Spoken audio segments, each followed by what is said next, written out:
like DA and BBL. If they haven't been punished already, they'll be punished by teams taking priority positions. But oh, this is Stardust, and they're getting torn apart instantly.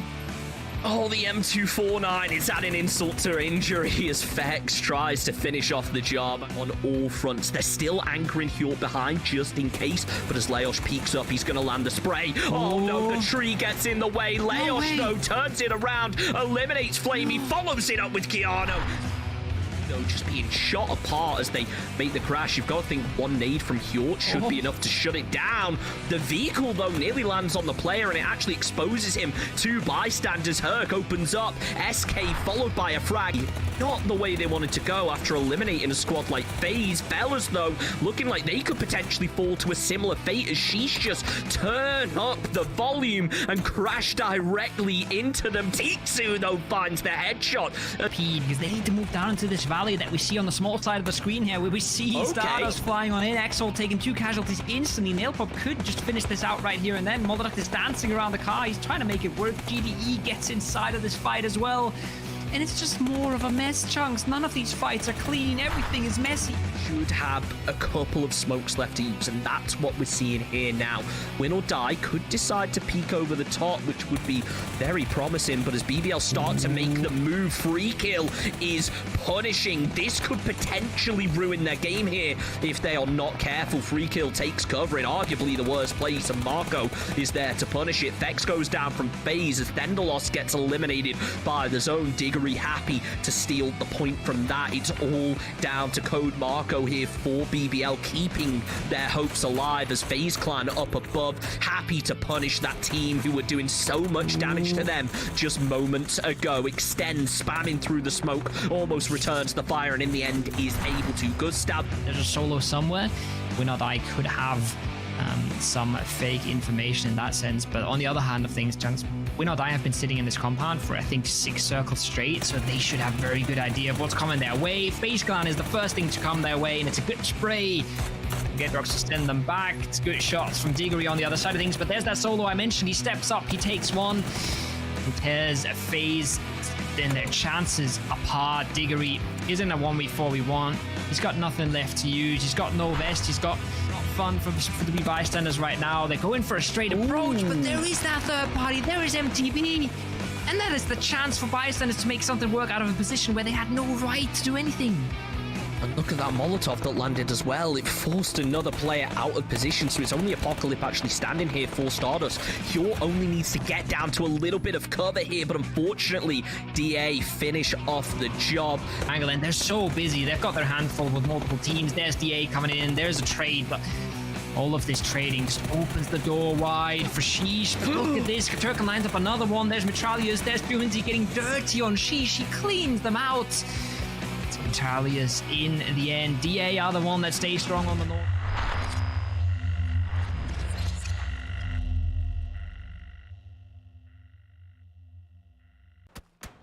Все, найс. Смоки, смоки. Хорош слэш. Фейзы видит.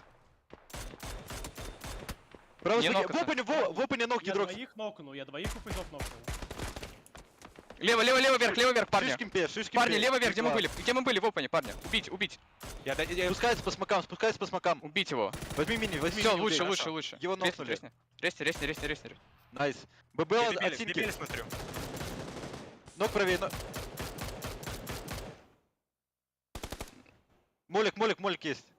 Я не докину. Смоков нет. Они Уже. смоков. У меня Зайди в будку уже.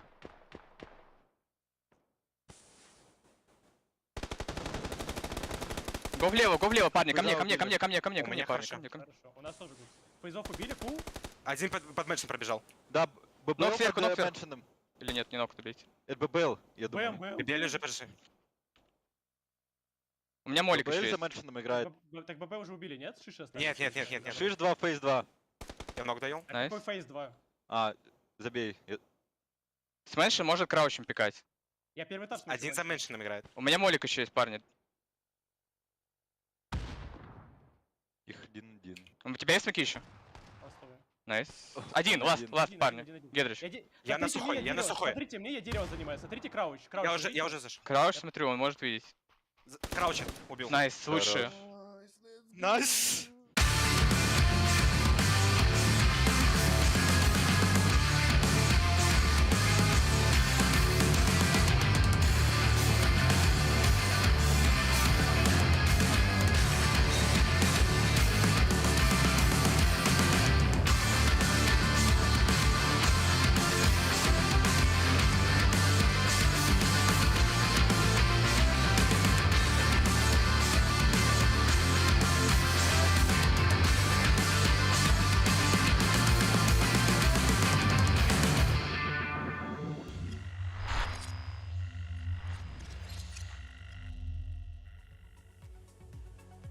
It's game day. Welcome to PCS7 Europe. It is the elimination stages. You know how it goes. 3 days of these stages, 3 groups. They'll be swapping around, playing to get points on the board. Top 6 teams go through to the grand finals. My name is Tekkel. I'm going to be your host for today. Joined on the desk by Fraz and Saga.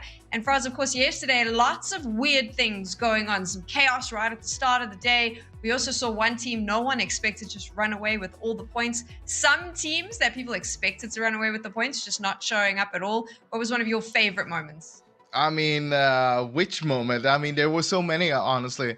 But I think overall, it was a great day, right? It's great to see how dominant Group B was yesterday with win or die, basically getting a top 5 every single game. And maybe it was unexpected for you. It wasn't unexpected for me.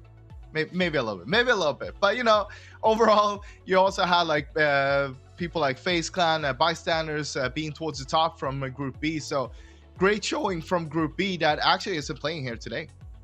I love that, how you were like, oh, it wasn't a surprise for me. I was like, that's funny. Didn't mention them once on the desk, building into that. But now suddenly you were always thinking it. It's all good. It's all good. You saved it well. Saga, like I mentioned earlier, though, some teams not really showing up.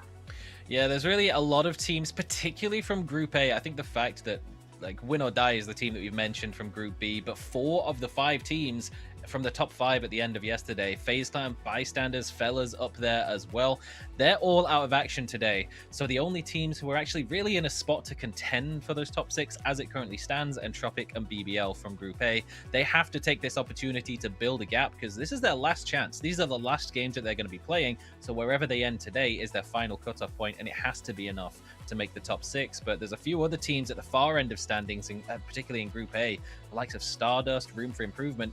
They really have to make sure that they're picking up points and have a big day today simply to avoid coming in the bottom 2 and being eliminated entirely. It's so weird because if you had started PCS7 by telling me that Entropic would be in the elimination stages and on day 2 of the elimination stages still not doing enough to potentially make it through to grand finals, I wouldn't have believed you. But that is exactly where we are. What is going to be the schedule for today? Well, it's on your screen already. You can see 6 games. That is all Entropic has to get some points. And of course, we'll be seeing Group A and C. If you want to get points, though, this is how it works. Those coveted placement points. But what we saw yesterday, Fraz, from FaZe Clan, is that kills do quite a lot as well to get you up the leaderboard.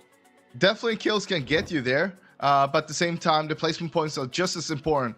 Equally important, if anything, because it's all about how you're getting those points. It doesn't matter how you're getting them, if it's placement or if it's kills. These are the current standings after yesterday's games, of course.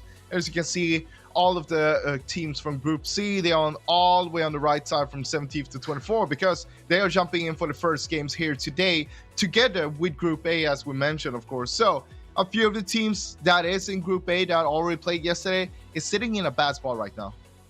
So Group A and C, as Fraz said, they're going to be facing off. And of course, the 2 teams that I think everyone's going to have their eyes on, Saga, Heroic and Polish Power. Do you think they'll be able to pull in a win or die performance, either of those teams? I'm not so sure because Win or Die really stepped above and beyond this time around. I certainly think that making it up to 50, 60 points would be a great day. We also have to throw Howl into the mix of teams that we expect to do well. Potentially even Footballist. They had a bit of a rough time, especially on Erangel in the group stages at the start last week, only picking up 9 points across the 6 games on Erangel that they played last time. But this time, there's no Fellas in the lobby. There's no Overpeakers in the lobby. So some of their options where it came to like playing around Everest in particular were really cut away from them. So now that might be a little bit more of a viable option. They can do a bit more scouting and maybe look to get some points on the board and contend with some of those top end spots.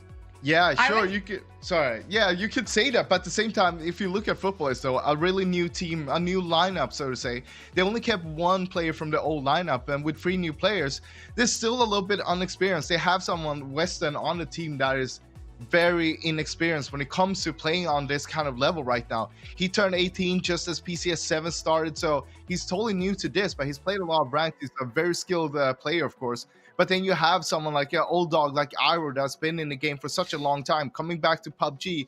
He wasn't supposed to be on the roster, but because of how it all ended up, he actually started as a main roster player. He was supposed to come in as a coach for the team, but now, yeah, he's on the field and back there and just killing people. It's amazing, Fraz. We sort of spoke over each other, but I was literally going to ask you about the FUT Esports lineup because I was quite interested in them coming into PCS7, and I think that this could potentially be a good thing for them. I give them a hard time a lot because I don't think that they perform, but I think maybe the change could work. But moving on from FUT Esports, of course, I'll be curious to see how this lobby actually works in terms of the energy and the pace that we're seeing, Saga, because you're going to have the teams like Entropic who are now going to come in super aggressive, knowing this is their last chance. How does that affect the teams in Group C? Do they have to land and be just as aggressive? Maybe they want to feel it out a little bit. Are they going to have that opportunity? I think it depends a lot on which teams we're talking about, because a team like Howl is going to be aggressive. That's just their play style. It's typically what we expect maybe to see more so from MEA teams, maybe the exception being the Lebanese representatives from Team Elite who do play a little bit slower, a bit more of a controlled style, and that could certainly be a good option if there is teams going ham around the edges of the zone as well. And if Entropic is just running around fragging everyone left, right, and center, getting those placement points, getting early positions in the middle could be a huge factor. And it's actually going to be Sarvam Esports, another MEA team, who's going to be taking those central drop spots with Overpeakers out of the lobby, Pachinki, Picado. Drop spots, you know, this time around, especially on a wrangle, not too much going on. We have to keep an eye out, though. If we do get that same flight path, that southwestern side of Millie Zone, BBL and DA could be there all game again. Well, this was the thing with BBL. I think they're like a crowd favorite, right? And this is a team, Froz, that a lot of the community love to watch. And when they pop off, you know, Smash, Code, Marco, they're scary. But I feel like they've been a little bit inconsistent during PCS7. Do you think that changes today?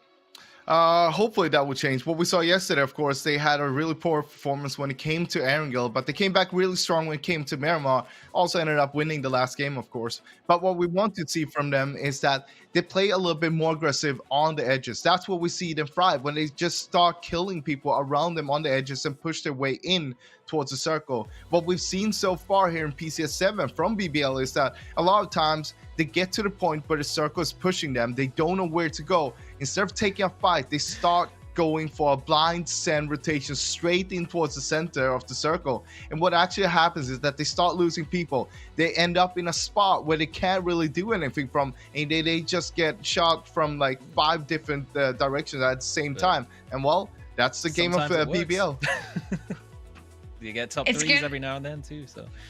Well, that's the thing. They got some points on the board yesterday, and they started being a little bit more consistent towards the end of the day. It all changes today, though. The lobby is completely shaken up. Groups A and C fighting it out. It is the second day of the elimination stages for PCS7. And of course, on your mics, bringing all the action to you, Koho and Chunks are with us. Gents, I have absolutely no questions for you today, so I'm just going to let you start casting. Thank you. My brain is not functioning yet. Maybe when we get into the action, though, when things start picking up, it'll be a different story. And honestly, Kovo, look at this for playing path number 1. I think the action's going to pick up pretty quick, if I had to guess. I saw that flame path, and I heard you saying, well, once we get into the action, that is a rough playing path for a lot of our teams. And Tropic, one of the few teams happy with this, because that is exactly where they want to go anyways, multi-power, but there's going to be a lot of congestion around the center of the map, around sort of that area between Ferry Pier and Farm as well, potentially. We'll see how the teams separate. We see GDE and Stardust with a little bit of a clash, but should resolve nicely. You see BBL and DA Chunks. They're going for a repeat, and I think they just want to brawl it out again. I mean, we saw what happened yesterday, didn't we? Game number 1 on a wrangle, this happened. It was BBL versus DA in exactly the same position. I'm not sure whether this is going to happen again, actually, as it looks like BBL maybe want to move a little bit further south. DA just going to stick to the north, but it is obviously going to be a very interesting one to try and follow. These are two teams that are kind of duking it out with each other right now. BBL pretty much locked in for that PGC slot for MEA, so anything that DA can do to potentially hold BBL out and then get themselves the finals would be a big saving grace for them. Expendables, though, early on, double tries to go for a couple shots. Nothing comes of it except for nearly a blown out tire, but it's not really worth much 1 minute into the game. Yeah, you mentioned it there. The only real chance for other MEA teams is that BBL doesn't make the finals. As soon as BBL makes the finals, it becomes a question of, hey, we need to get second place to even have a chance, and that's a tough task in a lobby as strong as this, especially with a lot of our MEA teams not looking the most convincing. I think DA had a really good game to end it on yesterday. Before that, didn't get a whole lot going. Stardust, similar things. They were at the bottom of the leaderboard for quite a while, so no one's really looking like a PCS7 winner. And if you're not winning PCS or getting second place, getting past BBL is going to be mighty tricky. And this is already a bit of a risk for the Turkish squad here. Thunderlost, Marco, they're all already on the rotate. They don't have a whole lot of equipment. They're going right past DA, but they're hoping to cross this bridge before DA even have a chance to. Problem is, though, Matralius is posted up at this compound, and his teammates are likely going to hear this coming through. BBL probably going to take the bridge, but there is a small chance that they could try and move over to the compound after that one not to be the case. We'll see if DA try and make anything happen, but honestly, I wouldn't expect it as of now. I would think that BBL get across relatively easily.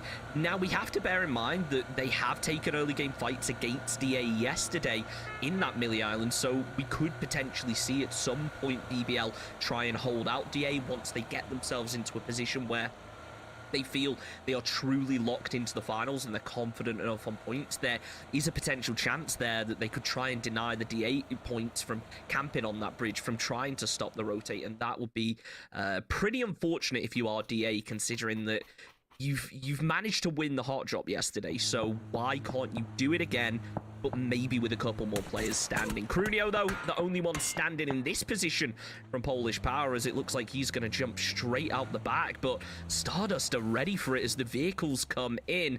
The seat swap, pretty likely. Crunio, though, is waiting, and he finds the headshot. Beautifully done to shut down one, but now more to follow, and Polish Power looking to get some reinforcements. Yeah, Norcus is on foot here, so he doesn't have a car. He can't group up instantly. Crunio as well gets tagged down there a little bit. Has to be extremely careful. Apocalypse trying to help his team as much as he can. Crunio, who's got to run a little bit. That flashbang is going to do good work of buying him some time, but it's looking like he doesn't even want to take the time for the first aid. It's risky peeks over that ridge, and Norcus, you can see it. He wants to make the run. He wants to make the aggression, but he realizes it's too much open ground. It's too much of a risk to take. There's the rest of Polish Power. There's the group up. And there is the pinch on Stardust. 4v3 situation in the compound, Chunks. But this is Polish Power, and they love their momentum. They love taking fights when they feel like they're on the upper hand. So I don't think this is slowing down anytime soon. I said I was going to mention exactly the same thing. It's something you touched on yesterday, that Polish Power are always an aggressive roster. They want to take every fight they can, and they're really living up to that hype early on. Crunio tries to go for the shot, but unfortunately, the frag grenade rolls through the doorway. Maybe the Molotov will have a little bit more success. As Polish Power start to surround, they need to be cautious that any third parties could come through, as obviously being the center of the circle, there's going to be a lot of attention when you hear those gunshots. They need to make something happen pretty quickly, but as they're just burning through util, it seems like they want to close the distance. Norcus was able to land a Molotov, but it's not going to be enough to confirm a kill. The second one, however, certainly will. More nades looking to follow up as Polish Power start to mount their push up the stairs, catching themselves with their own grenades, as Norcus is quickly there to trade out his down teammate. Only one player left now from Stardust as he tries to go for the flush. It just isn't happening. Polish Power holding on to the staircase, but surely they've heard him jump out. Surely this should be a relatively free point. Oh, but there's so much audio cover. The smoke's there. He's creeping, he's crawling. He finds two in the smoke with the Uzi. It's a disaster for Polish Power. They consolidated the last second. So far, the third party hasn't come in, but Pog is about 5 seconds away from it. They need to get the reses as quickly as they can. Oh, that could have been so clean for Polish Power, and just that creep with the Uzi is enough to make it so painful. Get the reses back up, but they dodge the utility just barely. It's looking like Norcus will get the first aid through and will actually dodge out of the bombardment from Project Underdog. It's a bit of a pain point for Polish Power. They were saying after the group stages, they were saying we were playing scared, we weren't taking the fights we were used to, and you could feel that right there and then. They really wanted to be aggressive, and they really wanted to be the Polish Power that we know and love. But now it's cost them one of their members. They are being breached by another team that wants to take the center compound away from them. In come Project Underdog, but Crunio trying to hold a bit of an off angle here. The shots will come through, and it appears that Norcus has at least been spotted. Crunio, though, opens things up. Project Underdog taking an early casualty in and on him, getting caught with a pretty nasty headshot as well. Fragger throws the nade up top, but it seems to bounce off and ends up landing over at Norcus instead. He tries to move in, needs to get a revive quickly, but he is surrounded. Crunio, though, falls Kills almost takes down Marcelik as well. It's not going to be enough as Polish Power hang on to things and remain in it by the skin of their teeth. But this is the risk that you take when you're a squad like Polish Power. You play so heavily for kills. And if they're able to carry on this momentum without losing any more players, they're set up in a good position with 8 kills already on the board. It's massive. And it's also, just think about it this way. They've got 8 points this game. Whatever they get on top of it is a bonus. They've also got a center compound. They've also made a lot of room around them right now. We've taken out 2 teams. It's fantastic. They will recover all the gear, and they will recover all the armor from the players they've killed. The only thing really going against them is Cappy being down and maybe a knock or 2 on the tally. But fantastic start for Polish Power. This could have barely gone better. Of course, they could be 4 up right now, but 8 kills and 1 player down, you take these any day of the week. 8 kills in 2 fights and 1 player lost. I mean, it's nothing to complain about there. And that also puts them in an interesting position because they've already overtaken Stardust. Really tricky considering that Stardust were the team that they initially eliminated. So denying a lot of points there, even though they gave 1 over in the end. Next, just going to be looting up. Got himself a Groza. We've seen how dangerous those things can be in play yesterday. I wonder if PV are going to be able to prove it again, because obviously a whole new set of teams, even though we had the group stages, it feels like everything is now to prove again. There's a lot on the line, that is for sure, as we take a look over towards Footballists, as get the McLaren pop-up coming on in. Don't forget, you can grab yourself a nice coupe skin in the McLaren, equip it in the customize tab, and you're good to go. Lots of MEA teams in this group as well, Chunks. Lots of them that have been sort of up and down in their performances in the group stages and have a lot to show in this lobby. One of our favorites, BBL, we talked about them quite a bit on the desk as well. A bit of a send-heavy playstyle every now and then, but every now and then it works out really nicely for them. Smash gives us a little bit of style points, and they're one of the big question marks for me in this lobby. They're one of the teams that you really expect to come through, and you see in a lot of moments what level of experience these guys have and how absolutely scary they are in close range gunfights. But a few sort of macro mistakes and very interesting choices in rotations have cost them quite a bit in the group stages, and have cost them a little bit yesterday. Remember, they won the last game with a lot of kills, and that's why they're looking really good on the scoreboard right now. But they didn't have a consistently great performance in a much weaker lobby than we had in the group stages. I think a big part of it is BBL's playstyle. I know Froz touched on it on the desk. It is very much blind send, hope for the best, and kill whatever stands in our way. And as much as it works at times, there is so many things that can go wrong. When we're looking at a circle like this, for instance, look at how many compounds are actually available at this point. If they're not crashing into Yaz itself, the likelihood of them finding something vacant is slim. And having no info as opposed to the team that will just be waiting for you, it's going to be a tricky position to put yourself in. Sarvum Esports moving into Yaz first, though, as it looks like they want to get priority on all of those buildings, though, and there's a lot of cover around this position. And if you do get a late game in Yaz, it's really important that you have a building already and you're not the one kind of chasing it in, getting shot at by 5 other teams. Yeah, Starver Esports is a really interesting one, as we see Sheila. I'm not sure if he's run out of gas there or if that was an intentional pull-up. It really looked like his car was just out of gas and he had to drop out. But the rest of DA is there trying to support. The smoke's out. He's about to get picked up. RFI, they lost a member earlier on the bridge. Now they're sailing into the Mansion Forest. It was looking like they were going for heroic, but clearly they're happy at taking this ridge in the Mansion Forest and taking some control over there in phase 2. As Killstill, he's been one of the performers for GD Esports. He's been putting up numbers in the group stages. He's been putting up numbers yesterday. It just hasn't really been enough for his team to really bump themselves up the scoreboard. And I wouldn't be all too surprised, Chunks, to see them in the top 6 after today, but considering there's a whole other day where they aren't playing at all, it's not going to mean all that much. I mean, that's the biggest problem, isn't it? If you're in Group A right now, you are fighting with your last breath because you aren't going to have that opportunity again. You are going to have to sit there and watch 6 games tomorrow and see whether you make it. So you need to be putting yourself in a first, second position if you really want to be safe with qualification. BBL and Tropic, GD all need to do that, and very quickly on.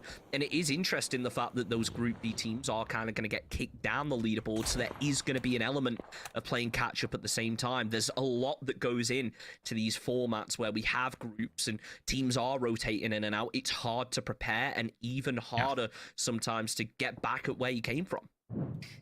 I think the hardest thing about these groups as well is, as we catch a nice little instant replay, probably going to be a nice little double tap. There we go. Next, ups them down. But the hardest thing maybe about this format is being in Group A, because not only are you sitting out on the third day without any chances, you also don't really know how many points you need on day number one. And the Bulls getting a nice little 1v2 clear. DA around them. Not going to be able to do all that much. It's looking like Emirate is just going to get flushed out here, and DA can't really do a whole lot about it. But quickly coming back to that point, you're sitting out on the last day, which is already terrible. You don't really know how many points you need today, and you had a day one with win or die, getting top 3 in 5 of our games, getting themselves a huge amount of points, almost 100 points on the day. So really, a team like Entropic, that was one of the massive favorites coming into this, they really need to deliver on it today, and then the pressure will still be on for tomorrow. In the kill feed, we see a team that I think a lot of people were very hyped up for seeing come into today. It is going to be Heroic, and can you blame them? Because this is a roster that has historically been extremely scary to come up against, but it feels like this year maybe consistency has been their downfall more than anything. Exactly.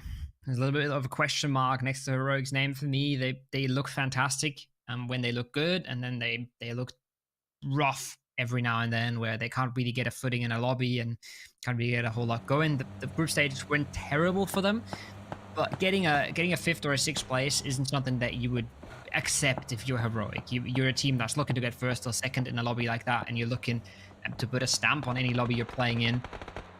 But we'll see. They should have a much easier time in this lobby, as we see RFI losing another member.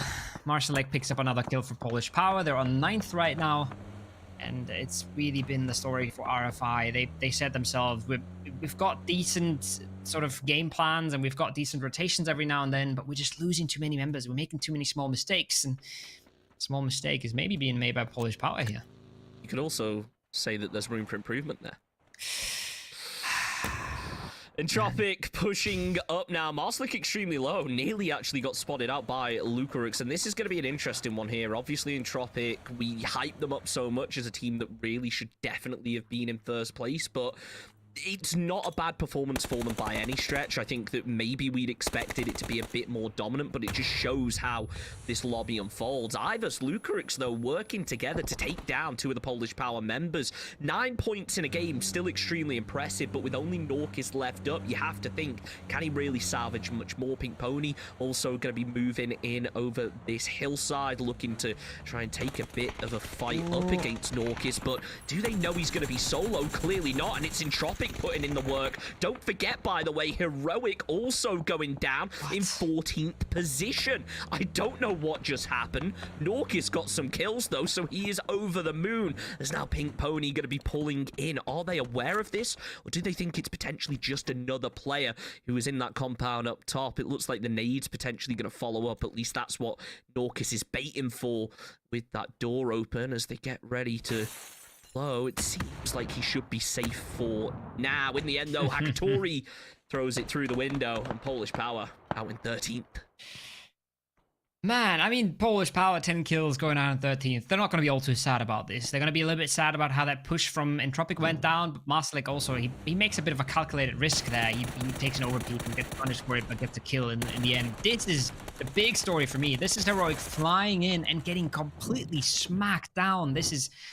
Man, the timing's unfortunate. It's a little bit rough. They hear a fight in heaven. They realize Polish Power is getting decimated by Entropic. They think they're third partying it. They have no clue Pink Pony is pulling up from the other side. But it just looks so rough how they get just battered down there in what's really maybe just being in the wrong place at the wrong time. But it's just no chance for counterplay there.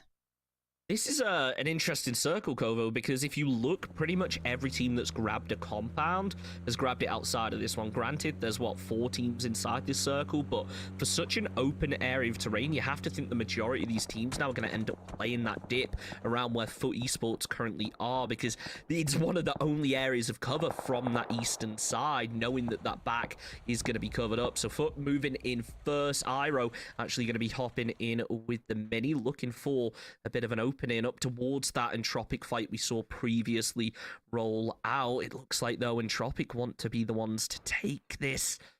Not quite yet. Nailep being very disciplined with his trigger, not wanting to extend more than he has to as the smokes come out. This might be the cue for Entropic to prepare their defenses or even close the distance. Nailep, though, opens up the spray, unable to connect Pink Pony, have to rethink things. And this is a massive problem now for Entropic. They have no clue about the A. If Evas doesn't turn to the left here and spot Sheila, he's in big trouble. And oh, it's not looking like it. Sheila is letting him live for so long as well. Now he's going to knock him down. Now Entropic knows that the game's up. The A is walking on in. 3-man strong, coming up the ridge lines, and suddenly all that plan about wrapping around Pink Pony, you can see Lucarux, he's already gone to the west, he's already right below Pink Pony, but now he's losing his team, he's losing the support that he was hoping to have, and Pink Pony know that as well. They can read the kill feed, they hear the sounds, they know Entropic's weakened, they make a play into Lucarux here, they could just easily pounce on that and punish him for being alone. DA losing another member, only 1 point on the board so far, and they're looking to change that. Lucarux, though, he is waiting for Pink Pony and happy to sponge up that kill point. He do get involved from range, but nothing really too effective as of yet. Nailep still keeping an eye out. Now, will spot those vehicles making a move, but I'm not sure if there's anything Lucarux really wants to do from this position, knowing that there's players hanging out the side, and that's the risk that you take. Zabila going to be able to take him out, but Nailep there for the trade, eliminating Hakatori, and this could be the opening that Entropic needed to finish off the fight. And not forgetting, by the way, all of those teams down on the east and southeast that are also starting to work their way through now. Yeah, and in the northeast, we have Sarum, who's making that send you were talking about earlier, competing for the dip with Footballist. Western is getting the first opening, but they're flying on in, they're cruising through. It's an absolute disaster. Oh, Odomavizi is able to pick up 2 there. Western does the other. And just like that, not only do they hold on to their dip, they don't even take a single knock. They're staying clear, and now they can start working on teams like Entropic on their south and start flexing out, getting aggressive, getting proactive. This is a Footballist that we wanted to see and really haven't gotten a chance just yet. Tropic trying to get involved again against Pink Pony, but taking some real casualties. All it's going to take is one well-placed nade, and that's exactly what they're going to get. So a little bit of respite now, but FUT Esports going to be moving in from that eastern northern side. The nade will be coming out from Iro, but it doesn't quite connect. QB just laying prone, going for that heal, realizing his time is most likely limited here. He could hope for a little bit of respite from TE down to the south, but I don't think they're really too concerned about giving fire support when they need to make a move of their own and have a very slim ridge and a little bit of cover to work with. This is interesting because none of these teams can stick around. Footballists probably going to be shifting towards the northwest. They have the dip next to the road. TE, they have a rotation to make. Is it north or is it west? Both completely possible, and both with weakened teams in their way that they could make an approach on. It's looking like they want to go for Kuba. It's looking like they really want this kill point. If they take a single knock here, it might come back to bite them, though, because the blue zone's moving on in, and it's going to be a hard res to get with Footballists looking over the shoulders. That second nade is looking mighty good, though. And that is a kill point on the board for TE. It's Bad Boy who picks it up, and oh, I said they have a rotation to make. They have to figure out what they do right now. And there's that knock with the blue zone pushing in. I don't think that's a possible res onto Dead at all. Cobra doing what he can to try and make those peaks, but as you mentioned, the zone is just going to do so much damage at this point. It's probably not worth the attempt to go for the revives. Bad Boy healing up inside the smoke as team make themselves a crash. RFI down to the south, looking to find an opening, but it's Shilla, in fact, just laying prone for DA, waiting to punish. Bibin tries to get involved, but the underhand smoke should break that line of sight, make the heal a little bit easier. Bad Boy, however, though, that's the solo, closing up the distance. RFI just wiped out of nowhere. Shilla was just waiting. Sheila was waiting, and Sheila would probably have been dead if TE would have made that breach together with at least 2 or 3 members up. But now we see the Expendables getting wiped in smokes as well. It's a 1v4 for Gargi. He's got the barrel. It's the right gun for the situation. He's got the med kit at least to get himself back up to full HP, but he's been spotted in his smoke. He's getting cleaned up, and it's a clean sweep for Pink Venom on the southern side. They get tons of space for it as well. Look at how much space they have on the southwest with all of these teams getting so clustered on the north and eastern edge. It's going to be a nice game for Pink Venom. The footballists are in this dip that we've been talking about.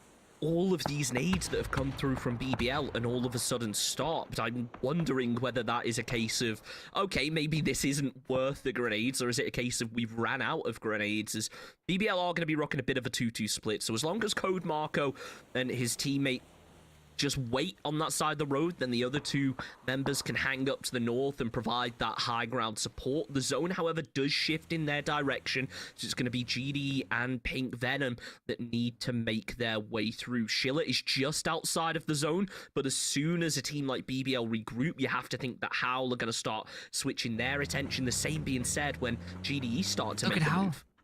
Look at how they're running out of their compound to try and clear Sheila. They're actively leaving the buildings to try and nade a position that they think he's in, but they haven't really pinned him down. They can see that buggy. They think he's probably behind it. They think maybe he's at the Dacia, but he's another meter further.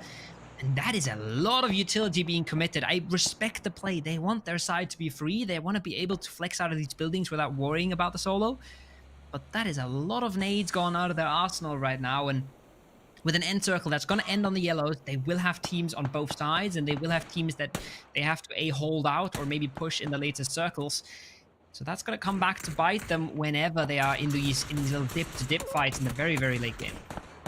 Foot lose a player early as Western eliminated. Try and get him back up, but it is going to be tricky now that Howl have a bit of high ground. Still hoping, though, that Schiller will make a bit of noise and cause a distraction for Howl. GDE taking a casualty of their own. Skatepa nicely done to finish it out. And just waiting, and it really is a waiting game for so many of these teams, isn't it, right now? They want to time that rotation to the point where they aren't the first. They want to be there at the last possible minute to backfill everything, but also make sure that they can clear up their fights and get a couple kill points on the way.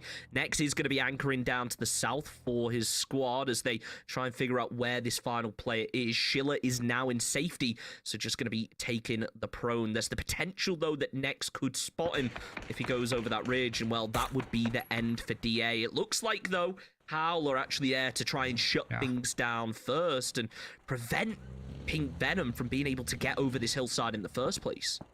Pink Venom does not have a whole lot of space left in this zone. They're going to be in for a bit of trouble, especially once that next zone starts moving, because they will now get stuck between just a few hay bales that they can't really work out. They would have had to make the move north early, I think, to really be able to play comfortably into this little ridge line that GDE has now taken. Very, very massive piece of cover in a circle that doesn't have a whole lot, but hold that thought. Bad Boy has walked into footballists. Oh, he's got to find the angle with the Groza. He's got to find the head of Weston, and he gets the second. Oh, that's fast. That Weston is not able to get that super important trade, and now 2 players down. That BBL is going to hear this, and even if they want to play it safe, this is such an easy pickup if they want to fly over the road and just clean up the rest of footballists. That is like ringing the dinner bell as Bad Boy manages to flush out one. He will get caught from the side, so drops down prone. Instead, we'll get into this little divot. I'm not sure whether it's even called a divot, whether you could call it that, because there is just nothing to play with. BBL did not push on to Foot Esports, by the way. They've opted to stay up by the northern side and take shots from all behind, making sure that Pink Venom aren't able to really backfill. Same being said for GDE. Pink Venom will lose one, though, as Howl potentially looking to get aggressive. At the same time, though, they've got a compound. They're the only team that does, so you can't really picture a world in which they move. No, but they want to get some points while they still can before everyone around them is dead. Bad Boy trying to follow things up with a nade. Odomavizi is very far away from this. Can't really help out, but the smoke, that's a little bit... Oh, that's smart. Little bit heads up play from Foot Esports coming out, making sure that there is a target. There's an easy, simple target for Bad Boy, but it's a dummy one at that, and that keeps them alive. It's crazy to me that they got that res through, but GDE probably being able to pin down BBL just enough to keep them from making a move. Now the move has to come out for BBL. They've only got a few hay bales right in front of them. They will go towards Howl. Hope to survive for another circle. Hope to skip another one. Same for Pink Venom, but they're getting so close to so many teams. This is fully in nade range as well. If GDE have any utility, this is PV gone, and just like that. It's some runovers, it's some kills from both sides, and they're gone. Pink Venom now looking to try and get involved as Foot Esports want to get over this hillside as quickly as possible. Code Marco goes for the spray. Foot Esports, though, land a beautiful nade, and that is going to cause a real problem. Now denying that little bit of cover they had to work with. Smash, though, able to return a nade, equally lands it onto Foot as now only one player. You've got to wonder, is he actually going to be able to make a cross? Because sure, right now we're only paying attention to BBL Esports and the position that they're holding to try and hold them out. But all it takes now is a player from Howl to do what they did earlier and get on the roof and find that angle to shut things down. We should point out, by the way, Footballists have got 3 players now standing. GDE in a bit of trouble. GDE is in massive trouble here. They have almost no playable terrain, and like you said, there's a possibility for Howl to get a little bit aggressive on the sides, and they barely have to do anything. They have to peek their windows, they have to find the angles. They will realize there's a player behind that UAS as well, and it's a matter of time until GDE get completely slapped apart here. Look at that. Waff is just proning in the open, gets taken out. GDE, no chance to make it in, and this is the point that Howl was trying to grab all this time. Now they have a free side chunks. Now they can start taking aggressions onto teams like BBL, grab angles from the west, get aggressive, and just choke out everyone else in the circle.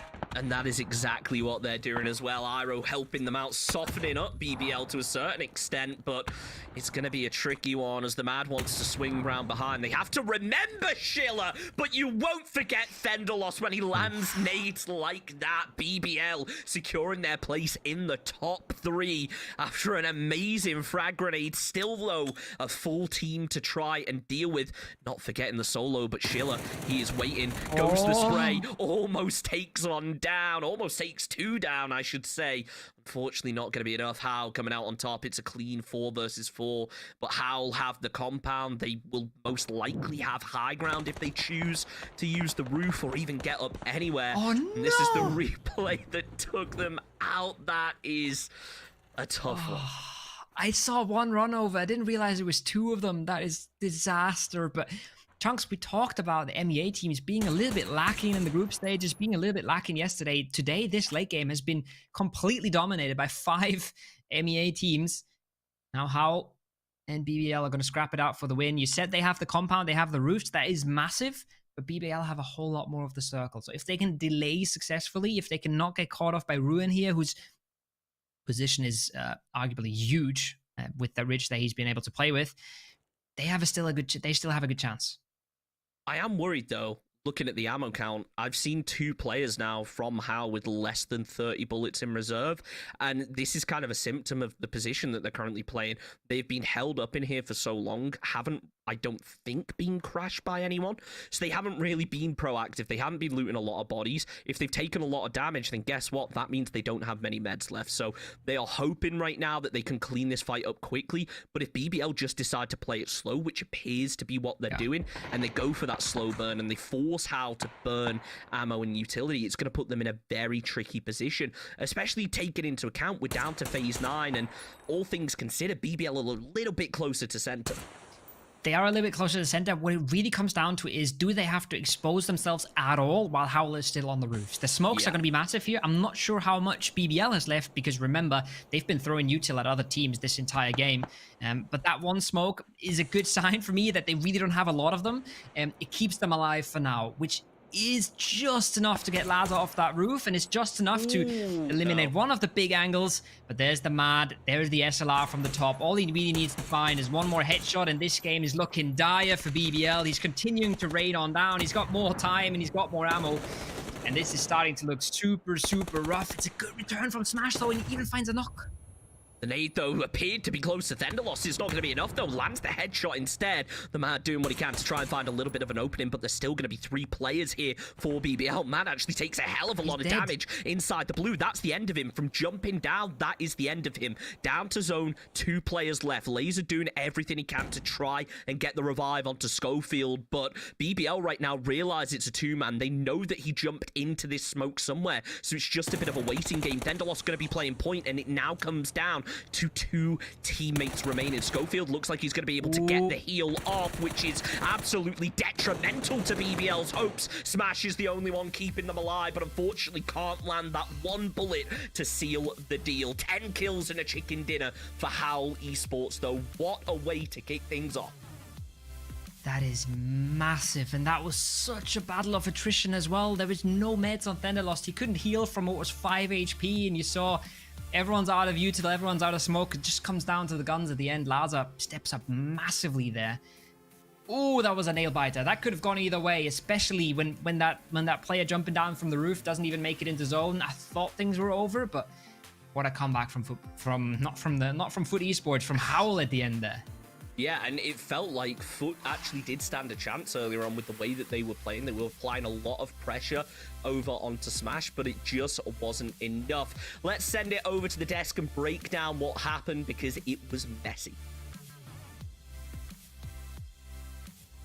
It was messy, and that's exactly the way I love my PUBG, but I know not everyone does. It's so funny because Koa mentioned there with the Howl player dropping off the roof. At that moment, I wrote BBL down in my notes as the winner because I was like, that's it, it's done. And how fast that turned around, we'll break that down in a little bit. But before we do that, Saga's been sitting on something great the whole game, so I'm just gonna let you talk. Off you go. Yeah. Off you go. So, of course, we have to bear in mind how many MEA teams there was in the end game, but we got to go back to the beginning at the start, because Polish Power picked up more points in 7 minutes of gameplay than Stardust have in 7 games. That's insane. Stardust really went for the full commitment on the send, and Polish Power put a complete stop to that. And Stardust, man, they are not looking like they're going to have a very solid amount of points, and very, very dangerous coming in the bottom 2 elimination slots. For sure, dangerous for them, fantastic for Polish Power, because obviously those kills are going to give them points on the board, and you expect it from them. They're super aggressive. I want to go back, though, to that chicken dinner, Froz. Would you have played the final fight the same way PBL chose to play it?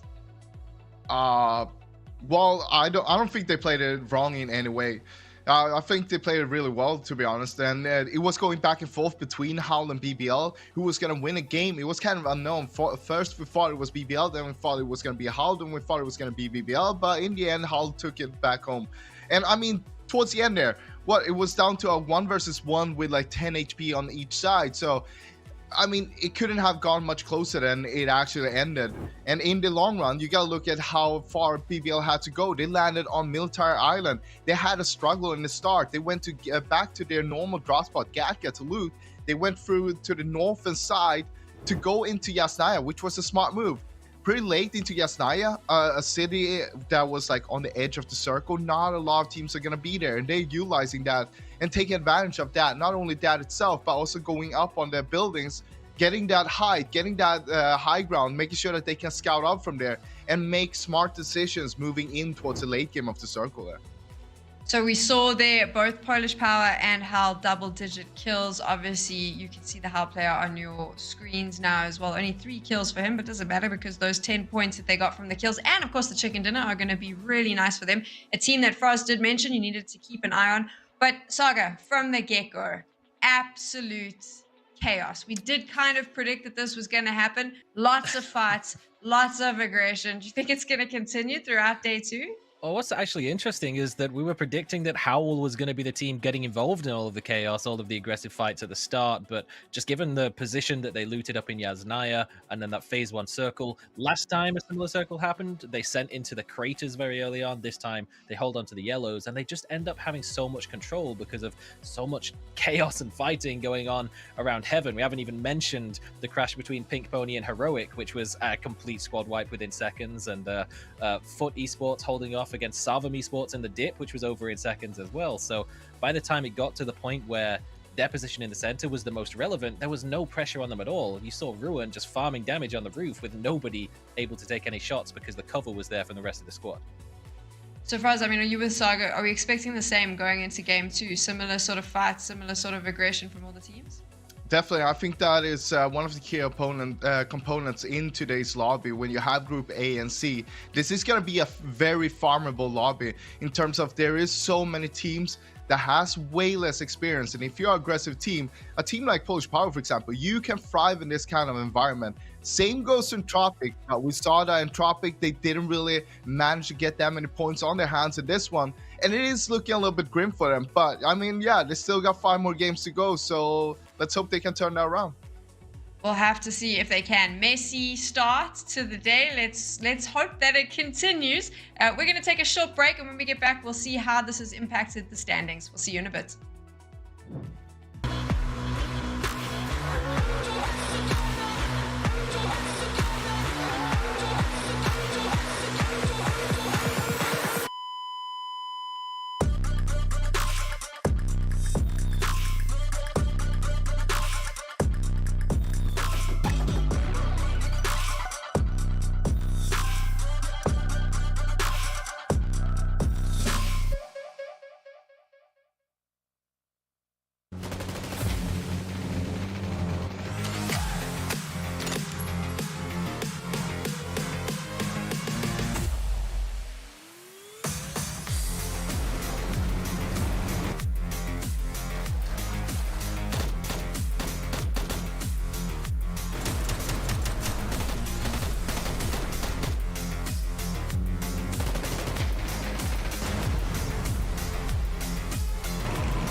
Of course, just a quick reminder, we are in the elimination stages, Group A, Group B, and Group C. You're watching Group A and C compete in the lobby today. All these teams want to get points because the top 6 out of all of them are going to make it through to the grand finals. The bottom 2 are getting eliminated, and the rest will move into the last chance qualifiers. So it is all to play for, and some of your favorites are not quite performing as well as they should. Others have popped up out of nowhere. Win or Die keeps jumping to mind, doing incredible things.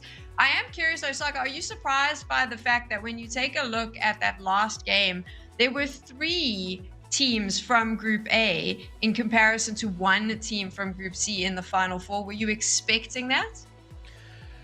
I think a lot of points being absorbed yesterday from Group B, and again, if you still look at the top end of the standings, that is still very much the case. It did lean into the fact that Group A, while they did struggle yesterday, they were maybe expected to have a bit of a better day of it today, and obviously that is sort of what ended up working out as well. Some very solid solo heroics as well by Schiller. DA had a rough start to the game. They had to send across fields and lose cars and players and then come back again, and being able to claw enough out of it to keep them just about in the top 8. And while there is only still 5 games left to play for DA, as well as a couple of other teams like EXP and RFI, it's still technically doable if they can sort of average about 10 points a game from this point on, that they could sneak in to the bottom end of the placements because of how many points Win or Die were able to absorb yesterday.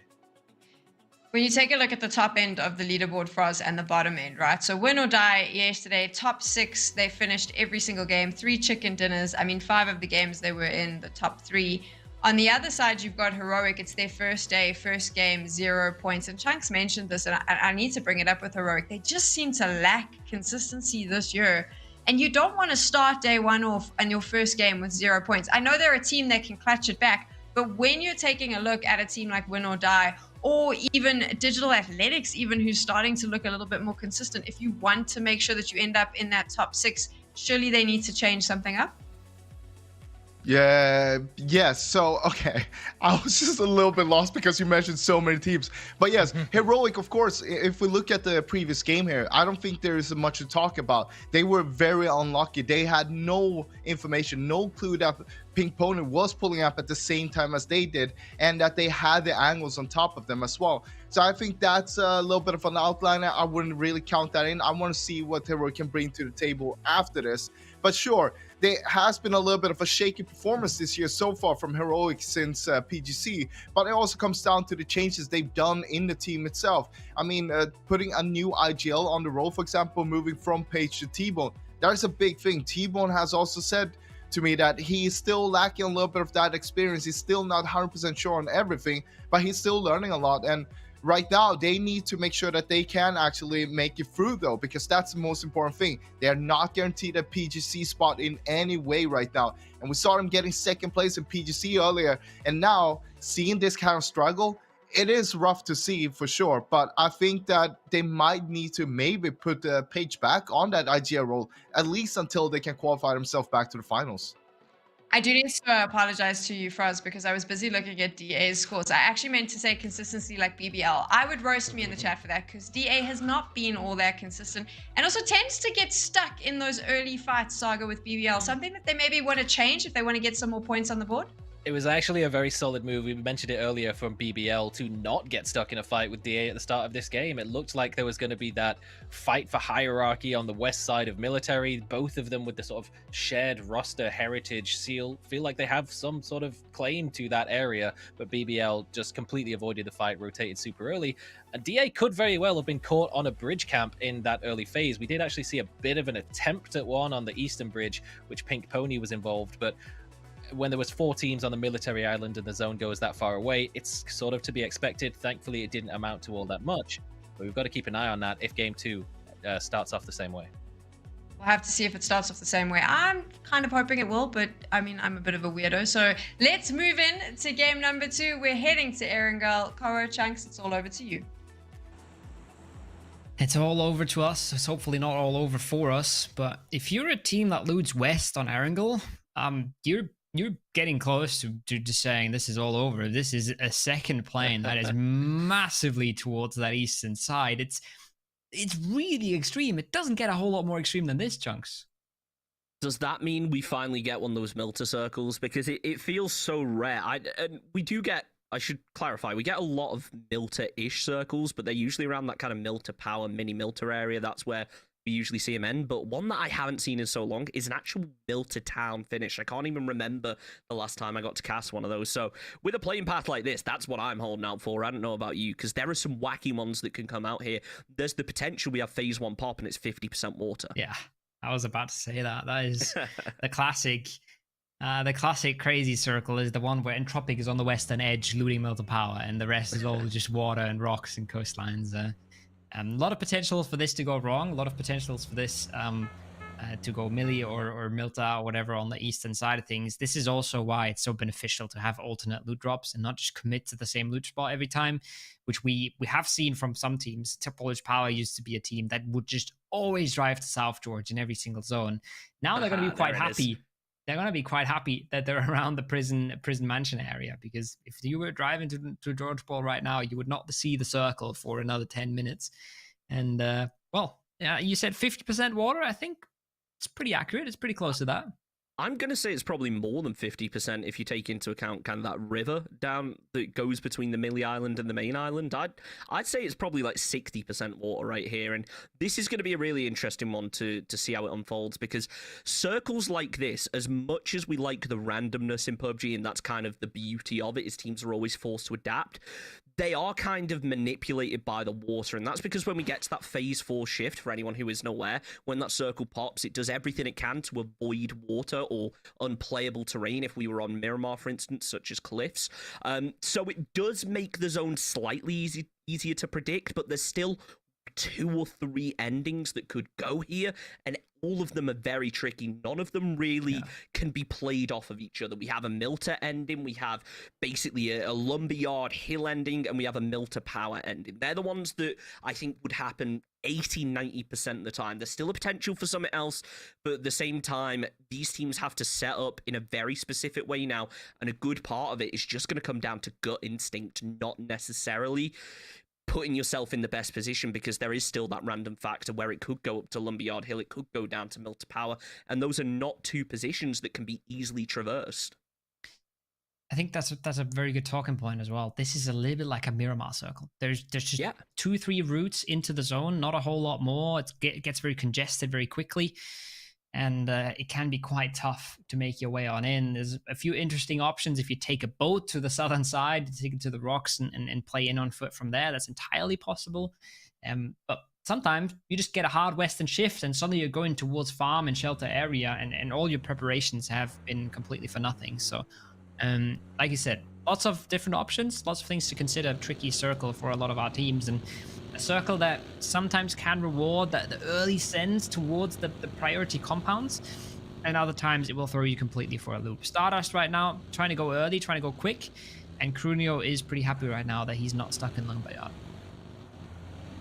1 minute 30 until phase 1 starts to pop. It's not common that we really see teams rotate so early, but I think that in a zone like this, it has to be the case. You don't really have any choice. It's so hard to make an entrance once a team is set up in any of those power positions. You can already see Pink Pony, Room for Improvement going past each other. Yet again, a bridge engagement, Kovo, and it looks like RFI want to chase this down and potentially find a kill or two out of it. That's as long as Pink Pony don't opt to pull up, which is why they're going to leave it a little bit, let Pink Pony make the cross, and then we'll rethink how we move across in a minute once that they're clear and we know that we're not going to be getting camped. Bit of a gentleman's agreement there. Pink Pony not interested in camping either. RFI, they don't really have the whole information on this, so they will still scout this out and check out the different angles to see if they can spot anyone camping it, but should be able to make a cross. A little bit unfortunate, because if you're there 20 seconds earlier, you're the one crossing. Pink Pony's the one stuck behind you. Didn't work out that way. And I think an important thing to note here as well is that this is the last time that these two groups are going to be coming up against each other. There's every potential that going into our next game, our final wrangle of these two groups, and for Group A, their final overall, that we could actually see things change there. And just because it happened this game doesn't mean that next game is a write-off by any stretch. And I think that's an important thing to note here, that sure, we have an idea what's going on, but how long does it remain like that when there's two teams in separate groups? Foot Esports, though, doing work to keep out DA. As one goes down, Mert is going to be held up over at the rock. The nade comes through, and well, 3 of them do. They all land perfectly, not only getting the knock, but near enough finish off the job. That's a little bit of a throwback there with Iro on Foot Esports. That felt a little bit like a WTSG back in the day. Just 3 nades instantly. The second someone pulls up to a rock, gets completely bombarded, no chance to do anything about it. Yes, he gets a knock, but that knock is not going to amount to anything. And Foot Esports pick themselves up another 2 points. It's really been interesting. It's been the comeback in game number 1. It's looking good in game number 2 for a lot of MEA teams as well, with Stardust getting an early position, TE getting an early good position, Foot Esports, excuse me. I'm going to take a while to get that out of my head.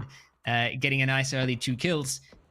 Lots of shakeups and lots of better performances coming into the day, which can be quite nice to sort of reset that mental and to get you in a good mood. You know, a team like Heroic, who just spend 30 minutes waiting for the next game to start after you got absolutely blapped in game number 1. You've got to get that mental up all by yourself, and that is not always that easy.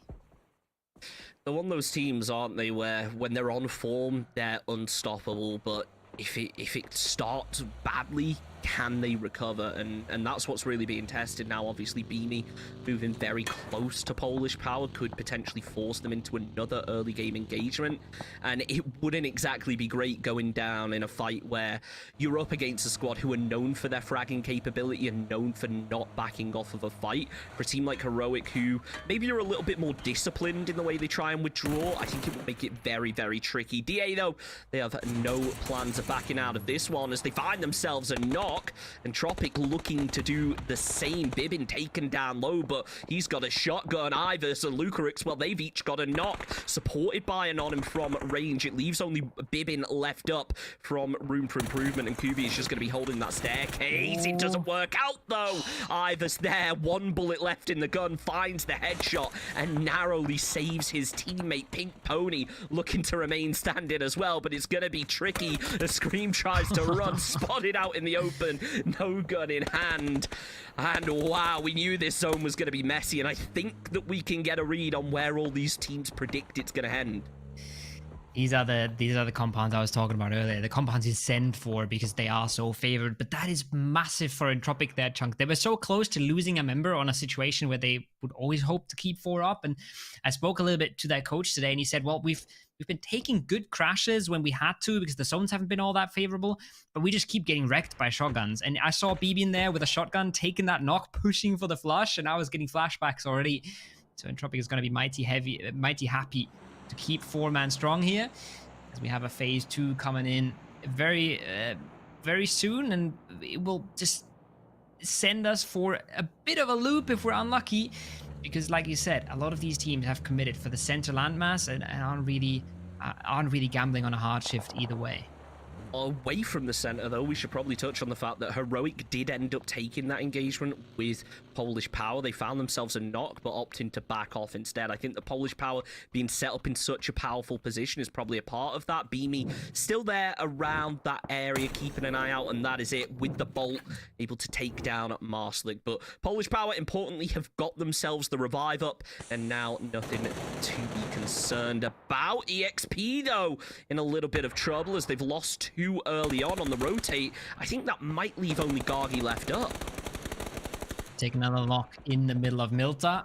Gargi is trying to go for Ascend. They've got still Ruzi a little bit deeper into the zone on that beach line on the no loot, but taking 2 fights at the same time, losing 2 members is really not what you want if you're Expendables. They've been coming out of Pachinki Picado. They've really had good loot spots. They've had some good rotations here or there, showing some signs of brilliance, but overall not the group stage and not the elimination stage they would have wanted for themselves. Now going to try to get that res onto double. They should be able to grab it.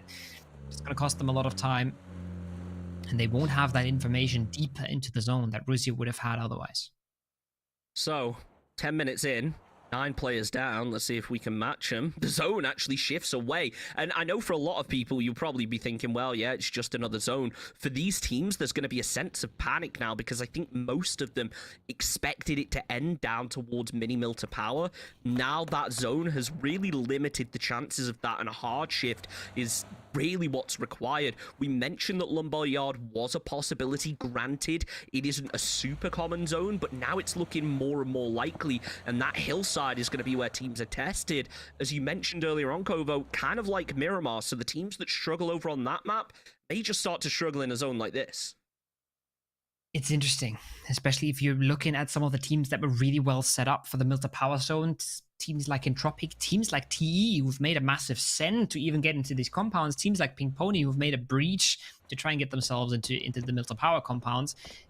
They're suddenly facing a circle that's really not all that beneficial to them, especially Entropic. They have tons and tons of ground on the southeastern side, but all that ground is very likely to get shifted out in the long run. Lots of water around them.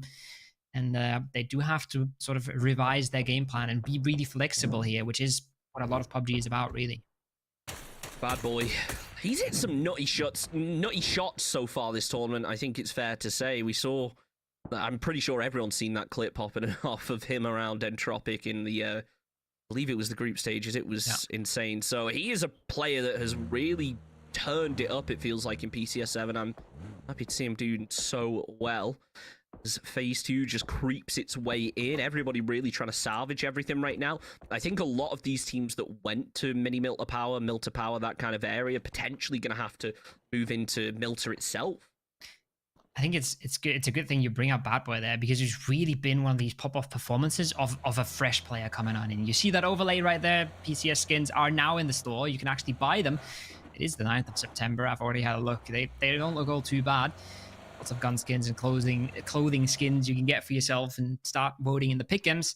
But yeah, Bad Boy is one of the very few players that have broken into the scene and have instantly performed, and that's not on a team where it's easy to perform. TE have not had the best group stages or elimination stage so far, but he's been able to really consistently show impact, and that's really not all that easy when you're so new to the scene as well, where everyone's got tons of experience, and all you really do have to bring is your mechanical skill. But so far he's really been showing it off. See what he's able to do going forward. I think that definitely, regardless of how they perform from this point onwards, he's definitely got a very promising future in PUBG Esports now. I hope to see him have that success soon. 30 seconds left, though, on that clock until we get that Phase 3 shift. And right now, it is just a lot of setting up, waiting for later, because the majority of teams did manage to fight early, meaning that they freed up a lot of space and therefore got themselves strong defendable positions in what was a very open circle, with the majority of that circle basically just cutting water out, not really cutting too much land out. I think it's left teams a lot more space than they planned on having going into this next zone, as we just wait for that pop now. Still no engagement between Heroic and Polish Power, even though T-Bone is for some reason all the way up at Mansion. Not sure what T1 was doing up there, getting some information maybe. We'll have to wait. Maybe we'll get him on an interview and get some information about that. But yeah, I mean, we talk about it quite a lot, right? We talk about the Phase 1 that has so much water in it that it's essentially a Phase 2. And then we get the Phase 2 that cuts all the water out and nothing changes. That's pretty much what we've seen right there and then, with a few scraps and fights happening regardless. Now we're going a little bit back to the southeast, so Milta Power is a little bit more attractive again. And you get to see why compounds like the ones that TE is holding are attractive, because now they're in a position where even if the zone goes away from them, they'll be able to play out on foot quite considerably into circle 3 and 4. And as we see teams that were further on the edge, not set up as central, have to go for sends now. BBL already struggling quite a bit, as we see Heroic forcing their way in on the north. It's interesting the way so many teams kind of backed off of positions and now having to backfill the ones that they just left behind, as Expendables looking out to land some shots onto BBL. It feels like maybe they thought that, oh, this squad is going to go right past us. Nope, they say that was just a bit of a mind game. Rusia getting ready with the nade, but unfortunately it's a little bit wide, and Kobe Marco finds the headshot instead. BBL now have control of this compound, but with Expendables still up the hill and looking to get revenge, it could make things pretty tricky when the rotate is required. Project Underdog as well, we should point out, also getting involved on this one, so no real chance of EXP being able to peek over as long as they're laying down suppressing fire. Yeah, you make a good point there. It might be really awkward for BBL to move out of this, but it's another player loss for Expendables. It's another game that doesn't really go the way that they planned it. Double, he's got 4 nades, but he wasn't there in time to provide the support needed, and he got creative with the nade bounce. It was looking good, but just gets caught off on the angle by Code Marco, who once again, he's a man that looks really good on those close range angles with ARs and red dots, and BBL show that there again. Just not in a good position circle wise, not in a good position timing wise, but they crash a compound, they make it work, and that's how they get their points. It's consistently working out for them, and even if it looks simple, if it works, you can't really fault them for anything. 30 seconds on the clock as kind of wait to see who is going to be the player to pop off this game. Feels like, mentioned Bad Boy earlier, I know that we were kind of talking about the fact that he is one of those players who's kind of come out of nowhere onto the scene and has been very explosive, and it feels like there was more to go into there, if that's something you're interested in. I know that we got a little bit diverted by all the action that kicked off, but now with the zone kind of settling, I think can maybe take a moment to reflect on what's happened so far, because considering the fact we're 15 minutes in, we're down to 53 players, and that hasn't really changed in the past 7 minutes. It's been a bit of a slow one, it feels like, even though there's been a lot of action on rotations. And there is the awkwardness in the BBL compound. They don't realize that Double and Gargi are still set up around this. You saw Double looking in for so long, but he hasn't really been spotted by BBL. Takes an important knock, takes a flush, and that's going to sting in the long run. PV, I think Venom making a send deeper in, maybe ending up below that wizard tower, but it's looking like they're just going to go for the rocks to try and survive there. Rotations for the center. Phase 4, not really throwing us for any surprises just yet, but still, with so many teams set up around the edges, there's a lot of areas that have to heat up massively, especially that lumberyard area on the north with Polish Power, and then Expendables on the south have to find a way in as well. Phase 4 starting to make a move. This hillside is not easy to work with.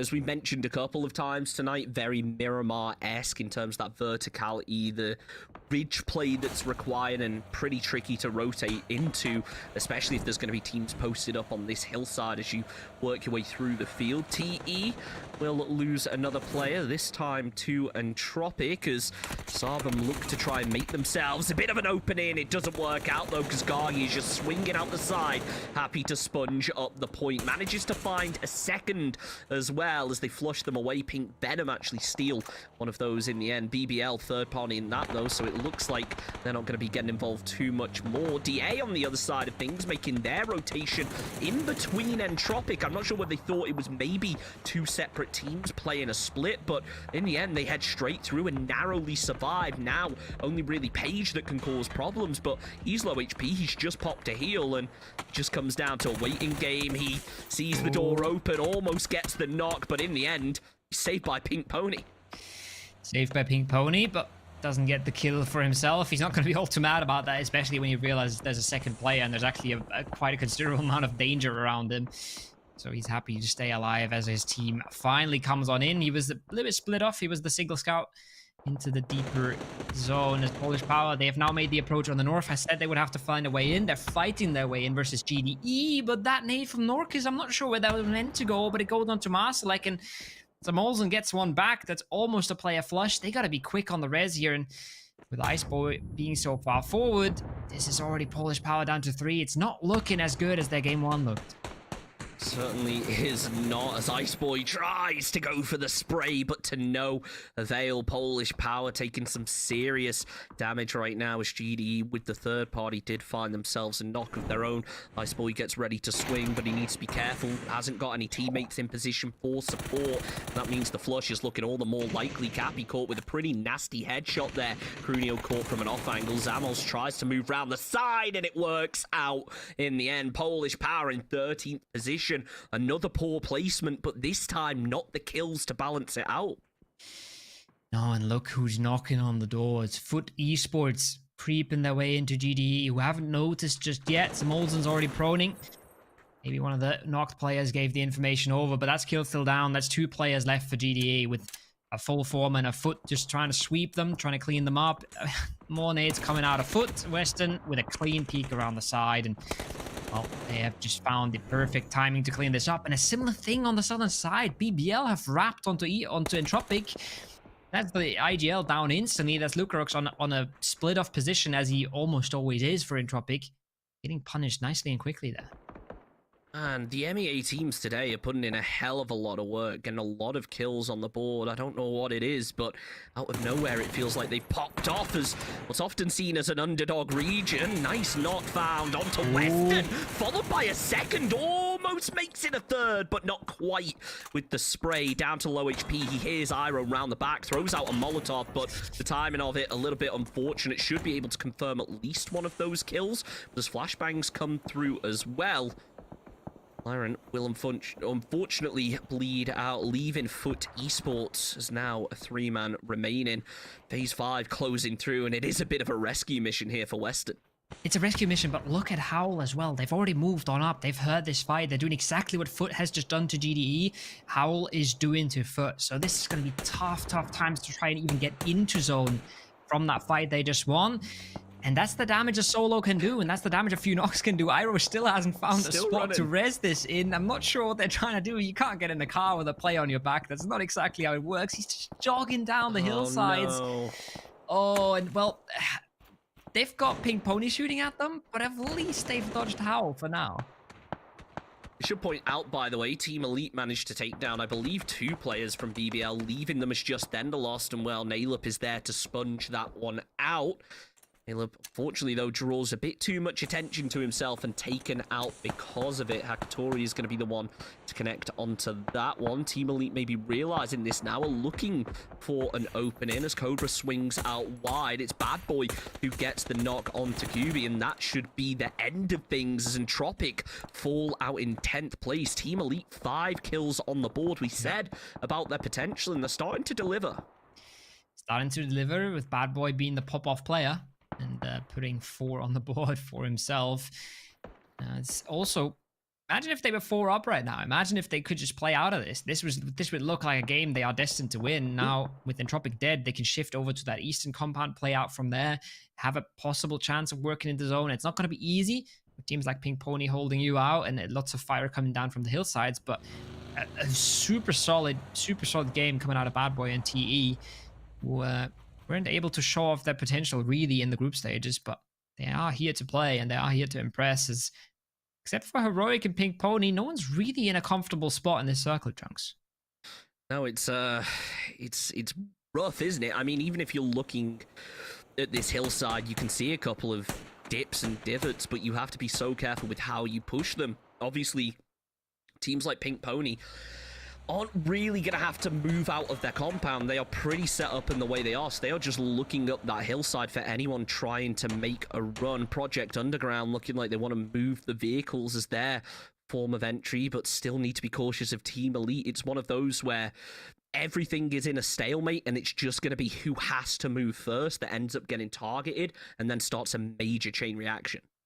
Howl is banking on exactly that. They're waiting for someone to push into Stardust. They're hoping a team like Sarvim makes the push quickly and decisively so they can third party something. That's all they're waiting for, really. Now, Project Underdog making the first approach. They're going to probably fight for the Wizard Tower out of this dip, but just like that, instantly nailed one player out of the car. The cross is not as successful as they would have wanted, and Page has already flexed out of the Wizard Tower. He's already getting aggressive. That nade is almost going to confirm the kill, but they've got to be so careful. They're opening themselves up to the entire circle, moving out of that Wizard Tower.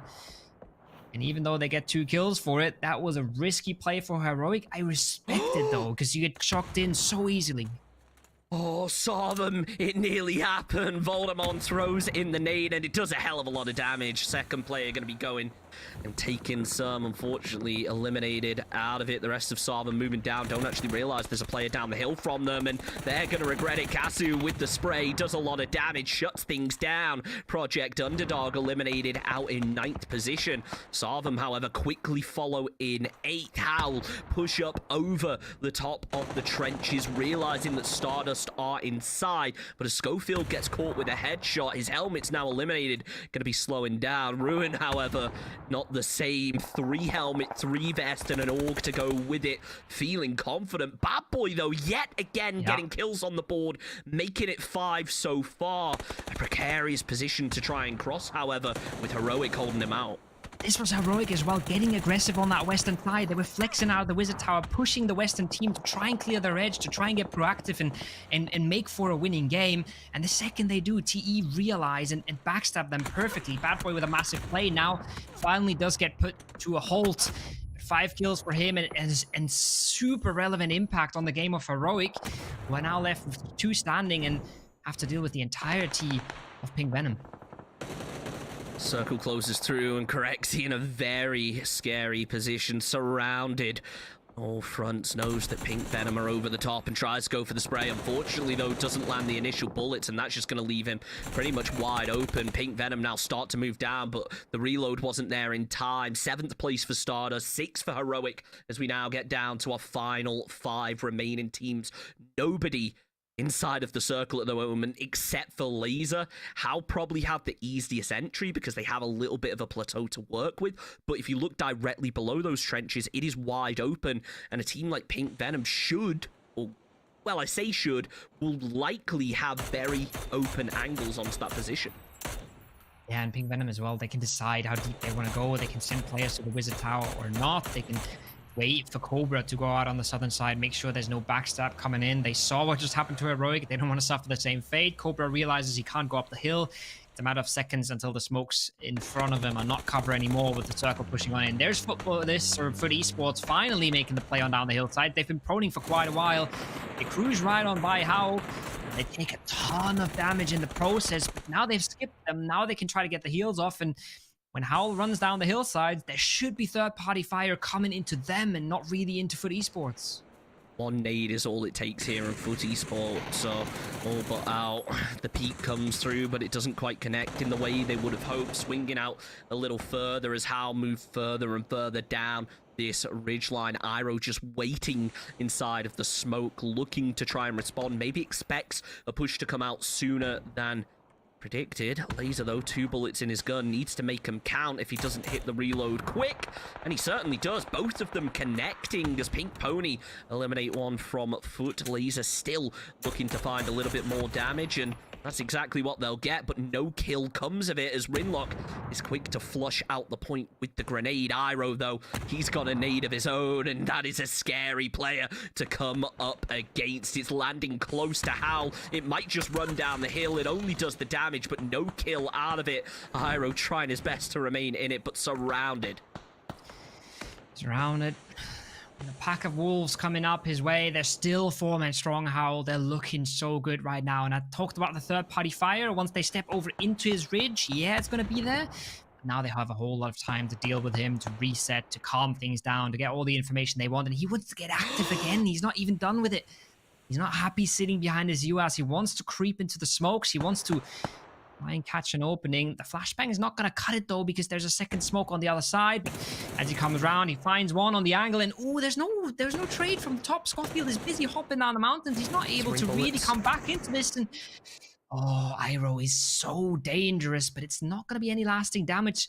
Should be a res on the card for Howl, especially if they have 1 or 2 smokes to smoke off the sidelines. And then we go into a 4v3-2. As now, it's a bit of a waiting game. Pink Pony, Pink Venom, both remaining alive alongside Howl. That isn't going to get confusing to cast, I'm sure, as the zone, with a minute on the clock, sneaking its way through, slowly pushing these teams out. And I think that Howl realizing now that they've gone from having that power position to being forced to dodge between ridges. They still have a nice little valley to work their way down, though, as Laser anchors above, provides that fire support, knocks necks in the end.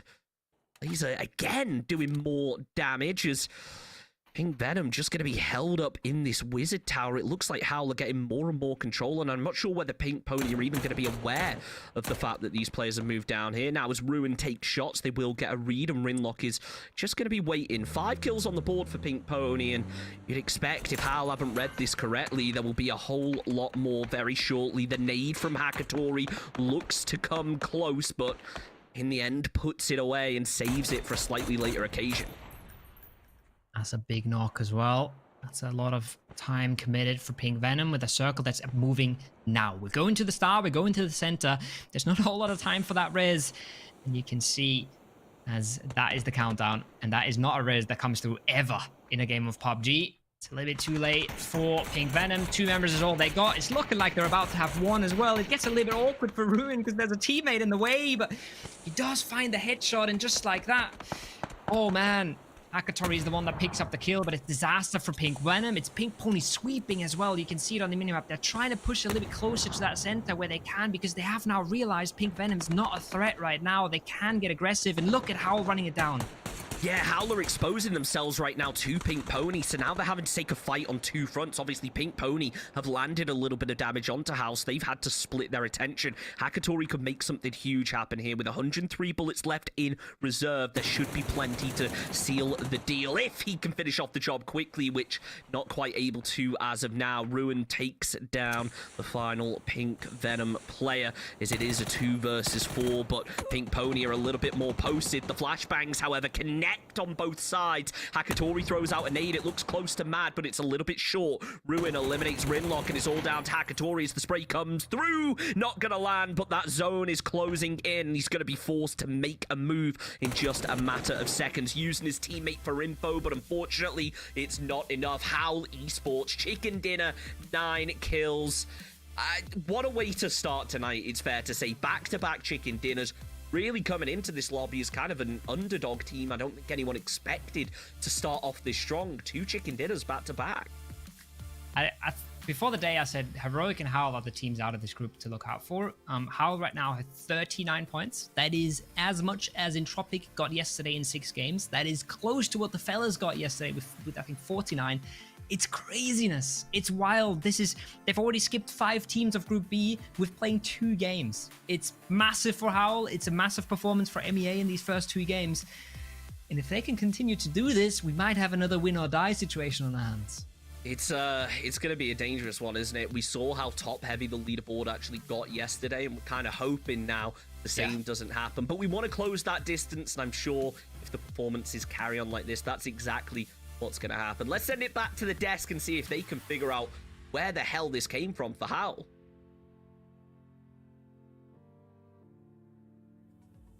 I mean, you know, my desk. Now you're my desk Okay. because Okay, Saga and okay. Fraz. When you say smart things, you know, both Saga and Fraz watch a lot of PUBG. They analyze a lot of PUBG. They cast. They play a lot. And Fraz did actually say at the start of the day, he was like, "You need to keep an eye on Hal." You called it, my friend. And 2 back-to-back chicken dinners. We were saying yesterday, can anyone do what Win or Die did? Looks like Hal's well on their way. And Fraz, what's interesting is how they've chosen to play both of these games. The first one, yes, they had a bit of circle luck, but definitely the second one, choosing to change the pace a little bit, which was unexpected, but it worked for them. Yeah, that was super interesting.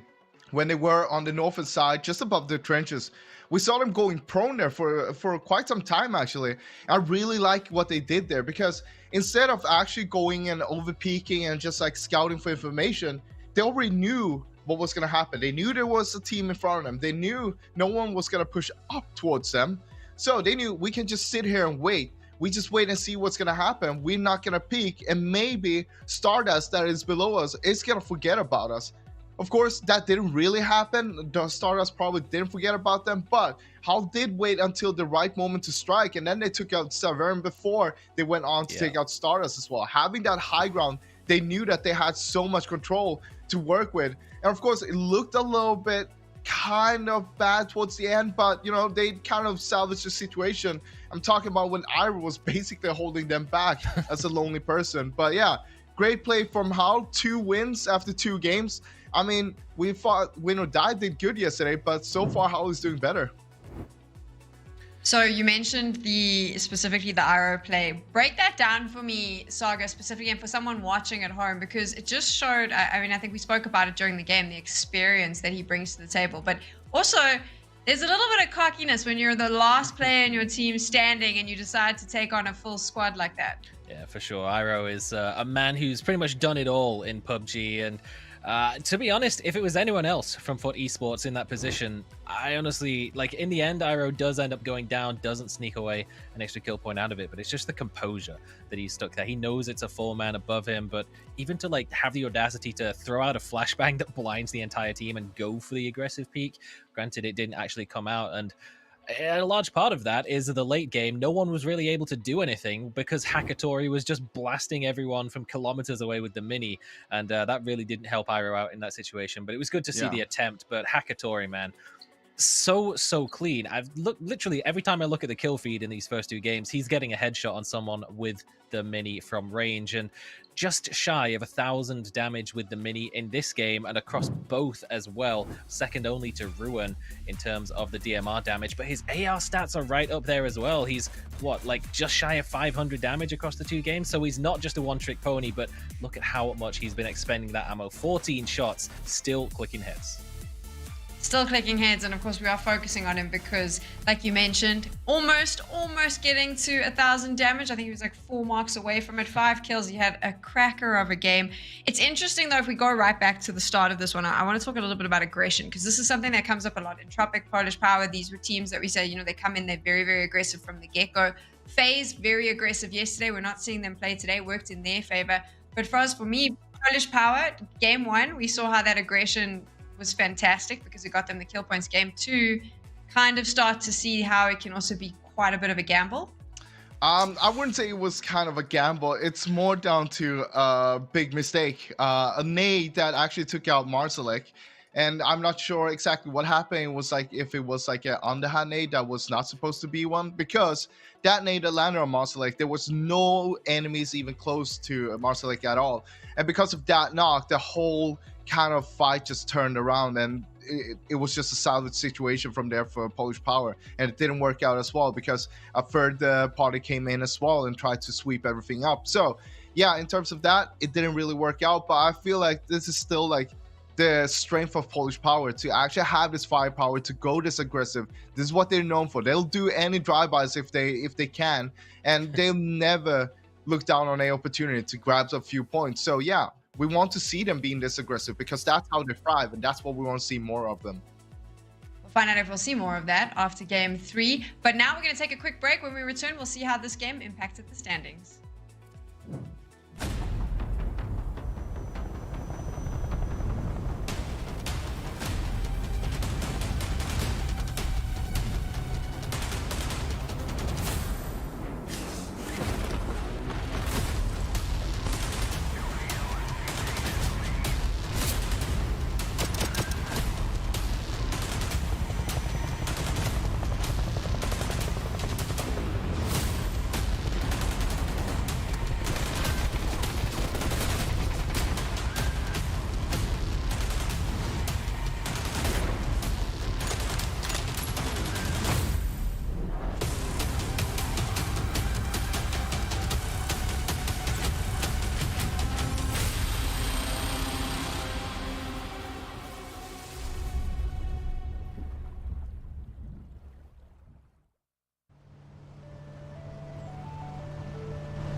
Two games done for day 2 of the elimination stages here at PCS7 Europe. And as we move into how game 2 affected the standing saga straight off the bat, I'm going to talk about Entropic because they are a team that coming into PCS7, we expected to be right there at the top. They have 4 games left to finish in the top 6.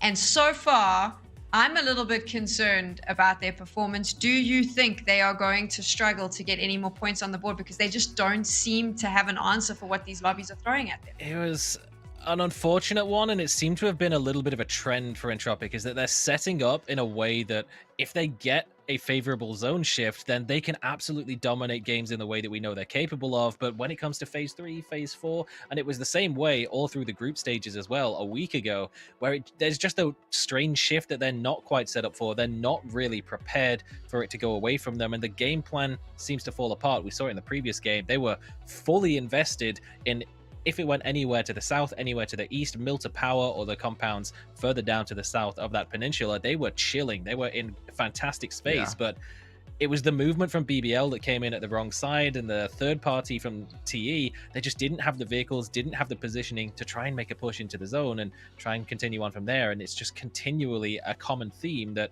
these shifts are just not going in their favor, and it all just seems to fall apart as soon as that occurs. It's concerning. Only 4 games left for them. As you can see on the leaderboard now, HAL 2 games in already pushed themselves up to 8th spot. Remember, the top 6 teams will make it through to grand finals.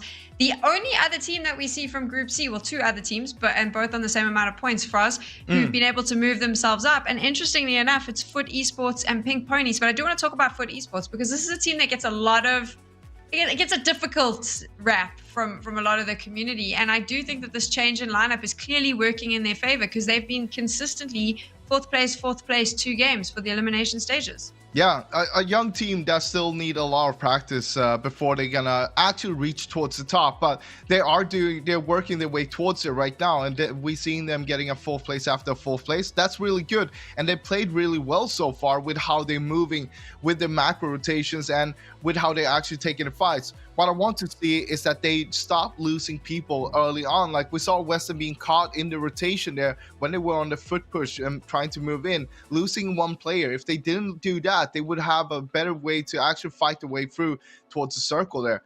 But again, like seeing Foot Esports and Pink Pony up here right now, that is kind of unexpected to see Foot Esports. But Pink Pony is a team I did expect to be kind of towards up here. And we can see that they are using their firepower. Like Hakatori has been a phenomenal player the whole time so far.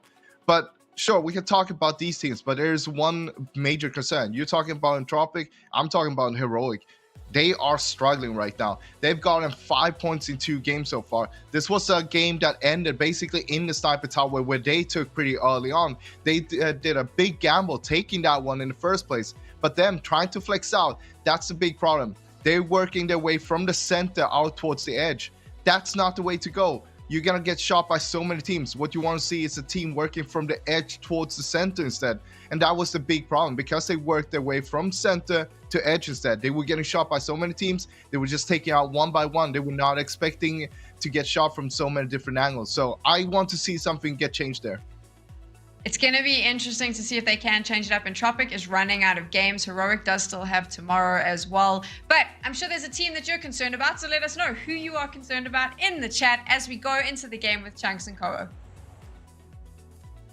Last Erangel of at least today ahead of us now. And, well, a lot that these teams need to prove. Obviously, those Group A squads, now their final map of Erangel going forward onto Miramar. They want to set themselves up in a good position. I feel like we talk a lot about how that map is really Erangel to its extremes to a certain extent. Those high and low ground areas so prevalent, and I think that maybe last zone was a bit of a preview for many of our teams on what to expect when we get over to the desert. It's an interesting one. That is for sure. And I think Saga made a really good point about Entropic setting themselves up for favorable zones and not really getting them, but then also not being the Entropic that we know in zones that aren't favoring them, not being as decisive, as dangerous in fights, as consistent, keeping 4 members alive. So a zone that's been posing issues for some of our teams and not really everyone's been able to handle them to the same extent. I wanted to touch on Howl for a second, because look at them looting Yasnaya. They're benefiting a little bit of bystanders not being here, and bystanders have been mildly annoyed at it as well when they have to be in the same group with Howl and they have to compete for their loot spot and they're not comfortable in what they do. With Howl setting themselves up in a day one like this, and well, this circle is looking like they're going to keep on putting points on the board, they can just bully the bystanders tomorrow possibly and make it that much harder for them to break into the top 6.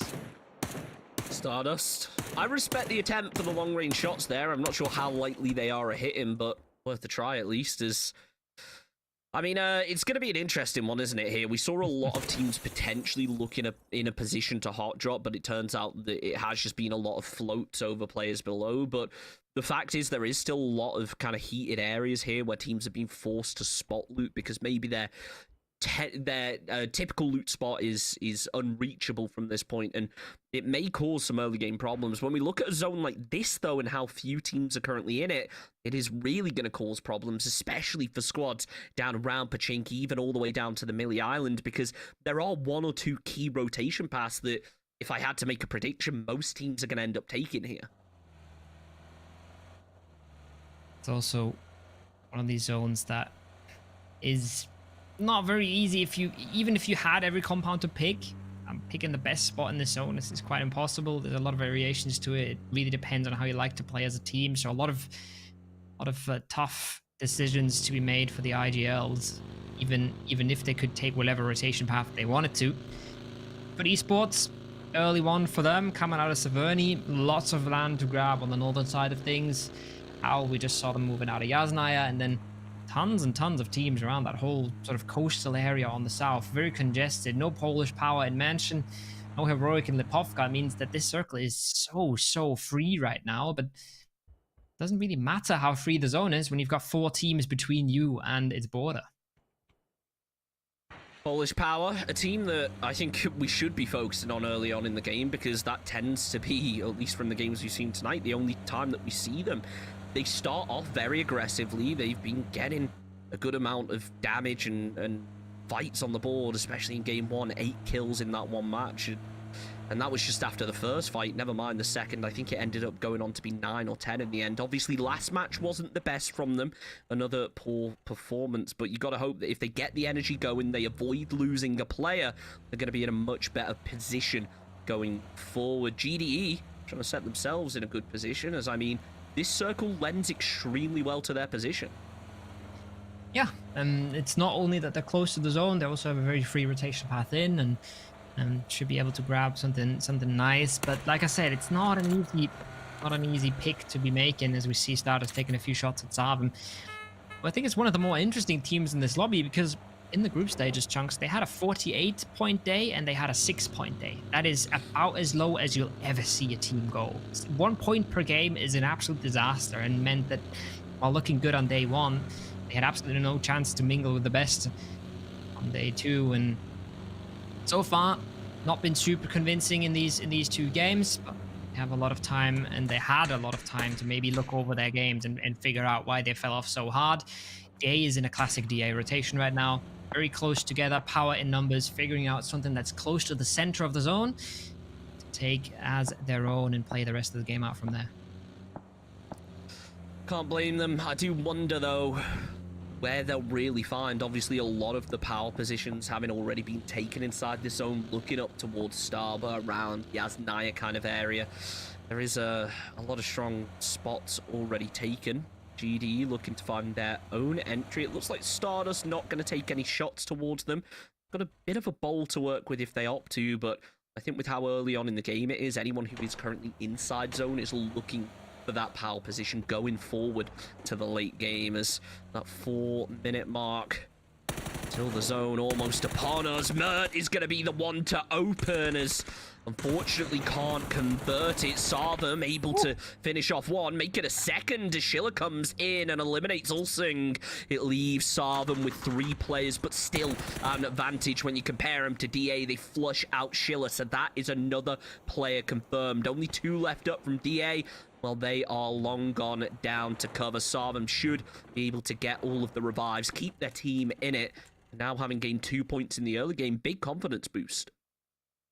It's a, well, big confidence bumper for DA. It's really not what they wanted to have in a rotation that was looking good. Lots of space in front of them, lots of compounds to pick from, but it doesn't work out for them at all. Kova trying to scout the bridge. Don't think he had any chance to see anything there, but maybe a pixel or 2, because he has turned around. They have slowed things right back down here, RFI. They've had their fair share of struggles trying to cross bridges, and by the looks of things, they want to reset this one. They want to completely come to a halt. I'm not quite sure if they actually have spotted something or if they're just trying to be extra careful, but this is extremely patient from Expendables, and I don't fancy the chances of RFI right now. I think RFI have kind of learned from their mistakes now, and it's good that they're looking this way. If you looked a second ago, you would have actually seen that one of those players from Expendables was on the side of the bridge, and what Daz did there was actually a really interesting way to try and counter-strap that. I'm not sure how effective it was, whether he's able to get eyes all the way over to the other end, but the fact is I am going to be taking that into my matches in the future. Kova, though, playing point, and this is risky. Your close range player pulling out a bolt, kind of baiting anything that he can. It's tricky. You've got to think as soon as one of these room for improvement players actually starts to make a push, he's going to get baited out. I think RFI must know about something, the way that they're looking. But as the vehicles start to make a cross, no, Kova's called it out. This is going to be horrible for them. Edom just going to be waiting as the nades start to roll out in position, ready to get those kills. Daz gets taken low by one of them as Bibin, also almost eliminated, flips his vehicle. Daz will be getting flushed as Gargi looks to find that one final bullet. Can he do it? No, as he gets the distance, and you see on the camera, Daz is not happy about that one. You can tell they spent so long looking out for this, scouting it, making sure it was safe, and it was all for nothing in the end. It's painful, man. It just feels bad. There's nothing they can really do about this except going for the other bridge and hoping that one's not camped. It's just the circle's so far away. They have to swing back now. Kova has to try and get a car. There might have even been some tire pops by the Expendables, but Marbo's already run for the hillsides, and it's just another rough game for RFI, and you can't fault them at all. It's nothing they did wrong. They just got camped out, and by the looks of things, Ruzier, they're even hunting down Bibin if they get a chance to. I feel bad for Daz because you could just see him putting his hands in his face, and he was just so frustrated about that after scouting for so long. RFI are not going to get away from this completely scot-free. So Ruzier leans out the sides, trying to find a bit of an angle onto Bibin as they put their way through. 50 seconds left until that phase 1 has solidified. Still not doing too much damage to any of these players, but looks like he's going for the headshot. Maybe a strategy here would be to go for the tires, try and spin him out, then close the distance, and it seems like that's what they're trying now. Big time spray coming through as you can just see how intensely Bibbin is trying to get away from this, constantly looking about, trying to find a bit of an angle, but no, it is just a demolition derby right now as Bibbin's vehicle starts smoking. He's going to be forced out of it. It will get ready to blow up. Tries to hit the first aid, realizes he doesn't really have the time. Double lands the headshot, shut things down. RFI, unfortunately, still room for improvement. They tried to scout it, they tried to play passive, but sometimes you just gotta go to the other bridge. Oh, it's rough. It's a good attempt from Bibbin as well. He gets a good bunch of damage out, but in the end, it's tough times when you've been hunted by 2 players. Trying to get the drive-by is just so much easier than trying to avoid it, and doesn't work out for them in the end. Circle goes northeast, goes towards the water, goes towards Entropic. Might end up in a similar zone that we saw yesterday towards the area of GDE, but for now, teams will have to move towards that eastern side. Teams will have to give up the idea of a Stalber ending. Teams will have to give up Yasnaya, actually make a pretty wide shift into the open grounds around the compounds that teams like Entropic are holding. Speed coming out from Heroic, and if you want to speed up your game, get yourself that McLaren skin on the coupe. You can equip it in game, heading over to that customized tab and set that skin up, and you are guaranteed to go faster than Adasia. I can say that. I said yesterday you can go faster. That might have been a bit misleading. You can go faster than Adasia. You can also go faster than a UAS, so that's pretty good. And I mean, you can see right now, UAS downhill is pretty fast for Polish Power, so certainly an interesting vehicle. I think it's a really useful one, especially if you've got a second player on that gunner seat. But it is not in competitive at the moment. It is in your ranked games though, as we see Footballists. God damn it, I can't get it out of my head, Chunks. I'm trying so hard. It's Foot Esports. It's not the Footballists, but I see a foot, and that's all I can think about as they are looking at BBL once again and deciding to go another way. And why'd they have to change their name to Foot Esports? I'm someone who likes to drop my T's. It's a risky one when casting, but hey, let's see if they can take this risk and if it will pay off. It looks like they are going to move down the hill. Norkis is posted up with the bolt, potentially going to try and take some shots, but it seems like both teams potentially want DA's compound. Crunio does spot the vehicles and decides to pull away, and it looks like both teams going to be taking shots at each other for the foreseeable future. 1 minute 30 on the clock for phase 2, and with how much water is currently in, I wouldn't expect it all to be cut out unless we get a hard western shift. As Crunio, that's not the way you want to go. BBL posted up, looking for more, as I'm not sure whether they realize it isn't in fact a solo. No, BBL are stacked here, and this should be the cue for Polish Power to get away, but it's just a little bit late. Marcelik will be going down, so does Cappy, and it's all on to that one final player. Norkis moving up the hill, getting to safety. Can't blame him, honestly. It's Polish Power with a bit of a BBL play. It's just a random send into a compound that they didn't really have a whole lot of information on, and as the first player goes down, I think you had a good idea. They maybe thought it was a solo holding that, but instantly punished. Every fight goes the way of BBL. They're set up, they're ready for it. It's a disaster for Polish Power. You said we only see them in the early game. Well, 10 kills and 10 points total is testament to that. It's not a pretty game for them, and once again, they started out really nicely in the group stages and then fell off completely. It's a similar pattern here, so I'm starting to get a little bit concerned for Marcelik and the rest of the gang. Now, 15 seconds. We'll find out where that phase 3 is going to pop, as is typically the theme as that zone closes through. Most teams are going to be centered up. I say that, however, look at Heroic still going to be making a rotation out on Stalber Hill with how potentially set up to hold them out. The zone, well, that is about as wet as it could have gotten, I think it's fair to say. Those cliffsides going to be in, and everybody is going to have to try and find an entry into what is ultimately a barren area with not a single unoccupied compound. No, there's really not a whole lot. Even the few shanties next to TE here are probably going to be taken very soon. And then there is a compound at the very southwest of this, the L compound, that just got freed up by TE as well. Team Elite is going to get backfilled instantly. Stardust is on ascend. They're one of the first to make it in. Norcus is one of the players trying to grab grounds, but there's Stardust. There's them trying to make a play, and look who's set up to greet them. It's not only Team Elite, it's also Bad Boy on the other side of things. And we've seen that man be an absolute menace. That's another good shot. It's connected. He's closing the door. He needs to get a pre-nade out here if he wants to do more damage. There's so much damage coming in with Stardust right now. They can't reset this. If they can't make their way into the building, they're going to get shredded on the outsides. Stardust, what are you gonna do? Is he gonna come for you? Not this time around as the nade lands through and Bad Boy is down. Cobra still looking out to try and keep his teammate in it, peppering through the doorways, but it's not gonna be enough. Team Elite losing a key member, but also then Stardust taking a casualty in return. They're not realizing that they were being popped at from 2 angles. Still looking out, but still not able to find anything. Rinalock, though, a whole lot closer for Pink Pony to this expendable fight.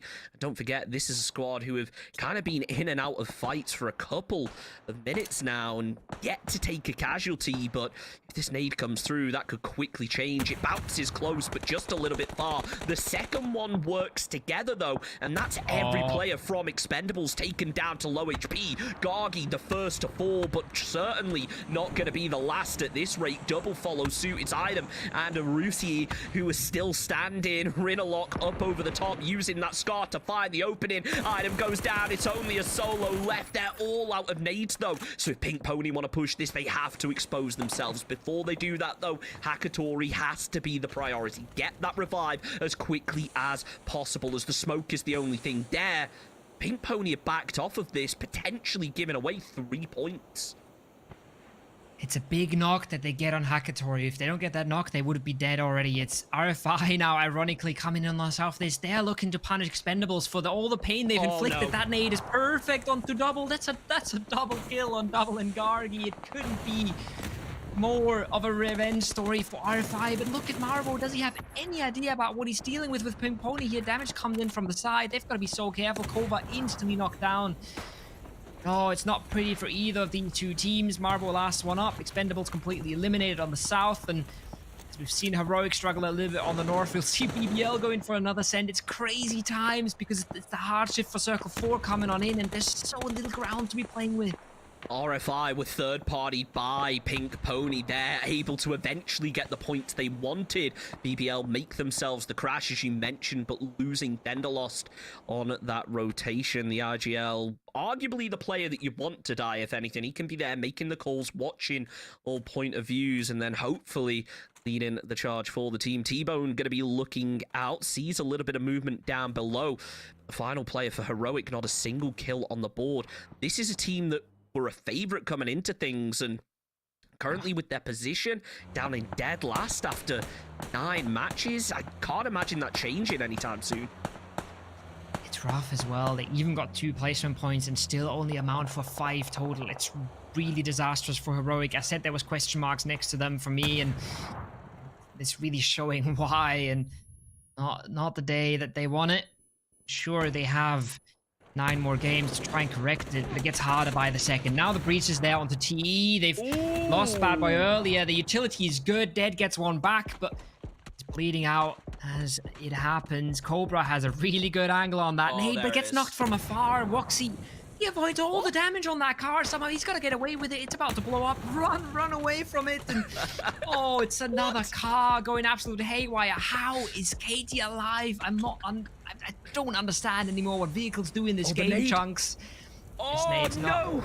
The nade, if it had just gone through to the other window, the fight would have been all over, but he throws it into the wrong one. And now Scream is still standing. The smoke is there as the only form of cover. I think that Pink Venom now realize the revive isn't going to happen as easily as they thought it would, at least not on their part. Team Elite not having the same issue. Scream potentially going to jump out the window here, cause some problems, but instead opts to wait for his teammate. On the other side of things, Foot Esports taking a fight against Digital Athletics. Nades come close, but not quite able to connect. The strong arms coming through as now Entropic try to flex their strength and hold on to this compound. Ivers takes Sabila out on the rotation. Headshots out of the vehicle. Gira going to be held down as well as Hakatori tries to make an entrance into this compound. He has been taken down low as Nailup gets retaliated upon. More frags come through, but still maybe not realizing exactly where this player is going to be. Flashbangs come close, and it's the car in the end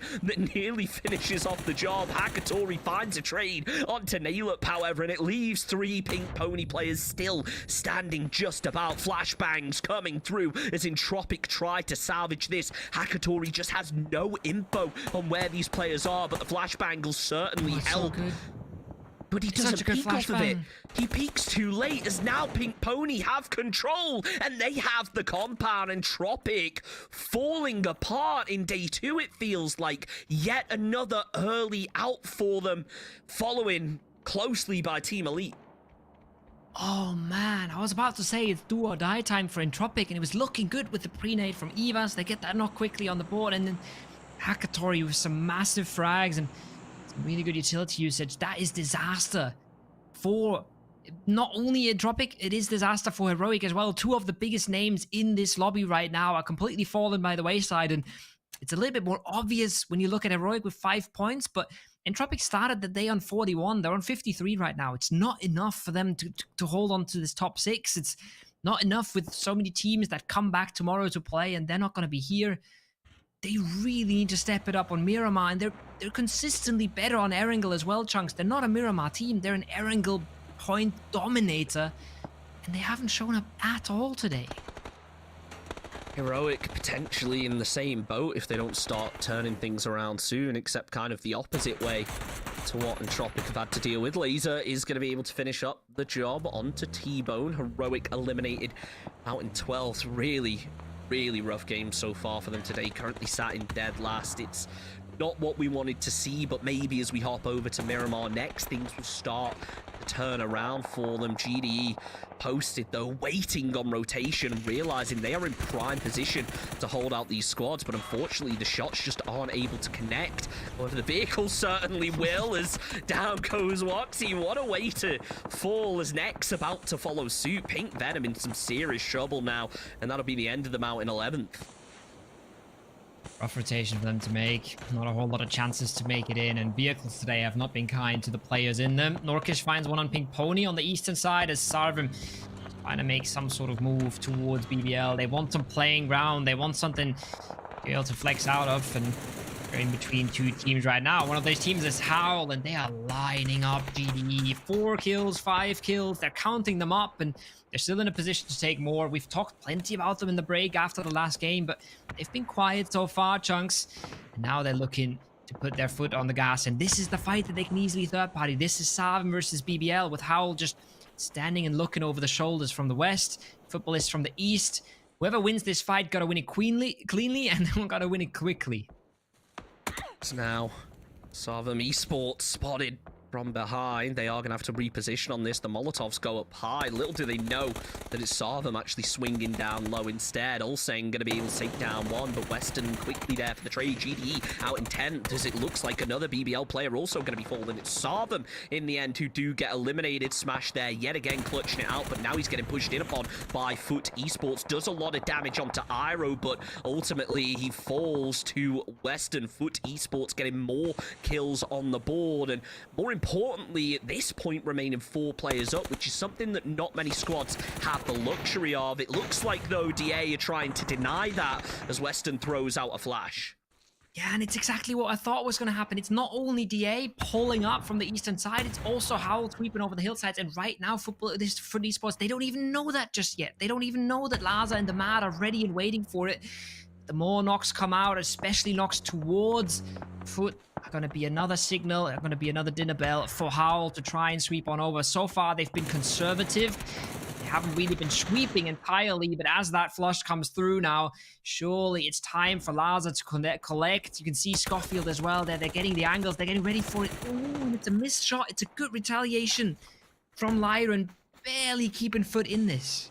Oh, it was close. I think he even found a little bit of damage onto one of those players there, but it just wasn't enough to convert into a knock. Now that they turn around, it could potentially put Stardust in a bit of a tricky position as they do start that rotate. They're already being spotted out here by Project Underdog. You can see Ali taking a lot of shots in that direction. The vehicle now going to be smoking. They're all going to have to try and hop out. Ruin takes down 2 and basically ruins their game, looking for the third and final. And, well, all it's going to take is one stray bullet. That's exactly what connects. It's Stardust falling to dust in 6th position at that match. A couple of kills on the board, though, so still impressive for them, making it to a fairly late game position.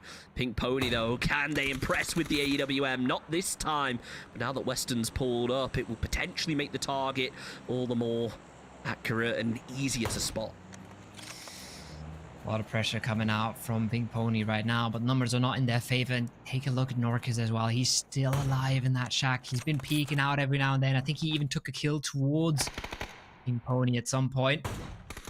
Now, he's being quiet. He's letting the battle it out. It's looking okay for Foot, but player on the lower ground, Jiria, can pose a big issue. It's 1 nade in the hands of Ryanlock. Doesn't have a whole lot more to follow it up. And we already saw some of the armor being completely battered on the side of Foot, so throwables do a whole lot of damage in that situation. But once again, it's a shift towards the eastern side, and it frees up so much space for Howl. Everyone is just leaving them. Everyone is evacuating the scene, making them able to just take things into their own hands. What a nade that was. So close to Rhino Lock, but in the end, not enough. The headshot certainly works. Now Foot Esports close this down. 7 kills on the board for Pink Pony. Not terrible by any stretch, but you maybe hope they were able to get a couple more out of this one before they fall. The headshot doesn't connect, but I'll tell you what, Iroh certainly does. That's Giria out in 5th alongside his team. Polish Power, by the way, we should point out, still have a solo in. It's Norcus, and he's potentially about to get pushed on by Foot as well, so needs to be very cautious, as they're really the only team that have no current players inside zone. They're certainly going to go this way. They're going to look over and try to see what they can do against Project Underdog and Howl, but they're quickly going to realize that they're looking at multiple teams here, and it's not going to be an easy third party unless they fly into Howl and instantly clean them up. But that is a lot easier said than done, especially with Ruin picking up that one onto Riz. He's got to get away, and Lyron actually has the angle. If he can just connect one more bullet, there is the possible opening that is 2 players knocked at the same time. It's just the Mad left standing to try and get that res, but they're doing it both at the same time. Iroh is running it down for the shack, but he's caught by Norcus. It's about to be a second kill. If he can just get unstuck from that buggy, he can't. He can't get out of the flames. He can't get out of the fire of Odumavizi. A good stand for Polish Power does not amount to a kill. It means footballists 4-man strong, Project Underdog 4-man strong, and Howl have finally been slowed down just a little bit.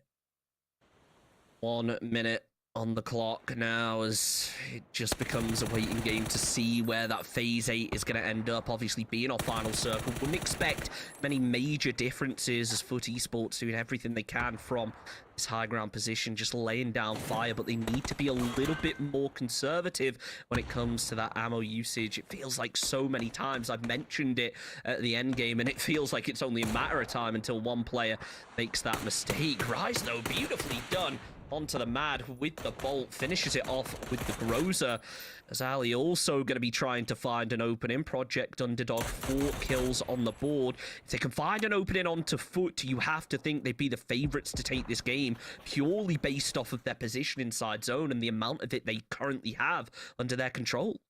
Yeah, it's not just the position, it's also the fact that they've been in here for quite a while. They've got really good armor, really good utility, as at least they should. That's a big tag from Iroh, though. The big gun rings through and does a whole lot of damage even with a body shot. But don't forget, phase 8 is still coming in. So there's still a circle shift. This could go hard south. This could go hard north. This could go any direction and throw us for a bit of an upset, depending on what it decides to do. That's another headshot. That's another bit of damage dealt. That's another bit of armor damage on the sides of Project Underdog. And I think it is fair to say they haven't been as pressing, as dominant as Foot Esports have been today. The circle goes south, though, and more importantly, that roof is still in chunks. We saw the role that roofs played in game 1. This is a similar circle with not a ton of cover, maybe a little bit more than the fields of Yasnaya, but having that high ground on the roof, if Iroh can't knock you down, it's massive. Should also point out as well, Howl are now in the top 6 and Foot Esports are kind of on the cusp of it. If they're able to get this chicken dinner, it is going to cause a real upset to the standings.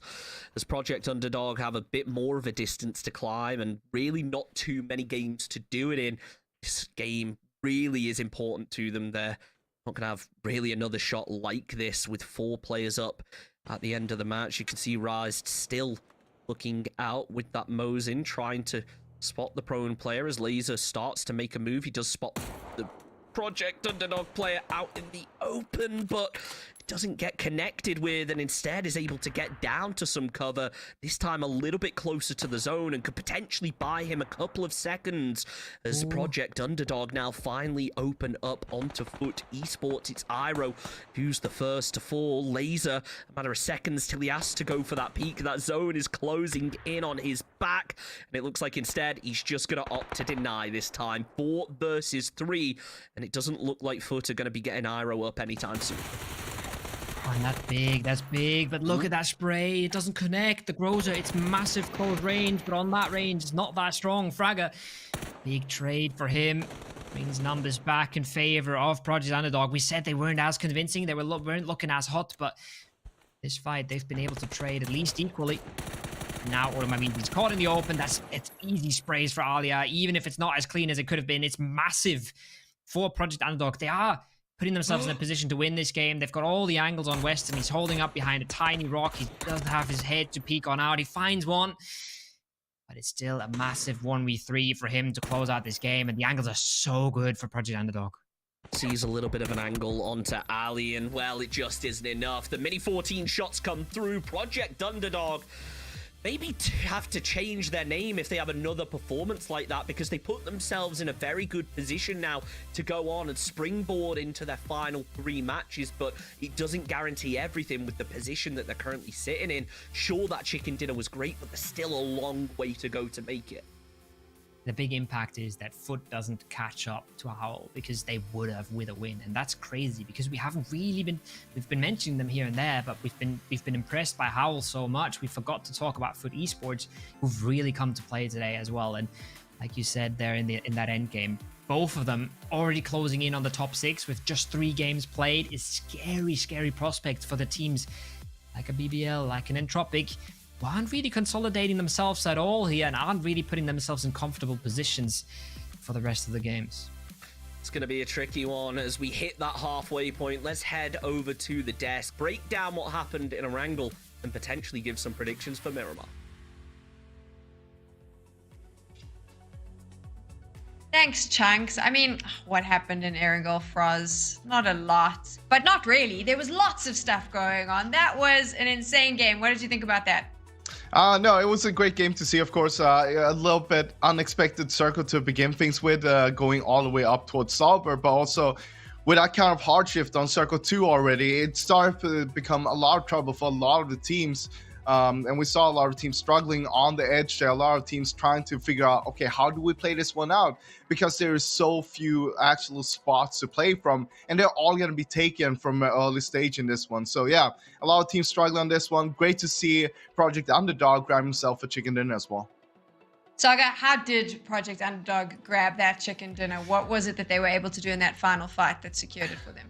So a lot of it really came down to the positioning that they were able to get. And this isn't the first time that we've seen this, but the way that they actually get into that compound, that is an area that's typically dominated by Entropic. They're usually very good at holding that area out. But for the second time now, they've just allowed a team to rotate sort of through the middle of them. We saw it yesterday with BBL in the game where they ended up in the top 3, but POG just goes straight through the middle of a 4-way 1-1-1-1 split and end up just taking the compound, and pretty much they just get to sit there until the very late stages of the game. The zone does favor them until the very late stages, and they do eventually start to flex out and find some very solid angles, particularly towards the northern side. Foot Esports not able to come out with 4 players standing coming into the final 3 as well. So POG played the end game very well, but to get there, there wasn't all too much that they actually had to contend with. If you take a look now, this is the leaderboard from that game. And I mean, Froz, Howl, 2 chicken dinners, a 3rd place. They are having an insane time. They're definitely having an insane time, and it's looking a little bit like win or die. a little rinse and repeat on that one from yesterday. So we'll just have to keep an eye out for him. I guess you're not going to miss them considering that they're always in the top 3. But also another team to mention is, of course, Football is this time getting himself that 2nd place after having 2 4th places. This is phenomenal what we're seeing from Esports right now. Compared to the group stage, they've grown a lot as a team, and we're seeing being really consistent here so far, but we're only 3 games deep. But despite that, they are putting themselves into a nice spot on the overall leaderboard. As we take a look at some of the stats from the players, that'll be up on your screen right now, Saga.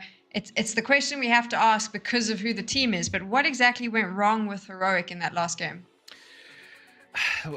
I'm not entirely even sure if it was Heroic's fault this time around. Like, they tried to make this wide rotation to come in from sort of South Georgia area to come in on the northern side of the zone where they maybe expected a little less resistance. The problem was the resistance they did run into was Howl. And so far today, and this is very much not characteristic of what we would have expected to see them coming into this tournament, but they've been so good at clearing their backline, making sure that no one can make these late rotations into the zone behind them. And Heroic tried to make that play. They tried to make it work, but ended up being funneled north directly into the path of BBL and just getting caught in the middle of both teams and getting picked apart from there. And it's been a disastrous day so far for Heroic. Definitely. And I think the big thing is that we're seeing Heroic being very hesitant, taking those kind of fights. They got shot by only 1 member from Howl. It was only from Lhasa they got shot on. And it was only 2 Howl members that was holding down the warehouse up there where Heroic tried to breach from the beginning. And after getting a few tags, they basically just said, all right, let's go somewhere else. This is taken. They're not even taking the opportunity to actually look it through a little bit further. They're not fighting their way in on the edge, which is something we normally see Heroic do, and that's how we've seen them thrive so far throughout the whole year. But now something is changing. They are playing way too passive, and it's not working out at all. As Saga was saying, they're basically just salvaging from time to time right now, going in for the northern rotation straight into BBL. That didn't give them anything. If anything, they just kept on losing players on not doing anything at all. So we've now seen 3 Erangel games for the day, and obviously for some of these teams, specifically the ones in Group A, that is it. They are done on Erangel. Did it play out the way you were expecting it to, Frost? Definitely not, I'd say. Seeing teams like Heroic and Entropic having this bad of a performance, especially like Entropic that already played yesterday as well, I was expecting more from them coming into today. And Heroic, of course, that sat out yesterday. They have tomorrow as well, but they need to step it up right now because they don't have more games they can throw out of the bin like this. How about you, Saga? I think the clear standout performer is Howl, and while it is a team that maybe was in the back of our minds as a contender coming into today, the fact that we've played half of the amount of games and they're already up there in the top 6 among the big dogs, the teams like FaZe and Bystanders that have played 6, and they're only, what, like 2 to 10 points behind some of these huge names. Howl has set themselves up for a massive success, and if they can continue this for the rest of today, it really might be another win or die type situation. We'll take a look at those standings in a bit to see how this last game impacted them. But before we do that, how many times have you seen players on social media post something and you've thought, what were they thinking? Well, it turns out we're about to find out because they're going to answer questions about some of the weird things they post online. Take a look at this.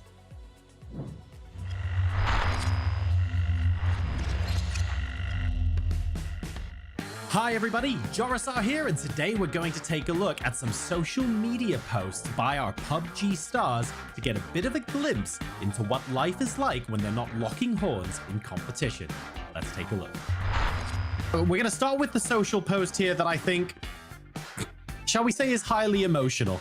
Talk me through when this was, what the context was, and what was going on here. Oh no.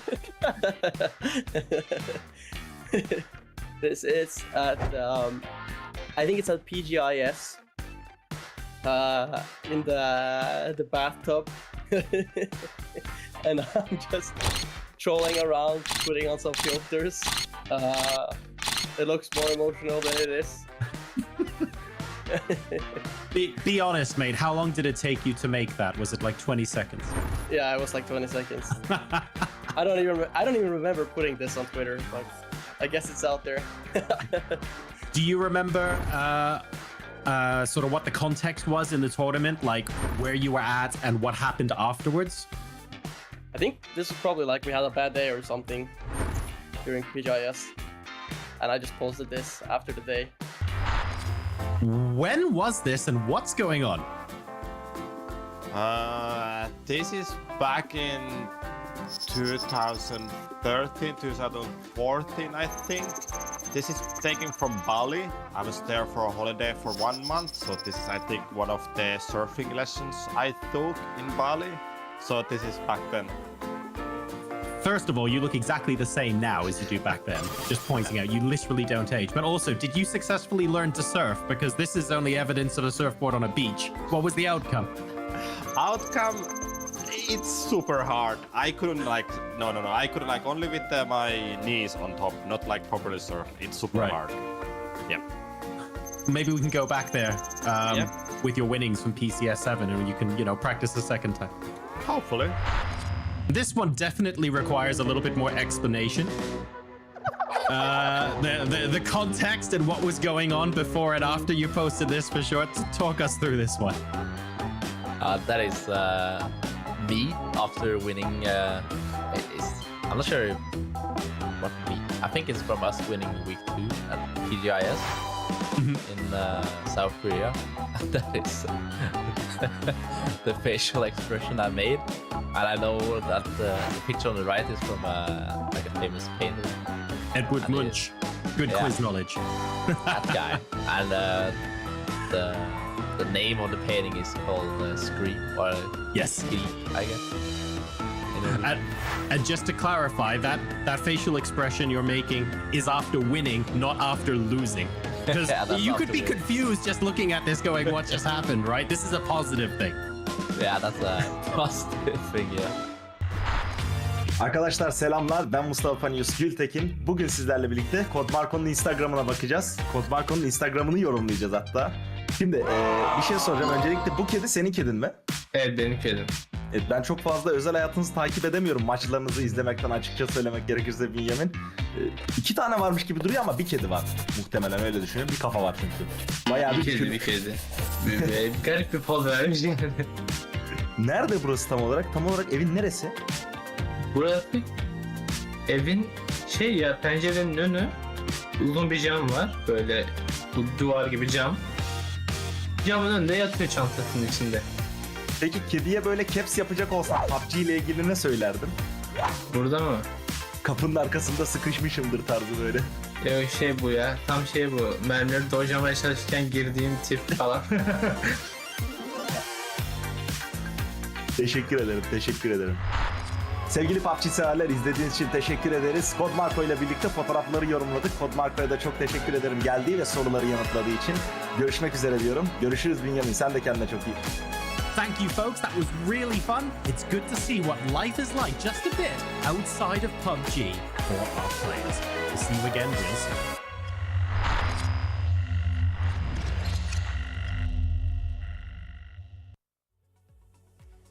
Apparently, life outside of PUBG for our players is surfing, emo bots, and cat memes. Saga, that's all I've got. Look, all 3 things I fully approve of, to be honest, but coming in, there's so many things that we approve of and some that we slightly disapprove of that we've seen today. Certainly Hal can very much say they approve of how today's games have gone. Foot Esports as well, a team that, you know, we highlighted at the start of today is, well, the new roster coming in. We say maybe it's going to work out. Maybe the addition of Iroh back on the playing field is going to work in their favor. It certainly seems to be going that way.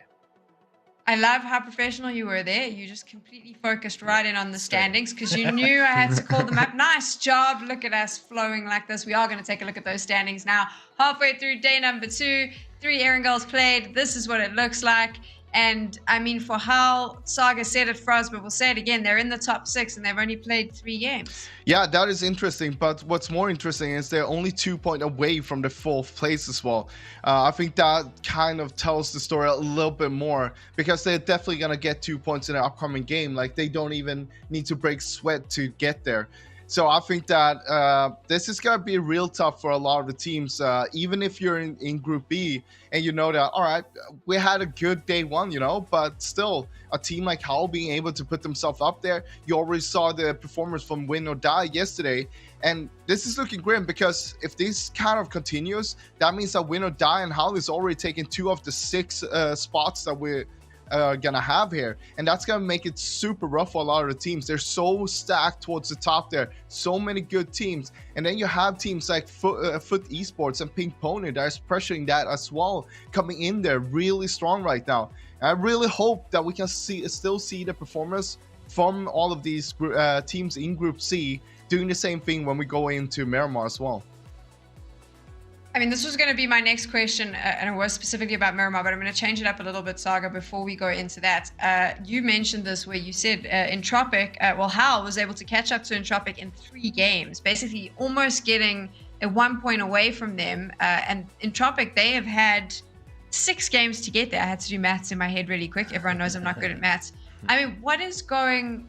I have to say it for what it is. What the hell is going wrong with Entropic right now? Because something is going wrong. They dropped into the elimination stages, and now they seem to be floundering here as well. I think the most telling statistic that we can look at for Entropic is the placement points on the board right now. Howl have played 3 games, and bearing in mind, it might be a bit of a stretch for an example, considering that they are, top 3 already after those 3 games. But if we look at Foot Esports, who've also only played 3 games and haven't come away with a win, they have more placement points than Entropic have with the 6 additional games. It's just getting into those late game positions once again, just really being caught out when the zone doesn't favor them and having to make those moves. This time around, in fairness, as long as Hakatori's still standing, there's not much you can do when Pink Pony crash your compound. But they put up a very solid fight, but it wasn't enough to come away and actually start stacking up the points. And they're very much running out of opportunities to do it now. Only 3 games left. And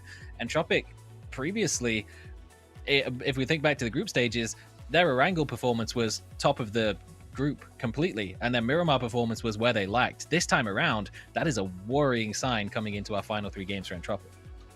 I mean, what you said there is something that we do need to highlight. For the teams in Group A, this is it. They have 3 games left. After that, that's it. They don't have a chance to get more points on the board. And right now, Entropic is going to have to put 3 massive plays in if they want to see themselves staying in that top 6. For us, back to the Miramar comment, though, yesterday when Win or Die was on this incredible streak, we said, okay, is this going to change when we change maps? In their case, it didn't. Do you think Howl's success will change when we move over to Miramar? Look, I'm just saying, like, it did change a little bit. They went from a 3rd, 1st, and 2nd to a win and win when we changed to Miramar. So it just went better for Win or Die when we changed the map, and I hope that's not going to be the case for Howl, because that just means that it's basically going to be a win-win-win. That's more or less the only improvement they can do right now, and that would be super rough. But yeah, teams like Entropic and other teams that are in Group A right now, they are struggling a lot, of course, but they are also having their points sponged up once again by one team. Yesterday was Win or Die that was sponging up a lot from Group B. Today it's Howl from Group C that's sponging them all up. In Group A, it's rough. It's rough. That's all I can say about it. I mean, this is the other thing, is when we were watching yesterday, we said, Saga, that Group B is the stacked group. So by rights, this should have been an easier run for the teams in Group A. I mean, on paper, we were like, oh, it'll be a little bit easier for them today to get some points. Not the case when you've got a Howl and a Foot Esports coming at you, and kind of exactly like Frost said, Pink Ponies as well, just taking all the points from them. Yeah, it really has been a struggle for the Group A teams all the way through. They've just not had an easy day whatsoever. BBL, at the very least, has managed to creep their way up into 2nd place in the standings, and where we saw them be a little bit more consistent, maybe passive and playing towards the central positions, was on Miramar in yesterday's game. So it bodes very well for them and their chances. Project Underdog have done great work with picking up the win in the previous game, playing the position passively, holding it until the late stages, and then pushing their advantage just from the position that they were able to take. And that will you know what? I'm looking at the standings. That will be enough for them to, at the very least, qualify for the last chance qualifiers and avoid the full elimination stages, the bottom 2 slots that just don't get the chance to participate in the last chance qualifiers, which is currently occupied by Heroic, which is absolutely mind-blowing to me. I mean, we don't have enough time to discuss whatever's going on with Heroic, but I'll be honest, the elimination stages for me, this has been very surprising. Some teams have surprised me by how well they've performed, and other teams like Heroic, my jaw is a little bit on the floor because I just don't know what's going on there. I'm trying not to ask them questions, but Coach Chunks, what do you think is going on? Why are some of our favorite teams failing, and why are some of these lesser known teams just popping off? I'm going to say something that might be a little bit controversial, and I think it might just be an element of overconfidence. I think a lot of teams might have come into this knowing their fragging potential, and now moving forward have realized, hold on, there are a lot of other strong rosters in here that we now have to compete with, and maybe underestimating them was a mistake. But for the majority of these teams down at the bottom of the leaderboard, Kovo, I think most squads are now starting to come to that realization. And I think that this could be the kind of kick that teams like Heroic needed to start actually getting those points on the board, because it's been too long without any for a team of that caliber. I'm really starting to get concerned for Heroic as well. I'm not concerned for Entropic because maybe they've come a little bit off their honeymoon phase and they're not winning the fights that they should usually be winning. And then it's a little bit of bad circles. It's a few mistakes. It's very quick to just get, just drop a tier in performance in PUBG because just a few % at the top means so much. But for a team like Heroic, who is not locked in for PGC, who has been extremely inconsistent throughout the year, who there's a few stories about them having maybe some potential issues inside the team as well, having such a bad start with a very shaky position towards PGC, and well, that circle is not going to help either. For them, it's a real problem. For Entropic, it's a bad tournament, and they don't want to be in this position. But for Heroic, this is really serious.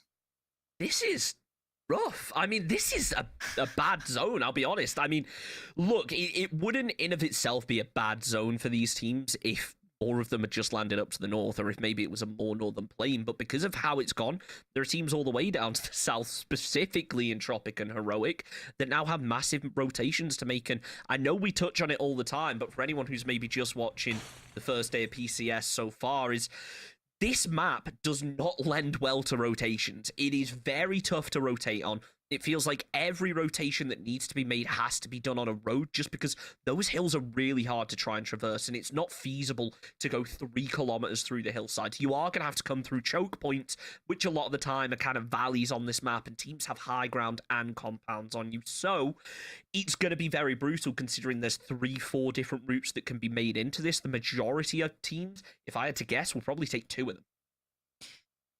Yeah, it is the story of Miramar every now and then. For now, it's very few teams in the zone, very many teams outside of it.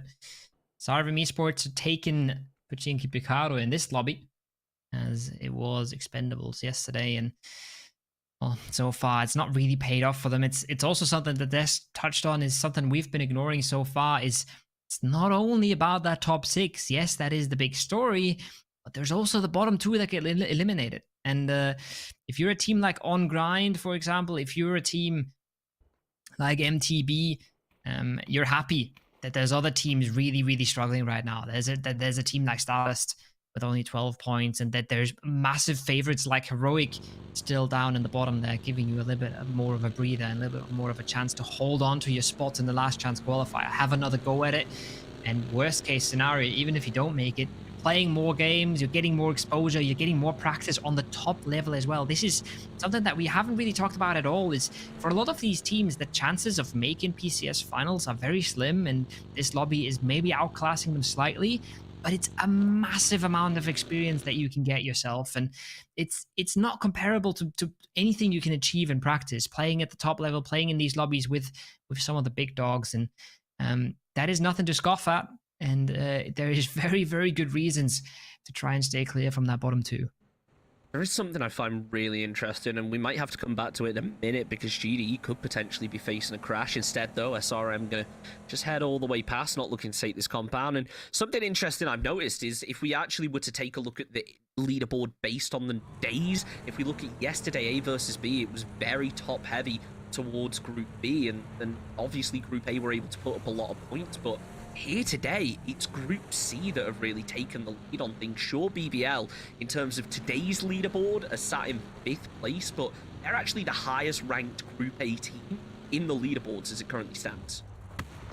Yeah, and that is something that's really interesting, because I think on paper it was A versus B that looked the most stacked and looked the most competitive. But then you have teams like Entropic where you think they're going to completely dominate a lobby. They don't show up at all. You have teams like Room for Improvement that looked very promising in the qualifiers, have a bit of a tournament to forget. Marble always getting in the car very late. Polish Power was running it down. The matter of seconds for them to get away, and that's a big knock from Daz. That's a big save onto Marcelik. Room for Improvement, they get away with a little bit of a scare.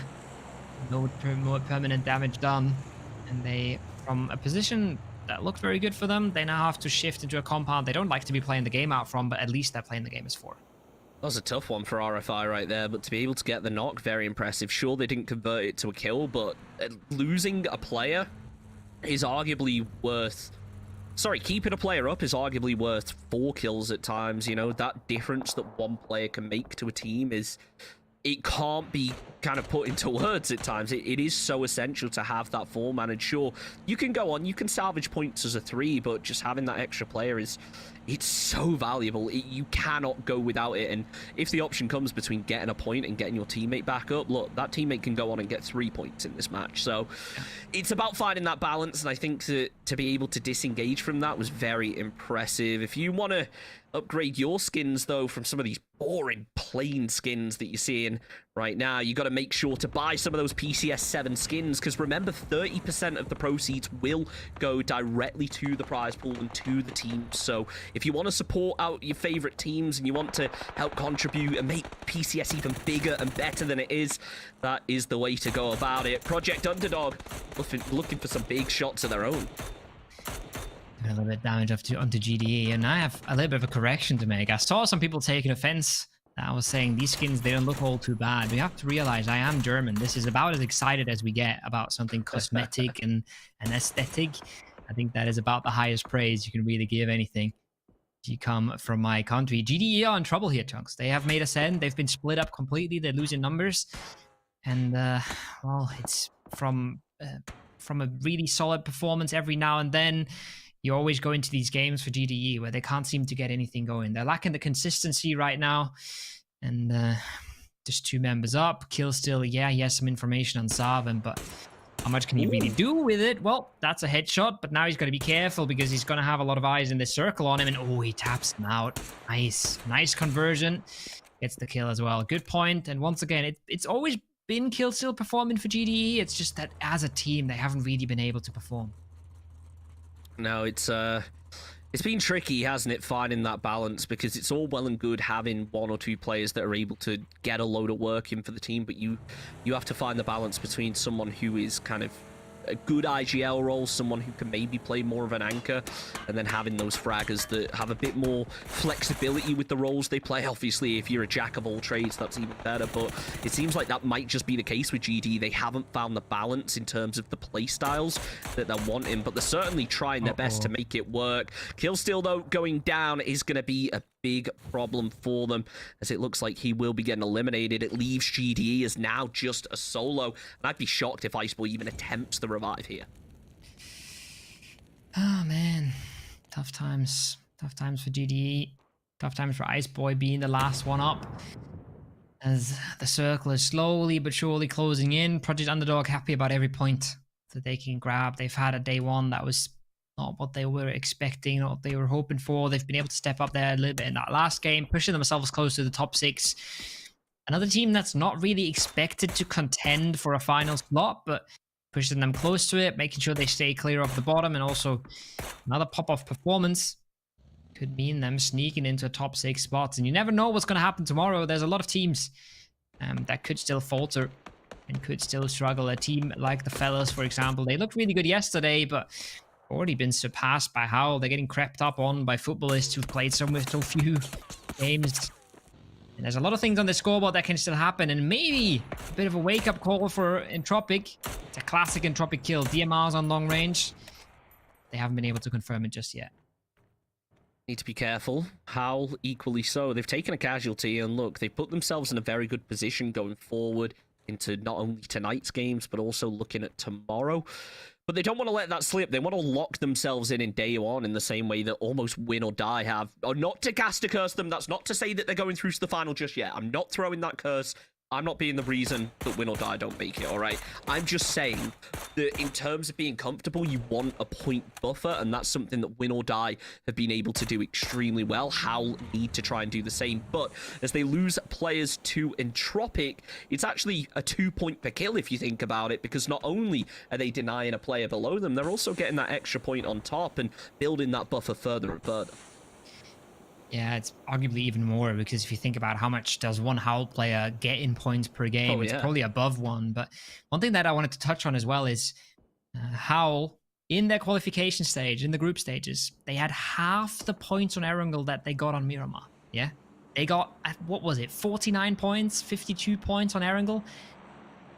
That's looking mighty scary. They were way, way better in Miramar in the qualification stage, and now we're just starting to get into their first Miramar of the Elim stage. So, scary prospect for other teams that are competing for the same spots, and scary prospect for a team like Entropic, who, well, they need a massive shake-up. They need to absolutely get into gear, get about a 10 kill per game, maybe a 10 points per game, if they even want to have a chance at finals here. Team Elite, very split right now. This is a precarious position, I think it's fair to say, for Cobra to be in, as Heroic start to work their way around. He needs to get a read on this fairly quickly, because they are kind of posturing as if they want to start making a push, realizing DA are going to be on their back. Now as Cobra does open up, makes a little bit of noise, it will potentially pressure them, but at the same time, that could also have been him revealing he is a solo in this compound, and it looks like Heroic do want to turn onto that, as now Polish Power posted up, getting themselves a position. There it is. We kind of expected it to happen. Heroic pull up. Cobra tries to move away, but MEA is ready to take those long-range shots. It's good awareness from Cobra as well. It's not a compound that's super easy to conserve your car in, but he's not only got it safe, he's also got it parked in a way where he can get away towards his teammates very easily. Now they're going to get under a lot of fire, though, and they've been stopped in their tracks. I'm not quite sure what's stopping them. Maybe stuck on a tiny ridge, but they're taking quite a bit of damage. They maybe just want to get the heals off, but one more bullet through the smoke would have been the knock, and that would have been an easy punish for Heroic. You can already see Page going for a reposition, trying to get aggressive. They know that they need to go big here, Heroic. They know they can't just sit in the center and hope for good games. Dead jumps out again. That car is blowing up. And that is looking like Heroic might finally collect some of these kill points that they so desperately need, but there is Anonym. He says 1-2, thank you. Takes Cobra away, and it's just 1 point that Heroic could even grab from that situation. Well, it's a point on the board, isn't it? If they can confirm Matralius now. Dead. Oh, living up to his name. Nade is just perfectly placed, honestly, from Page right there. You could tell he saw him before he threw it, just let it right ahead. The second one won't be able to get the flush, but he's close enough to being flushed out in the end. Page just going for that heal as Heroic now slowly work their way through. 25 seconds left on the clock, by the way, till that next zone pops, and pretty much everybody has an entrance or their full squad inside. I don't really see anyone that's not inside of this circle, so yet again we'd expect things to slow down, but as Page goes for the flush, he actually gets third party from range, so Heroic on a bit of a rescue mission here. Not the way they want to start off their game, even with kills on the board. Yeah. Oh no. You never love to get knocked, but when it is to secure that kill that was crawling away into someone else's scope, I think that's reasonable. That's something that they will take. Circle now eliminates a whole lot of landmass. So of course goes towards the northwest, where there's tons and tons of open ground, which means we're in for another crazy one, Chunks. It's been wild today, and I don't think it's going to slow down all too much. We already see Howl going for the send towards the northern side. Ruin, though, is going to a completely different location that the Mad is taking right now. He's getting close to RFI. The rest of Howl is going more for the ridge lines northeast, and then look at the southeast, look at the southwest. There's so many teams that have to work their way in. I just spotted Lucarooks there, making another one of his classic Lucarooks walks into a team to try and catch them off guard. And look who's under a scope. It's Bad Boy from TE, but doesn't even want to take the risk. He doesn't even want to take the shots. He wants to stay unnoticed and run for a position in the zone that he's going to get for completely free, Chunks. I don't know how he's managed to pull that off when there are so many teams that are going to be contested this one. I can't help but notice as well, pretty much half the lobby is already in Cruz de Valle, or at least around that area, so you can tell that's going to be a serious point of contention. DA going to be making their send in. It's going to be Rise who finds the opening knock onto Matralius. They tried to pull up the vehicle, but in the end, Mert quickly follows suit. Only 2 players left now from DA. The Schiller still yet to get to safety. Long-range shots come out from Norkis from Polish Power, as I didn't even realize they were running a 2-2 split right now. Marceluk, last bullet, and he makes it count. Only 1 player left from DA, and, well, it's going to be a tricky one. Everybody has a read, but equally so, it doesn't feel like anyone wants to push. It's a good point for Polish Power, and it's a good split for them because, yes, you said a lot of teams are committing for Cruz del Valle, but this circle can go a lot of places still, and getting out of Cruz is going to be absolutely painful, to say the least. So having a split like Polish Power has is massive.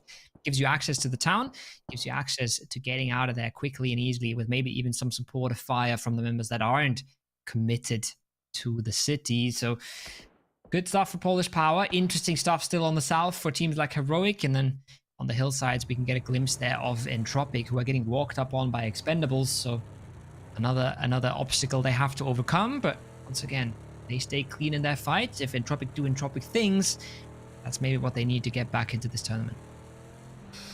Phase 3 closing its way through. I'm honestly shocked that so few players have actually died on this rotation. I expected a whole lot more, but maybe next phase will be what I was expecting. Foot Esports over on the north, by the way, did manage to fill that northern side. They've taken control of those kind of water tankers, which is always a very interesting position for me. I don't know what you think about that one, Kovo, but it feels like when you have control of it and you're the only team up there, it is a power position. It provides so much info, but the rotation is tricky when you have to move like they're now going to have to. Them and 3-4 other teams into a very, very small area of space with not a single compound free. Yeah, that's what I try to talk about earlier, is that northern side, that northern half of the circle is extremely barren. Not a whole lot of cover. There's Double doing double things. He sneaks up, he creeps in and gets a knock onto Entropic, almost gets the flush, and Beamy has heard this. Beamy knows Ivas, he's able to react, but he instantly gets headshot instantly. Has to get away from things. That's them already losing nail up. Luca has not been able to catch out Double enough. He does good damage, or it's Cuba, excuse me, but no knocks, no pressure relieved at all for Entropic right now. They're getting pinched on from both sides, and it's another do or die situation. And the last one, they just completely fell apart versus Pink Pony. Now Double is cooking another nade. He has a good idea of where Kubas is. This could be so rough. The bounce is not good. It's another breather for Entropic, as Heroic have also completely disengaged on the southern side. Important thing now as the zone moves in, this fight has to be cleaned up within 2 minutes. QB just going to be holding on the side, realizing he's surrounded. Molotov looks to spread, but before it does, he tries to land a couple shots. Going to be pinned inside the corner now. Molotov lands and the shots come through. Double shuts things down as Entropic lose a player. More nades coming through, but the smoke inevitably is blocked off Ivor's line of sight as he tries to find any space whatsoever. He's just not able to. Runs down the hill. Heroic, though, taking notes out of BBL's book because they just send it in as a 4-man. They've managed to get at least 2 of those players in. Page in a bit of a tricky spot, but should be able to get over that wall, get to safety, and stay as a 4-man. They need to be careful, though, as Pogs stay here. Polish Power start to pick things up, denying another rotation. The 2-2 split paying dividends this time, and it looks like Stardust looking to get some points on the board as they salvage that solo player straying away from the pack.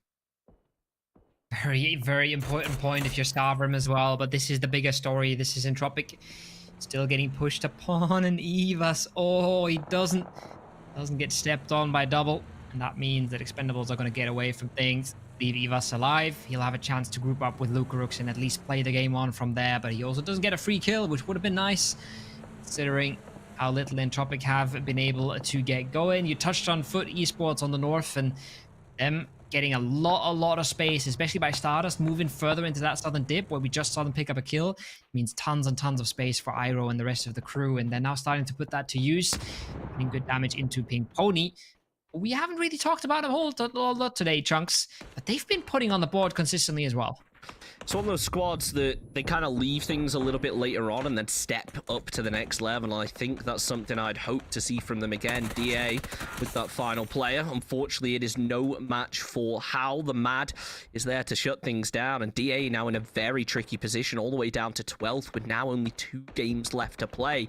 It's going to be a near impossible feat if they want to stand a chance of that direct final qualification. It looks like most likely the last chance qualifier is where they're ended up. Stardust and BBL, though, working together to tear apart Pink Venom. It was RFI who managed to get one of the knocks onto that, but as the mollies get returned, they're just a little bit short, and it gives BBL good info exactly what's happening behind as they realize the mollies are a little bit of respite. They're more defensive than offensive.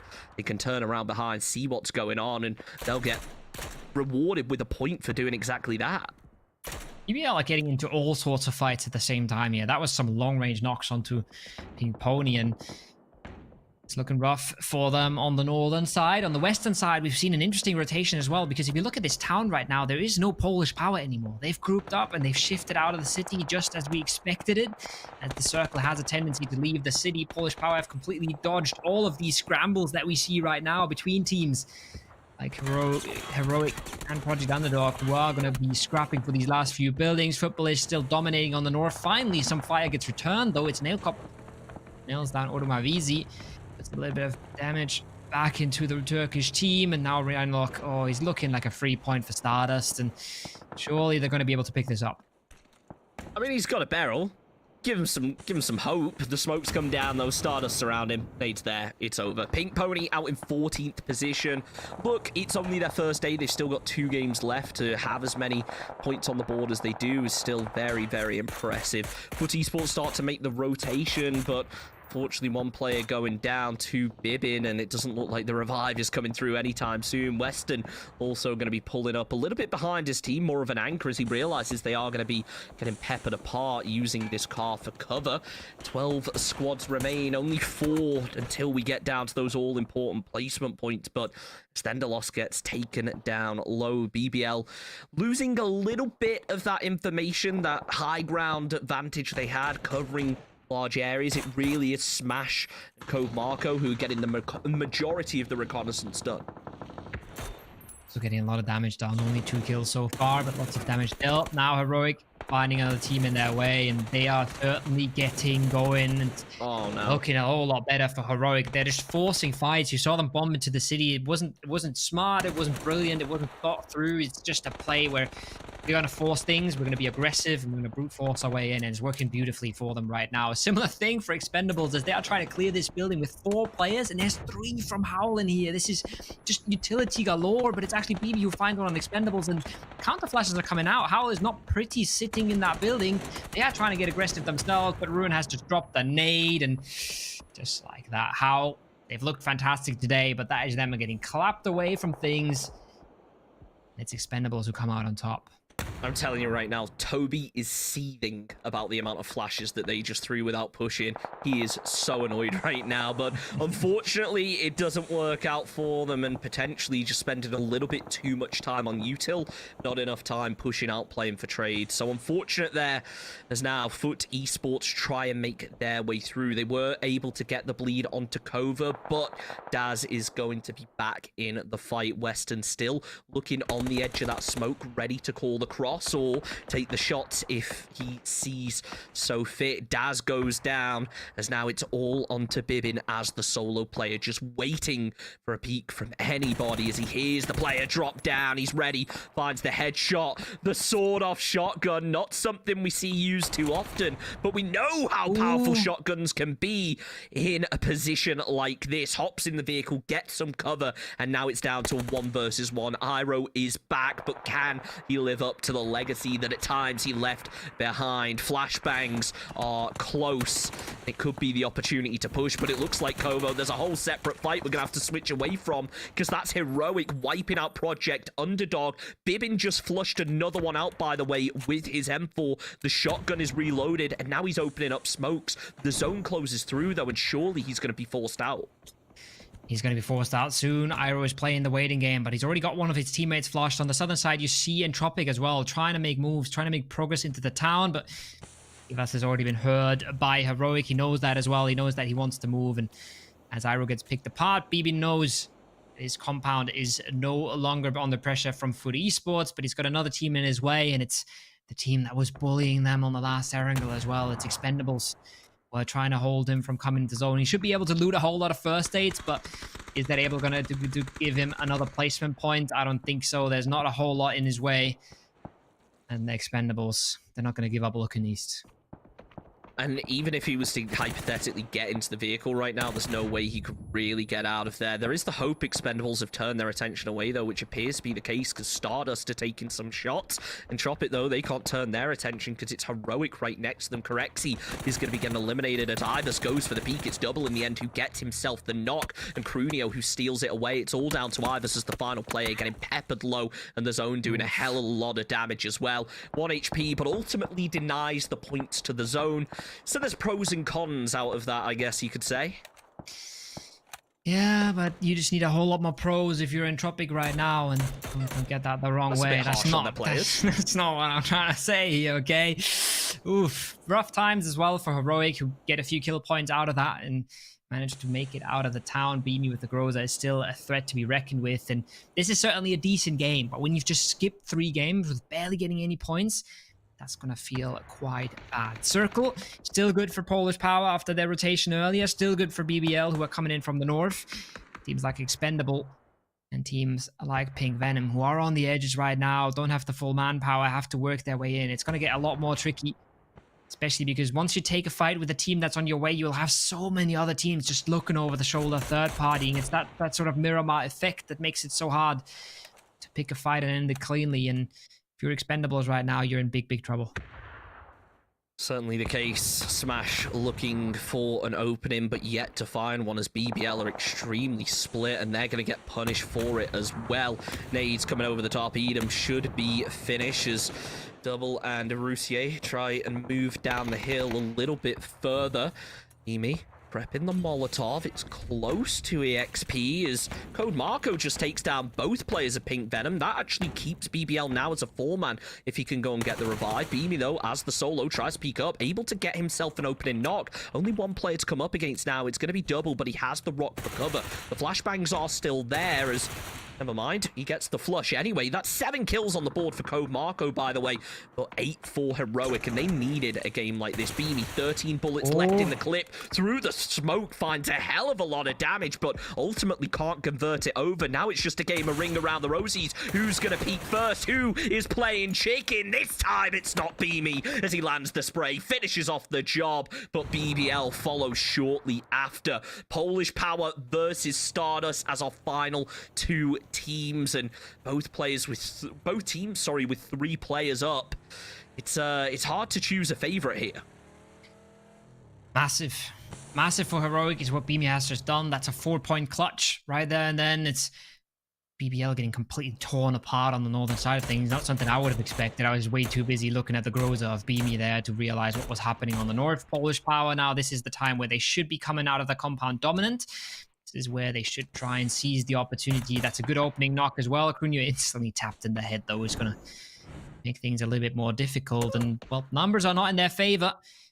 But once again, a good game from Polish Power, a decent game. They just need more of these. They need to be more consistent in how they get these points. And now they need to get Norkis and Crunio into this zone. Just going to be a bit of a task. Crunio, maybe not so much, but Norkis has a big run to make, Chunks. Certainly does. The smokes are the only cover that Stardust really have in this position as Polish Power try and make themselves a bit of a rotation. Norkis anchoring out on his own. I mean, it could work. I'm not going to say that Norkis is essential for this win right now as long as Polish Power play proactively enough and Norkis really doesn't get knocked, which I know is easier said than done, but if Norkis is able to stay in this position, do the damage, it'll allow his team to push over after he finds that headshot. Well, that's Crunio's cue. He's got the SLR in hand, looking for a little bit of movement, but being concerned that he might get caught from the side. As another player gets opened up upon by Polish Power, though, you have to think that this is their time to strike. Crunio takes down Nell as Apocalypse tries to return the fire. Polish Power still trying to find another opening. They want to make this a truly even fight, and until they've eliminated all players, they're not going to be able to do that. The spray through the smoke, if Krunio had left it a second longer, it would have been a kill, but unfortunately not. Tapping away. Nearly got it. It's so close. Polish Power, it's so close, but not converting it. It's also, it's Krunio that gets the knock, Chunks, but it's so much work from Norcus there. He's stuck on a rock. He has to get down a ridge line. All he's got to work with is one smoke, and he does so much damage that he binds 2 of Stardust's players, and that enables Krunio to peek on over there, because if Metabay wouldn't have been busy with Norcus, that would have been an easy knock for him onto Krunio there, who's over peeking a little bit to try and get the lower ground players. Now, we went for a bit of a reset. We've got phase 9 in a few seconds, and look at that minimap. The space is completely controlled by Stardust. That's the reason that they're trying to slow things down. They know Polish Power has to walk into the open here. If Stardust doesn't get knocked, this is going to be tough times. But one DMR headshot onto Metabay, one DMR headshot onto Apocalypse, and that's not a res on the cards for Stardust. This game, if it goes Stardust's way, might be what they needed to save them from instant elimination at the end of today, and they're certainly holding out hope for that. 6 kills on the board now, making it into the top 2, make it potentially 7 kills if they can confirm Cappy. It looks like the Molotov could potentially come over, and that would shut things down if it lands, but instead it is going to be a little bit far. Nail, though, comes over the top. Krunio able to trade it out. Norkish tries to peek up and provide a little bit of fire support, but it's just not going to be enough. It's all up to him, and it's Stardust with the first chicken dinner for them, I believe. A decent amount of kills on the board and saving them potentially from instant elimination, getting them just a bit of a buffer over those bottom couple of teams. Stardust had 12 points before this game. They just got 19 in this one. This is, I think that sums up how their elimination stage has been going. It's a big win for them to secure a chance to play last chance qualifier. It's a big game for Polish Power as well. It's a big clutch from Beamy to make sure that Heroic don't go fully empty-handed, but still a lot of big teams, Chunks, and the chances are getting slimmer and slimmer with every game just slipping through their fingers. It's going to be a tricky one. The first Miramar is down. Desk, maybe you can tell us something that we missed there, because it just looked like mayhem from our point of view. A little bit of mayhem, but what I can tell you is Pink Pony was put down early. Hal was silenced very early, and Foot Esports was taken out at the knees. Those were the 3 teams that have been consistent on Erangel. Everything changes come Miramar. And I mean, Froz, tell me, how did Stardust get that chicken dinner in the end? I'd say it comes down to picking a very unexpected spot to play from. That is not even a secondary spot. Like, no one would really want to play from that spot. And the reason is you're not going to be able to do much. You could see how they were just hurling down for almost the entire game in that dip itself. As soon as they would peek up anywhere, they would just get shot at from so many different directions, and they were kind of sitting down in the valley, and that is the only thing that kept them alive, because anyone that tried to peek them had to go on a high ground to peek them. But because of how flat this whole area was towards the end there, if you would peek them early on, you would just get shot by so many other teams. So because of that, Stardust managed to survive. The only kind of risk they had was from the eastern side, the little high ground, just the little lip above them there, where Expandables tried to crash into them, but they held strong on that end, and they managed to survive until the end and grab themselves a chicken dinner. So great to see. As Cole was saying, they had 12 points coming into this game after 9 games, but now being able to put 19 on the board, I guess that's some sort of band-aid on what's going on so far. Definitely a band-aid, but maybe not enough to get them right into the top 6 at this moment in time. There are 2 teams, though, that I think everyone's been watching, hoping they'll get into the top 6, Saga, and they just haven't performed. But it seems maybe Miramar is the place for that to happen. Heroic and Polish Power, much better performances from both of them. It most certainly was. Heroic, they actually picked some of the most difficult competition to try and take the fight up against, creeping up on Entropic on the top of the hill, but it certainly worked out for them, and they managed to make an entrance into the city and played the urban fight very well. And I wonder if that's just where their sort of confidence in themselves can come through, is just these close range, up close and personal engagements, as very much opposed to Metabay just farming 1,000 damage from that position. Is that just in the middle of absolutely nowhere? Code Marco, polar opposite. Like, you really hate to see that 1,000 damage stat with 2 kills, but just over the road, you got Code Marco with 7 kills with 200 damage. Man's an absolute poacher.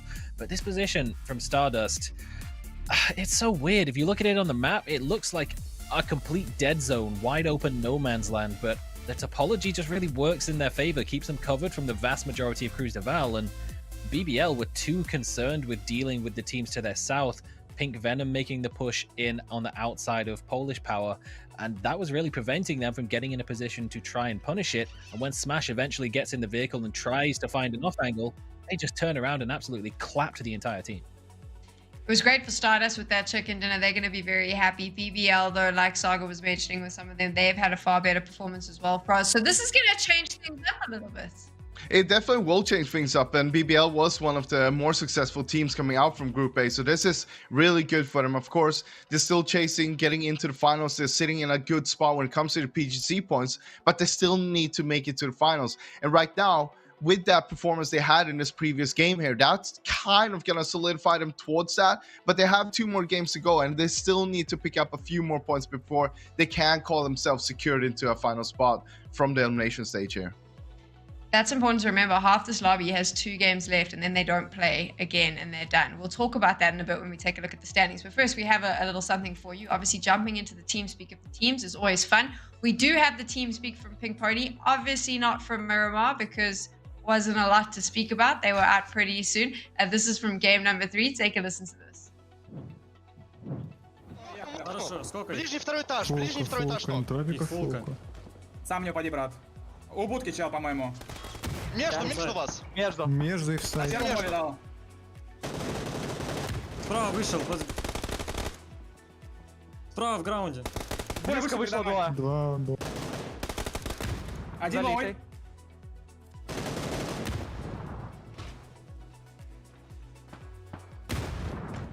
Граунд по ямам дает. Нок на первом. 2 нока. Я граунд смотрю вам. Еще на первом. Один в граунде. Я прохожу. Я килюсь. У меня аутсайд, тихо, аутсайд. Гира, Сань, помоги. Сейчас первый прокину. Слева по скалам играет. Аутсайд у меня, full blind. Сыграйте вместе. За вазиком. Нок. Аутсайд. Хорошо. I mean, Frost has this saying that he's been dropping the whole day, and I'm going to make you say it on desk now, because you just said it while you were listening to the team speak. As long as Hakatori is still alive. Ironically as well, in Miramar, you said that. You're like, if Hakatori is alive, everything... No, he's dead, and then that was it. Pink Pony was gone. But he actually has had... Saga, Hakatori has had one hell of a day. I mean, I know this last game wasn't the greatest, but in general, Pink Pony, Hakatori, he can pat himself on the back. He's had a good day. Yeah, we actually pointed out that already at this point, he's in the top 5 for grenade damage as well. This is AR and his DMR spam damage, but a lot of it is obviously his individual capability, but you heard it in the team speak. The fact that they were actually asking Gerya, hey, can you come and help me? Throwing flashbangs in and making sure those communications are on point. No one's getting full blinded as soon as they peek by their own flashbang. Getting that cohesion on point is a big reason of why they're able to take down teams like Entropic, who we would expect to just sweep a lot of these teams off their feet in a 4v4 fight. We need to talk about Entropic, and we'll do that. But first, we're going to have a quick break.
Welcome back to PCS7 Europe. It is the elimination stages. We are coming towards the end of day 2, only 2 more games left. We have 3 groups. Obviously, yesterday you saw Group A and B in the lobby. Today you're seeing Group A and C, which means tomorrow you'll see B and C and not A. If you followed that, good job, because even I started getting confused. But basically, what that means is the team that came in here into PCS7 with lots of us thinking they could potentially be one of the winners, a team that's guaranteed themselves a spot at PGC already, and they're sitting now in Tropic, the team I'm talking about, sitting in a position where there's a very good chance for us they are not going to make the top 6 because they've only got 2 games left to get points on the board. Yeah, and I don't think that's going to be enough unless they get a back-to-back win with basically 15 kills in each game. It is going to be a rough one for them to try to grab a spot into the top 6. So I kind of expect that they're going to be in the elimination or in the last chance stage that we'll have on Sunday. Of course, we're going to have to wait and see because the game needs to finish up here, and then we need to wrap up tomorrow as well before we can confirm this. It is not over yet, but it's looking real grim for Entropic right now. It comes down to them time after time. They needing to chase the circle. Them kind of making one small mistake. That one small mistake is just snowballing game after game.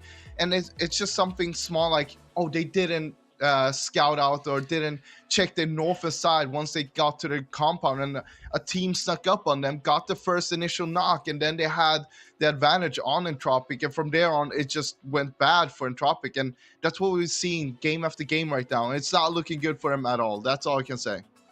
I'm going to say it. I don't think that they're going to get enough points today to make it through to the top 6. I hope I'm proven wrong, but I don't think it'll be the case. BBL, though, they're another team from Group A. Saga, nice one for them. Obviously, finishing in the top 4 that last game has given them a little bit more points. So I'm sure they're hoping for 2 more solid games. But for the most part, I mean, could we guess? Could we do the maths to say you would be safely in the top 6 at a certain number, or do you think it's too soon to call that? You know, we were looking at maybe around 90-ish points on day 1. Win or die is already beyond that point. But like they're pretty much safe from this point on. But when you just look at the teams that are still yet to play, that are still in the top 6, we've got Bystanders and Tropic, not Entropic, FaZe Clan, definitely not Entropic, Bystanders, Fellas, FaZe Clan, and Win or Die. They still have the opportunity to stack up points. That is very, very scary for anyone who wants to get into that top 6 position because they are capable of huge, huge days. But so are Entropic. They could still have clutch factor. This is the thing, right? We talk a lot about win or die at the top of that leaderboard, but it's now do or die for Entropic. Let's find out if they can do it. Are they able to bring it back and secure themselves a spot in the top 6? Man, it's a tough question. I had a quick chat with Evas in the break, and he said, well, don't ask us what we're doing. We don't know what we're doing. Trolling is too kind of a word for what we're doing, and they're just going to try to play the last games like ranked games, go crazy, pull up on fights, try to fight as many teams as they can, and hope they get some sort of miracle run, because that's really what they need here, Chunks. It's 10 points per game doesn't cut it anymore. They need more than that, and that means you got to get pretty crazy, you got to get pretty creative, and get away with murder, so to speak. I guess the positive teams like Entropic can take is that, hey, there's still another chance to play. I mean, the chances are that they're not going to move down into those bottom 2 positions when you just take a look at the fact that there are other teams in Group A, and it would require all of those other Group A teams to then go and eclipse them, bar 1, for them to potentially be eliminated. But, as we mentioned so many times, they are a team that we had such high standards and high expectations for, and they've delivered in the past. It's just been a bit of a letdown. DA, though, they get a 3-point delivery if this works out the way they plan. Team run over. Well, that's the end of Double. Expendables losing a player early. Not the way they wanted things to go, and, well, a pretty tricky start to the game for them.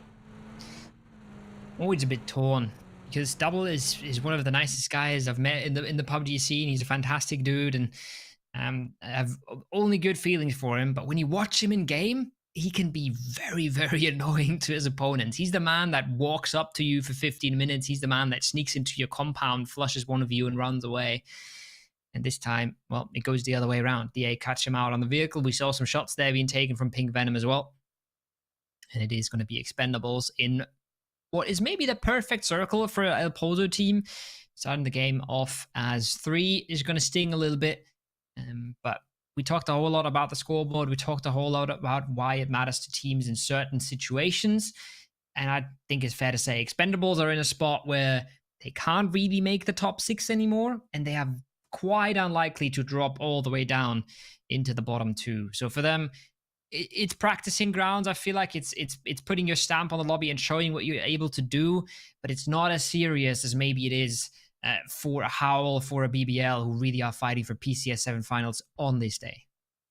It's brutal for those teams, isn't it? Knowing that there is a chance that specifically with BBL and Tropic, they don't make it through now and they don't get that automatic qualification, which, I mean, for a lot of teams, you kind of expect it. I think the big kind of deciding factor, though, is going to be a case of who is it who gets knocked down by these and is not able to make a comeback, and who is it on that last chance qualifier, on that one day where you get to shine and prove what it's worth. Who is it that's really going to deliver? And I don't think that we can make those predictions early. I think that even for the teams that don't make it, the ones at the top end of the leaderboard, they have seasoned enough rosters where they should all have the ability and the confidence to be able to bounce back at any moment. But it's a precarious one. It's never a position you want to put yourself in. BBL, though, they are in quite a good position as the way things currently stand. Currently sat in second place with only a few points between them and first. If they manage to salvage back those points, they will hopefully be in a bit of a safer position. But with squads like Win or Die and FaZe coming back into the mix tomorrow, it's anyone's guess. It really is. It's looking okay for BBL. I just want to point out the efficiency on Code Marco there. The man is first in kills and he's 49th in damage. The man just kills everything he shoots at and doesn't damage farm at all. There's a lot of opposite ends of the spectrum in this lobby where you'll see players putting up huge damage numbers and not being able to convert it at all. Marco does not have that problem. If he starts shooting, he gets kills. Right now, Ketba is the next one that tries to start shooting. 62 damage is a barrel headshot. And a body tag with the SLR would bring the player to 1 HP. And, oh, that's high enough in the body to actually get the knock. That is massive from Ketba. Those are not easy shots to land. The Ironside barrel and on a moving car. And it's a good point for BBL because every point makes them a little bit more comfortable, just like you said. I was very surprised there. I rarely see players have any success when it comes to that Iron Sights barrel. The number of situations in hot drops we've seen just in the past 2 days where the players drop down, got an Iron Sights barrel, but someone's got an Uzi or something, just because it's very tricky to aim with. I'd argue it's one of the hardest Iron Sights, so being able to hit it on a moving target like that seems like such a very small thing, but it's very impressive. I didn't notice how big this was, though, as Entropic already posted up inside Pozo, holding out Global Army, looking for a second player, as All Saying manages to get that distance between him and Entropic. Obviously, Baron's still going to be inside the city. All Saying all he needs to do is run into this wall a little bit fast and he is out. The vehicle may be damaged, but he narrowly survives this one. I'm not quite sure what the thought process here is for Entropic. I'm not quite sure if they've just done their homework and knew that something like this would come out from Savin, or maybe just expect another team in the lobby to do a similar play, but getting kill points is what they need to do. And you touched on the Iron Sights there for a little bit. I've had an argument actually recently with Brexco, who's one of the guys doing a watch party. He said there's just less recoil on the Iron Sights. You can't see anything, but it feels nice. It feels good to control. So every now and then it feels good to get one of these sprays out. But on a moving car where you only see a few pixels of the head with the barrel, that's mad. That's massive respect for Ketba to land these shots, and not really any position where you expect to get knocked out of the car. Entropic right now looking to make an aggressive push, and looking like they're already getting punished. Nailop knocked from the hillside as they take too much damage from Savim on DA. And that's a tricky res to get. That's going to slow them right back down. That's going to slow the momentum as well. And it's not going to feel good if you're the squad in green. It's tricky. It was a bold push as it was, but as soon as that third party came through, you kind of expected it to be impossible. Entropic should be able to get the revive here, but nades will be coming through. That's the beauty of decoy smokes, isn't it? That we mentioned a few times tonight. I think it was actually... No, it wasn't DA. It was Esports that used that earlier on as a really promising sign. Oldemon and Baron Peak, though. Okay, finding them on the cross. Entropic in real trouble, and I hate to say it, Kovo, but Froz mentioned they needed 2 back-to-back wins with an insane amount of kills to really be secure and safe. They're not going to get that. They need to salvage everything they can out of this match and the next now. I would go further. I would say it's reset time.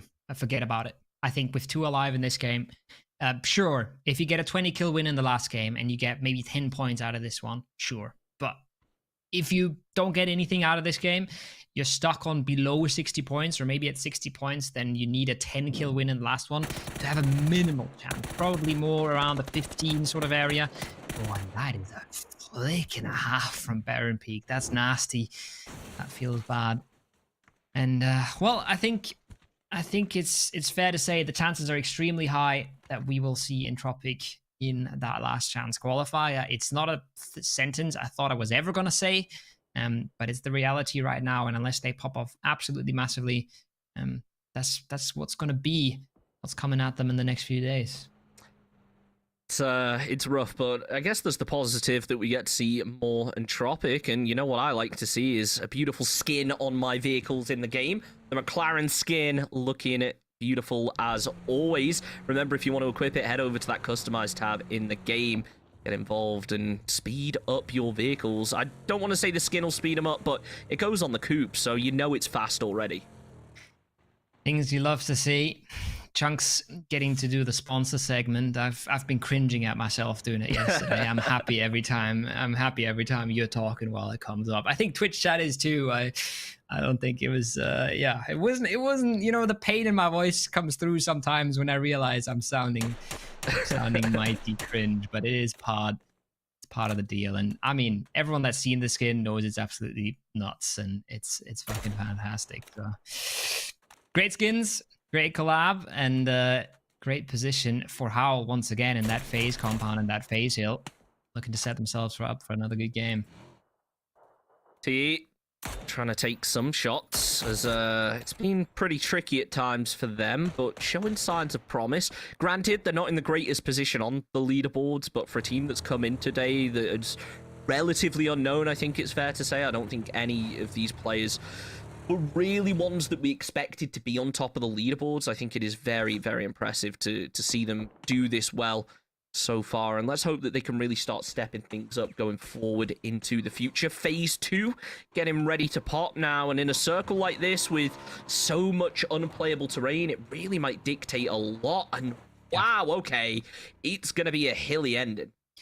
It's one of those circles where you stay guessing for a very long time where this ends up. It has a tendency, obviously, to go towards the southwest, where there is the least amount of unplayable, but a circle that goes northwest or north can absolutely throw us for a loop. Now BBL flying on in. Polish Power is set up to greet them. It's a headshot spray for Crunio. It's a second one instantly.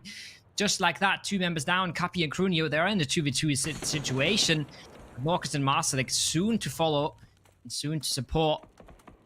It's not looking good for BBL. That molly buys them a little bit of time. The pull-up from Norcus is maybe not optimal. That nade might do a whole lot of damage.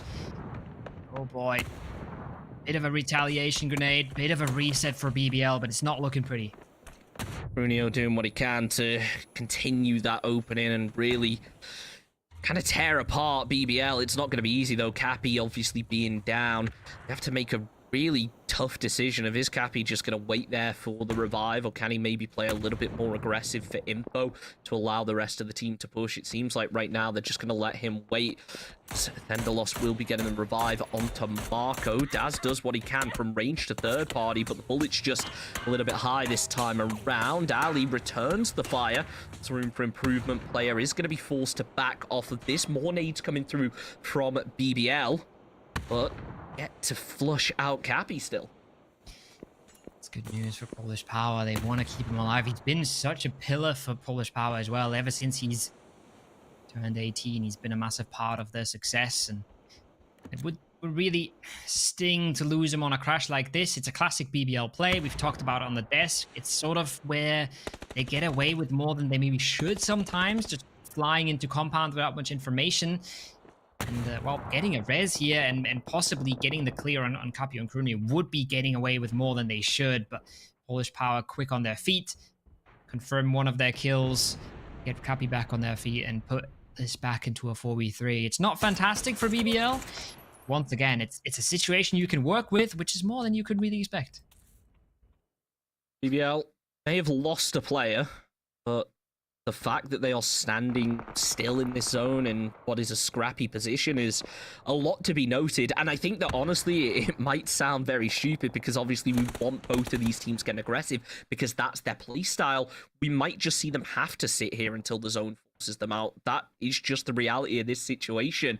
As now Pink Pony try and get a bit of an opening. They will find a point out of it. Lost looking to do the same, and now things start to turn. Prunio eliminates Thenderloss. There's now only 2 players left up from BBL. The first aid kit attempt comes through as Marco is there to watch the cover, making sure that Polish Power can't peek, but in that situation, he wasn't so successful with it. Prunio peeks up, not getting peppered. It's actually Stardust getting involved from range as well. Nade is close to Marco. It's a Molotov in the end, but it lands up top and doesn't drop down the bottom. Marco tries to throw out a frag, has an idea of where Marslick's going to be, but will it land where he wanted? Seemingly not this time. It's such a classic situation where you crash into a compound. It's very rare that you can deal with a team in the compound so quickly that no one else gets involved. We saw some damage to that from Stardust. If you're looking at the map, you see Heroic peeking on over as well. And even with the circle going southeast, which means BBL and Polish Power will be in for a considerable amount of time here. This is not a situation that you love to be in, especially when the late game comes around. You've got to move out of your shacks. You've got a team next to you and the team trying to gatekeep you from the hillsides. It's not really a game-winning situation. But on the other hand, Chunks, BBL, they don't really need to win games anymore. A few points per match and they're looking solid. So maybe this strategy has a little bit more merit than I gave it initially. If they can somehow pass the 100-point mark, I'd like to think that they'd be safe, but yesterday we said that safety was 90 points, and that's clearly been disproven. Edom spotted it down and tagged down low. It looks like Gargi potentially soon to follow if he doesn't get the vehicle in the way.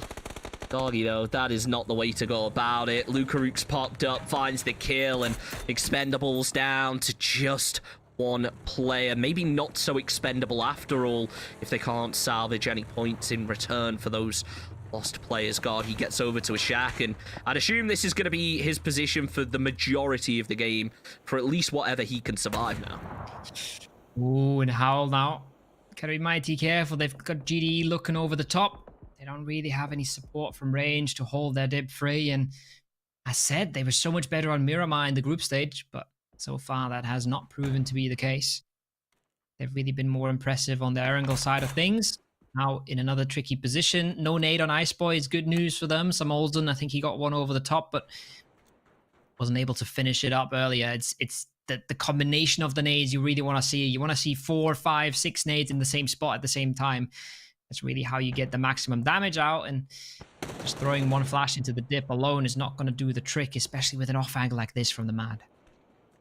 Iceboy looking for movement. Remember, we are on the observer point of view, so sure, that smoke is there, but we can see through it a lot easier than the players can. Just if you're wondering why he wasn't shooting. QB caught down low. Schiller there to shut things down. Lukaruks now the only player standing for Entropic, keeping their hopes alive, but it's going to be rough. Still not even into the placement points and getting caught with a headshot to follow. That's the end of Entropic out in 16th, and with the way that that game falls, without a miracle, we'll likely be seeing them again very soon. Well, I can imagine worse things than casting more Entropic, especially if the Entropic that we know and love comes back for the last chance qualifier. Remember, it's going to be a best of 6 on Sunday with top 2 going to the finals. Still should be a favorite coming into this, but it's always so rough when you have one team that feels like they're better than the rest of this lobby, but they haven't shown it recently. It's the same for Heroic. They should be dominant in this lobby, but when they haven't shown it recently, it becomes a little bit hard to bank on this. Now they get a zone. We knew the water shift was going to do this. They knew it was going to do this. They have a confident amount of landmass to be playing out from. They've had a decent last game. If they can get rolling here, if they can get it maybe a 15-point, maybe a 20-point game, I can see them coming back from their poor Erangels. But they really need to get going today. It's not going to be enough if they just show up tomorrow. Phase 4 preparing to make a move, and Every other team having to do the same. Pink Venom going to be the first to send it in, this time to Stardust, and this could be detrimental to a team who last game played so well. You know, a little bit pinned down. Voldemort going to be able to get taken down by his own teammate. Unfortunately, Woxy will go down alongside him, but as Nail is able to return the fire, Pink Venom in some real trouble. SRM holding on for everything they've got, but I think they expected this fight to already have been cleaned up by the time they moved in. How, by the way, currently one of our top teams are getting peppered apart from that plane crash hillside. GD Esports also going to be moving onto the back of it as Stardust try to potentially disengage. They don't stand much chance as Nex was covering the cross, but not anymore as he will be getting knocked. It's all down to Kate as the final player left. That's rough news for Pink Venom as well. Stardust, they were maybe just looking to group on up, but now they're looking to confirm another kill, and DA is the one to greet whatever remains of Pink Venom. Gagi, well, he's got 3 gear, but he's completely left to his own devices. He's just running along, trying to be a bystander as well as he can, trying to not get involved in any sort of fights right now. This is a bit of a gift for DA. Coming into the south of this completely uncontested, they'll be able to play a game out from here, smoke their way across the road later on, and actually have a decent chance at coming out of this compound. As the kill feed tells us a bit of a story about Heroic. They've been getting into fights and they've been getting themselves knocked. Gonna be a little bit careful to not lose a member early here. 50 seconds on the clock. T-Bone will be getting revived. Heroic keeping it important to remain as a full squad. I think they realized the pitfalls of that in our previous games. Foot Esports also using their high ground to try and make something happen. But Project Underground, will be surviving just about for now. Zabila, though, with the spray from Pink Pony, does a hell of a lot of damage onto Team Elite, but unfortunately isn't able to convert it over, and it's now kind of given away a position and an opening for Team Elite to move in. How, though, look to try and get themselves an angle onto this, as Bad Boy from long range provides that fire support. It will provide TE just the info that they need, but as the vehicle goes, that's just removed a huge amount of cover. Yeah, and it's looking like Pink Pony are just going to sweep this. Bad Boy's in the blue. He's trying to overlook. He's doing his best Batulin's impression, sitting in the blue on a mountain to try and help his team as much as he can. Maybe he can connect a few bullets onto Hakatori, maybe get a knock onto Zabila. That would be massive, and this is exactly what you need. He's done the damage. Enough to force Zabila back, enough for Scream to get a knock, but look at that. They're falling by the wayside. Pink Pony is just a little bit too clean right now, and even though Bad Boy is not in the area, the rest of his team has already been ripped apart by Pink Pony. It's a cute name. The players are not playing cutesy games, though. That's Bad Boy out, and it's not a fantastic game for Team Elite. Fantastic game so far for Pink Pony, though. Look at this. Another knock comes their way, but it's instantly traded. If they clean up RFI here, they have a chance to get a lot of players back on their feet, but just like that, Jiri has last one up. Jiri doing what he can to remain in it, as he will be able to confirm that flush. Tries to move around to revive his teammates, and it might just work out. It doesn't look like RFI are trying to go for the flush. Instead, they're just trying to consolidate because they don't actually know where this final player is. Sure, they had somebody knocked who could have played for info, but as soon as he got flush, well, that was out the window.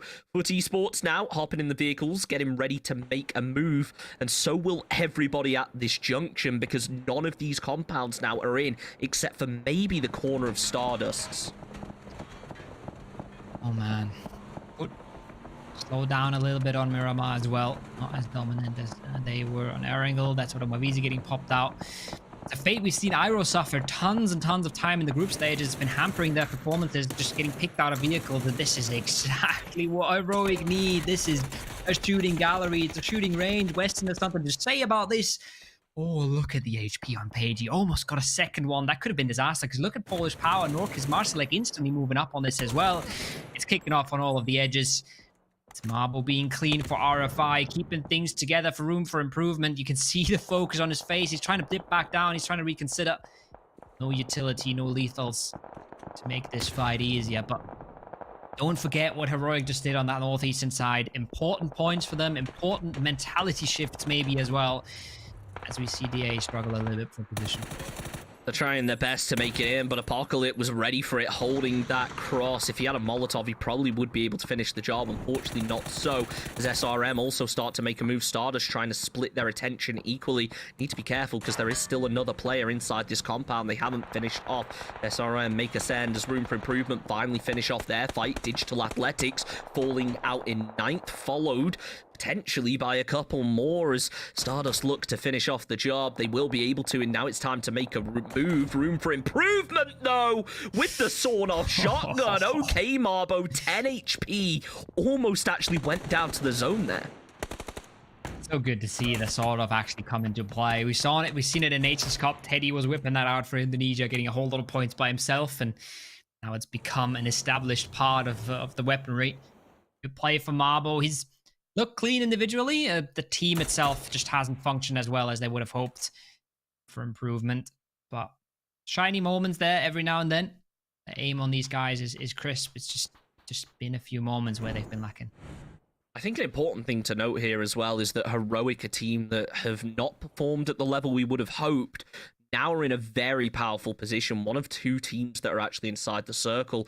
And unlike Polish Power, they don't really have to make a move. I think the downside to what they're currently holding is the lack of cover. GDE, though, using their cover, that ridge line, to find themselves a knock, and it looks likely confirmed into a kill unless Apocalypse is spotted out, which he is. Iceboy, though, caught from behind, and it's the Mad who steals up the point. GDE starting to take some damage of their own, as Killsteal also going to be falling. It's all down to WAF now, getting pinched between 2 very strong sides, and it almost looks like Stardust are trying to back away from this.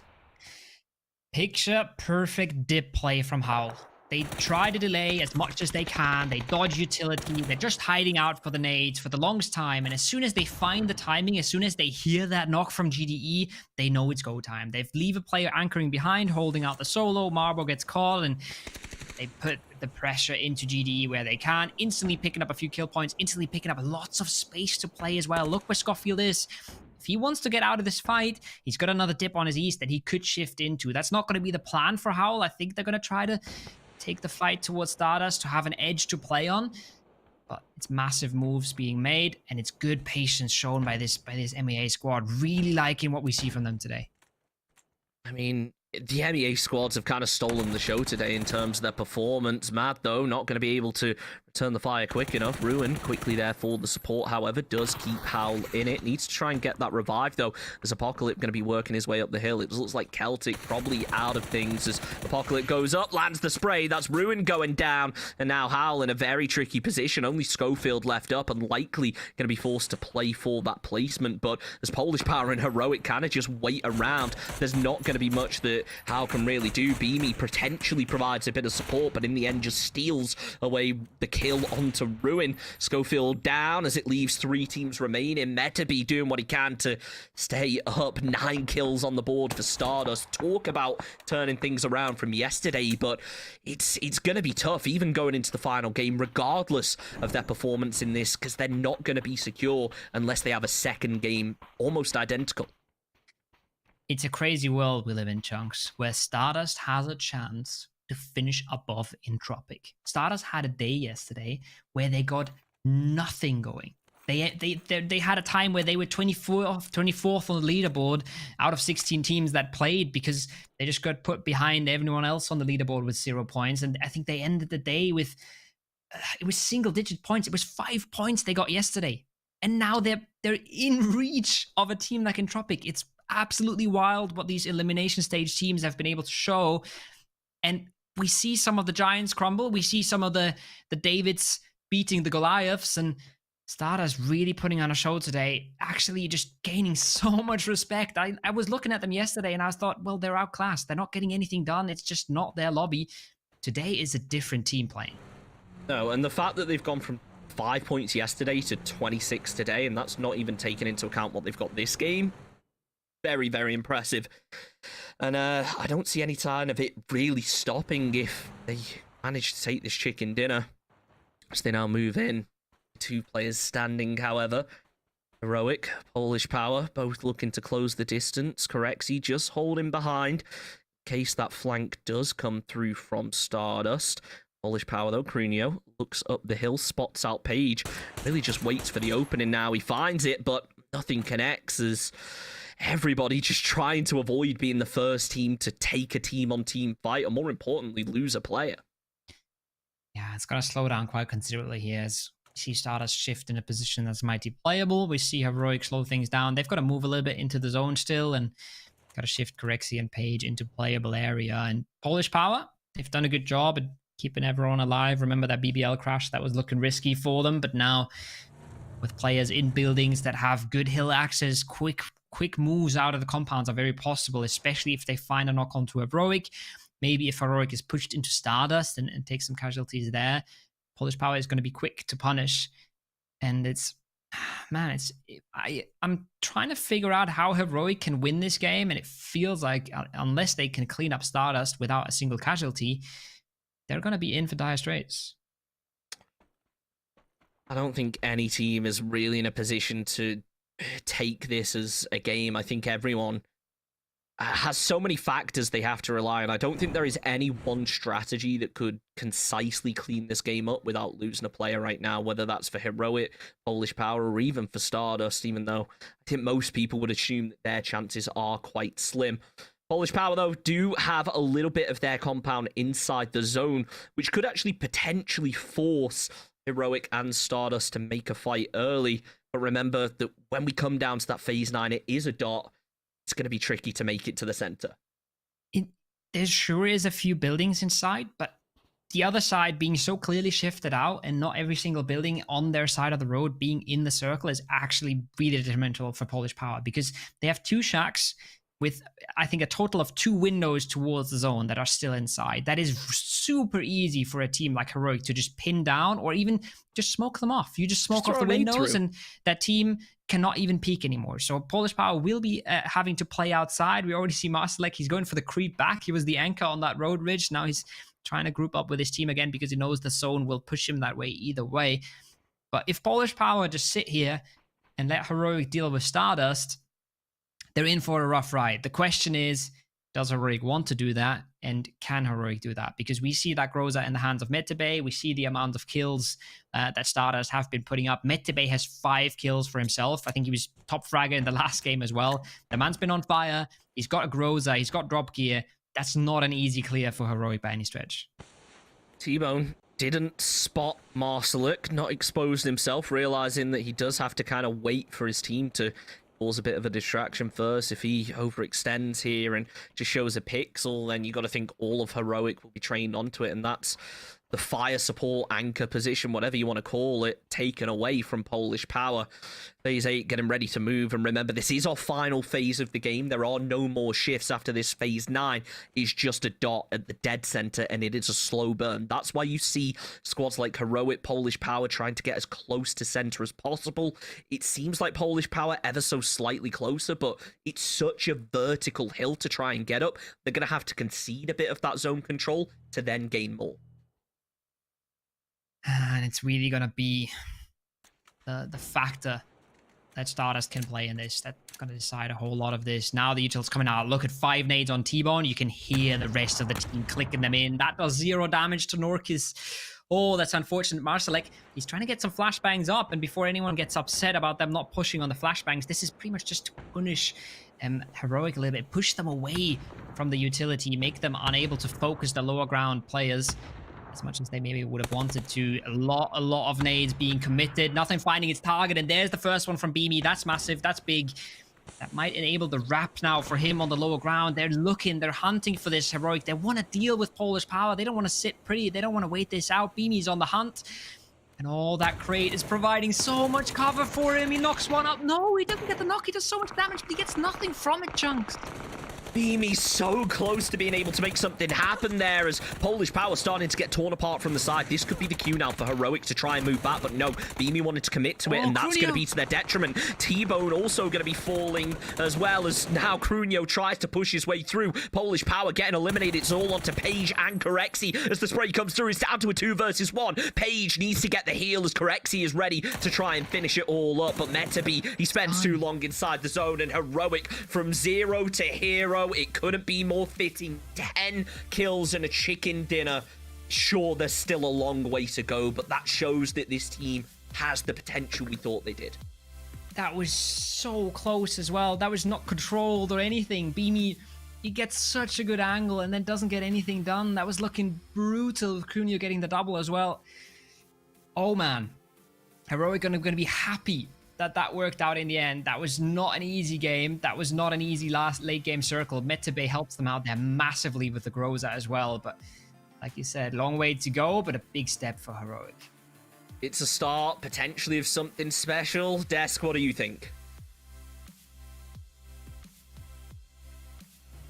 I always like to see T-Bone with a chicken dinner. I'm excited for Heroic. I think this is the Heroic we've been waiting for the whole day. It always does take them a little bit of time to warm up, right? I'm just going to make excuses for them now.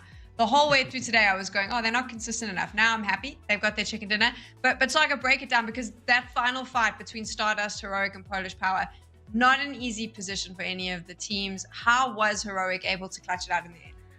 Wow, it all started off like we're looking at that phase 2 shift was a huge turning point in the zone, and Froz said, like, this is a very strange circle when it comes to the phase 4, the land ratio shift, because there was so much high ground, so many mountains around.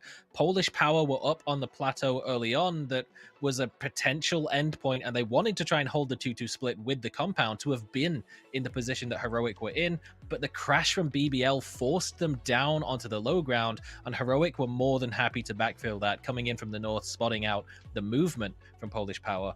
And all they had to do then was hold out that crash that we saw coming in from Foot Esports, and while it was a little bit closer than we might have expected, like a couple of drive-bys were very, very close to coming through. Once that was dealt with, they had no pressure on them whatsoever on the northern side, and all they had to do was sit back and wait for the absolute mess, the clown fiesta on the south side dips to sort itself out, and then make the push from that point on. And they really just had everything that they needed from there.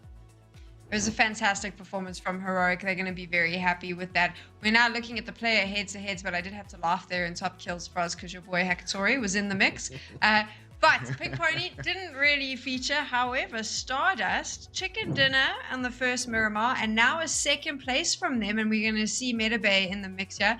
This is impressive from them. I mean, Froz, this could push them right on up and put them in a nice position for maybe some additional points. I don't know if they're going to make the top 6, but definitely puts them in a healthy spot that they might be happy with. I can tell you this, they're definitely not going to reach the top 6 with the amount of points they've had before these 2 games. But again, as you're saying, phenomenal games from Stardust in the previous 2 games here. And I think it's a good thing. Maybe despite them going through, this is a good practice for them coming into last chance stage where you're only going to have 6 games to play. This is really good for them. If they can keep this up, I think that we might see them maybe go through, but it's going to be super rough there. Remember, best of 6, only 2 teams are going to go through in the last chance stage. So yeah, this is good practice though. So let's hope they can keep this up and give us that kind of performance one more time in the last game as well. I mean, at the start of today, we would have said that there was a good chance they were getting eliminated. Now they've possibly got themselves into that last chance option, which is a big step. But we're going to focus on the superstars from this game, Heroic and their chicken dinner. We've actually got access to some of those key moments and what the comms were in game. So let's take a listen. Shooting first. Pop tire, one is foot. There's still behind. I'm focusing on planes. 1 hit, first car. 2 active, 1 active. Left guy in the... Try behind you. He's low. Nice, get the race. I'm watching PP. I'm healing, come to me, Yeah, I'm crawling. I'll just make sure Planes can see me. Planes looks really free. Planes is pushing out like this. They're gonna go. They're going to go and we're not going to know where they're going to go. But what did you think about that, Froz? It's great to hear, of course. That was kind of a situation for them to just like farm a few kills, right? There was not a real big threat for them with Foot Esports driving all the way from the other side of the road there. But what you can hear from comms is how they're focusing not only directly on the fight and what's going on, but straight away they're putting their focus on what is happening around us, how are we going to get that revive up. We need to go for it straight away. We need to smoke him out and just focus on the next step already. We do have another moment in the game where we were able to listen in on Heroic, so let's take a listen. I see one PP on green. I'm gonna waste. Can you nade him with me? They're smoking the sack. Be careful. STR. Behind the wall there. He's behind the wall. I didn't see the Don't wall. waste more nades. Don't Be waste careful of his TR. Be careful of his TR, guys. Yeah, they're smoking the sack. I don't know why. I'm making smoke line for us so we can pick PP. We need to pick PP. Yeah. They're coming to us. PP coming to us. Throw nades down the hill. Throwing. Don't waste all One on of the them. wall. I already used mine. Can I go down far right, guys? I knock one. I'm going down far right. I'm coming with you. Focus on STR. Okay. I have full mollies on them. They can't do anything. I'm in a nade underneath. I'm flashing STR. Team, play safe if you can. Hit two of them very low. I'm nading. Just delaying. I'm One going knock. down. 2 active PP. One active PP. STR 1 low. One meat down on the right side smoke. 1 He's HP, very 1 low. HP. We need to push that. Just come He's push him. getting On me. shots, 2. One more. Nice. Dead. 2-2. 2-2. 2v2. One is on the smokes on the left. Knocked on the smokes on the left. Play Country is together. aggressive. Wait, I'm healing. Wait, don't peek. Yeah. Try. He's far left blue zone. I'm peeking. Dead. Nice. Bit correct, CB me. Well played. I love how, I mean, anyone can relate. There's always that one person in the team, right? That's just super hyped, super loud, super shouty. Everyone else is chill, but there's always, anyway, that's not important. What's important is some of the critical things that happen in those comms that we can learn from Saga, and it just showcases how good Heroic is in those critical moments. Break them down for us. Yeah, I mean, there's always that one person that calls out the opponent as being 1 HP when they have like 80 hit points as well. Shout out T-Bone for that one. But no, it was really the calls to use the utility wisely, talking about setting up a smoke wall so Star weren't able to third party when they take the peaks, and when they did, they were, you pointed out actually for us, the kill feed counting as well was very impressive. Like in the middle of the fight, they're talking, okay, there's 1 active from PP, there's 2 down, 2 knocked, and that was really a huge factor as well, just making sure that they knew what was going on. And again, that wall of smokes, that expenditure of utility was on point, and that was something that Star didn't really have an opportunity to do at all. They threw everything at Howl to try and get them out of the dips. They had a singular flashbang left at the late stages of the game, so they had no chance to use any of that to try and come out the better in that 2v2 at the end. A really impressive chicken dinner from Heroic. We will see how that's going to affect the standings right after this.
Stop talking, start game. I got you. I know that's what you want. We're going to do just that after we've taken a quick look at the standings so that you know what to expect as we move into the final Miramar of the day. This is what the leaderboards look like right now. Remember, all the teams in Group A, this is their last chance to get points on the board. Entropic is the one we need to be worried about. They are currently sitting in 5th place for us. And if they don't do something remarkable now, there's a very good chance that they are not going to be making it through to the grand finals, and they're going to have to play the last chance qualifiers. I'll give you the bad news already. They're not going to make it. On the other hand, what you want to keep your eyes on, that's going to be BBL. They're still not safe with those 86 points.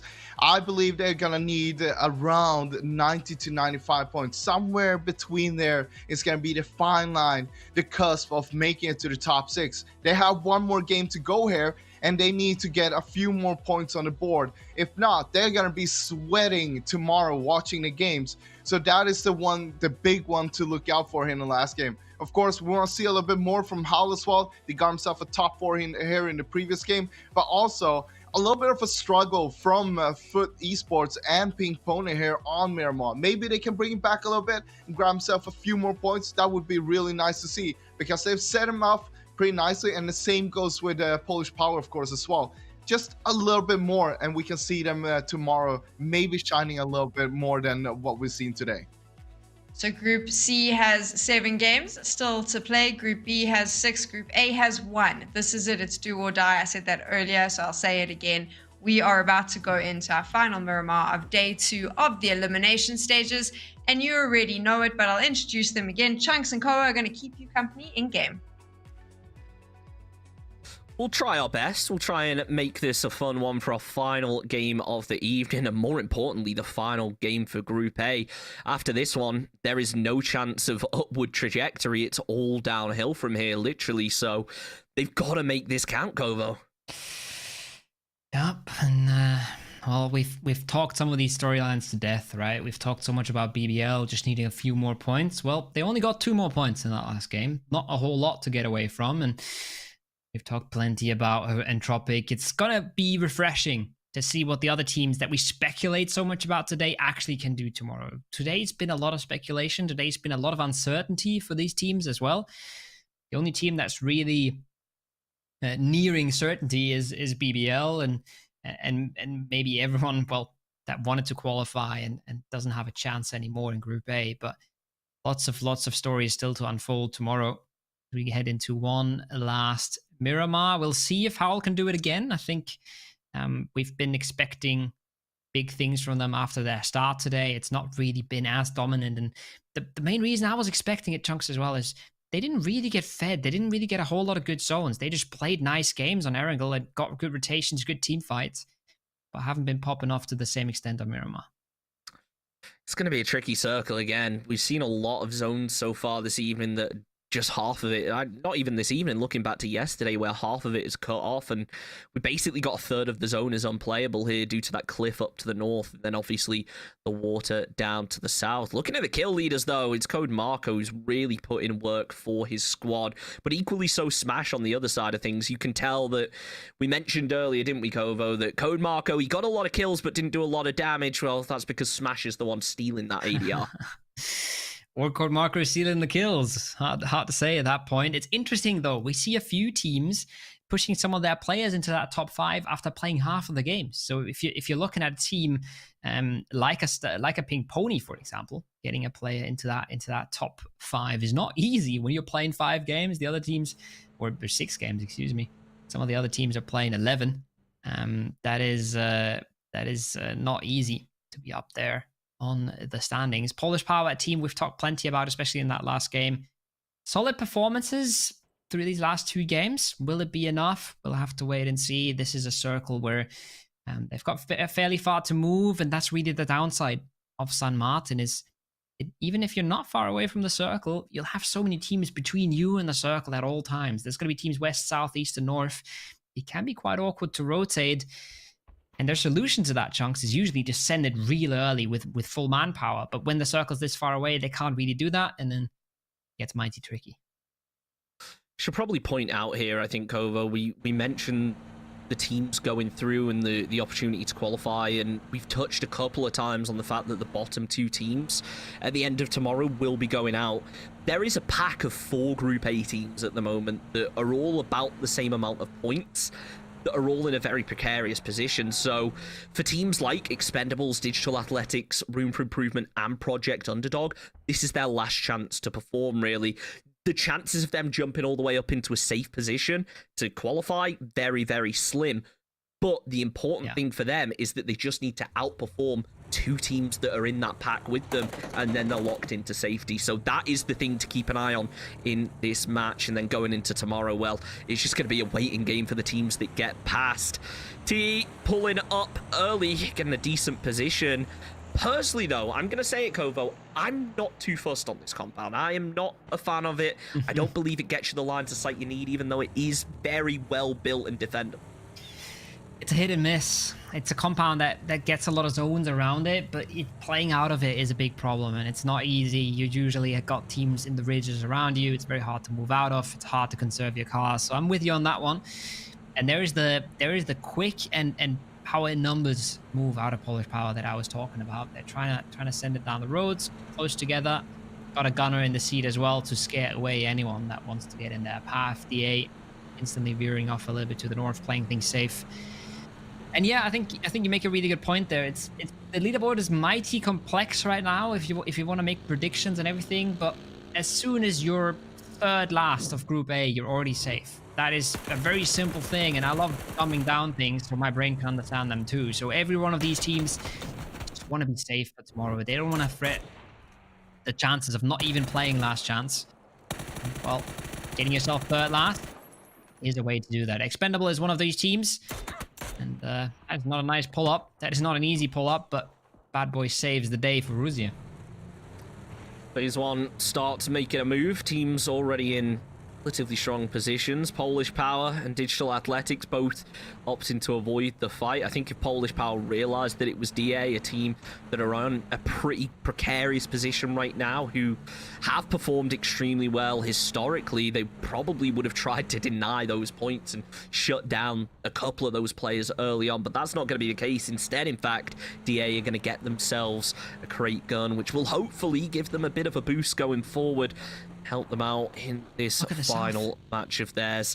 Yep, you said it, down to the south and Tropic BBL, two of our heavy hitters coming up right into each other. Katepa going to be taken down low, but it's Nail Up in the end who eliminates Smash first. Code Marco tries to go for a bit of a drive-by there, but it's going to be Thenderloss that goes down. BBL in a very scary position as they've lost two players. It's only going to be Kwepa left up to try and survive. QB goes for the heal as BBL completely split right now. Both remaining players are miles away from each other, and in Tropic, they realize what team they're up against. They are giving chase. They are trying to deny with everything they can. That vehicle is smoking. Ivers peeks up the top. Can he take out a tire? Not this time, but Marco is there to help his teammate out of this one. Entropic said we're gonna play like it's ranked, and they stay true to their promise. Nailup's the one getting found by Howl. Not sure if that's a res on the card for Entropic. It's looking like a tricky one, but they will get it through, and that means that BBL get away. As at least for now, they will be able to separate themselves from the hungry pack that is Entropic, and that's a good start. It's a good few points. I think Froz has said it, well, it's not going to happen. I'm not going that far. 20 kill win? Sure, we've got a chance. Anything below that? Probably not. So keeping Nail up here, absolutely essential for Entropic to keep their dreams, their very optimistic dreams alive. Both teams committing to this one, as now GDE going to be getting crashed upon, but it's Kate who ends up getting dropped in the end as the jump comes out. Headshot. It's also powerful with that barrel. Decided to move back out of this one instead. Looks like GDE aren't really in a position to commit to this fight, as RFI also going to be losing players on the other side of things to Foot Esports. Not laugh, trying to find an opening, as there it is, down goes Woxy, and this could be a very dangerous position for Pink Venom. Sure, they've still got games to go tomorrow to try and salvage points, but if they get taken out by a team like GDE, not only is it going to boost GDE to the top end of things, it's going to knock them down even further. The Molotov has connected onto Kazoo, but he's going to remain in it for now as GDE try to close the gap unsuccessfully thus far. Individual performances on GDE have always been not too shabby. It's just felt like their sort of macro game plan has sometimes been a little bit lacking. Getting fights versus some of the big teams has not always been successful. Now, good molly. It's a massive range knock from Killsteal. He's got two players right below them. He's got a little bit of support from Samals, and their angles are getting a little awkward. He has to fall away from things, but They've got the numbers advantage with WAF as well looking on in from the north. They have a chance to clean this up. It's another headshot. It's another individual battle that goes their way. And now Killsteal is looking to clean up the pieces. Shots come through. Down goes Killsteal, followed by a second, nearly a third, but no, Pink Venom, they fall at the final moment. It looked for a second like GDE were going to get wiped at the final second now, making it into only a 2-point difference between them and Bystanders, finally getting into the top 6, but really, for how long, Kovo? That was a nice try. That 180 flick, that was sexy. You'll love to see it. Marbo, spoken about him quite a bit last game. He's been a good individual for RFI, a team that also hasn't really been able to get enough going, but the instant replay from the observers shows us some really nice mini shots from Lion. Now, well, BBL, they're not looking to have a fantastic game here. Slaven Esports is ready and set up to greet them. The shots don't connect, but they should have so many different angles on this that it should not matter. But keep in mind, this is BBL. This is fantastic individual players. They can still do some damage. Only one fantastic player left, unfortunately, and it is going to be Marco, but that's a fantastic shot to go with it. Global Army eliminated. The headshot also connects from Ulseng here. More nades going to follow up over the top. Not quite connecting in the way they would have hoped, but it looks like Zarvan going to be closing in that distance, trying to swarm and figure out where this player is. If Marco is able to swing round just a little bit further, though, it will throw Spanner into the works. Damage comes onto Baron Peak, and now he goes and becomes Baron Repeat. Voldemon, though, gets the kill, and that's BBL out in 15th, and you can see the disappointment on Marco's face. You knew that that was the opportunity they had to make it through and lock themselves in, but now they are in such a precarious position. I love the player counts. They're seeing that emotion. They're not in a bad spot.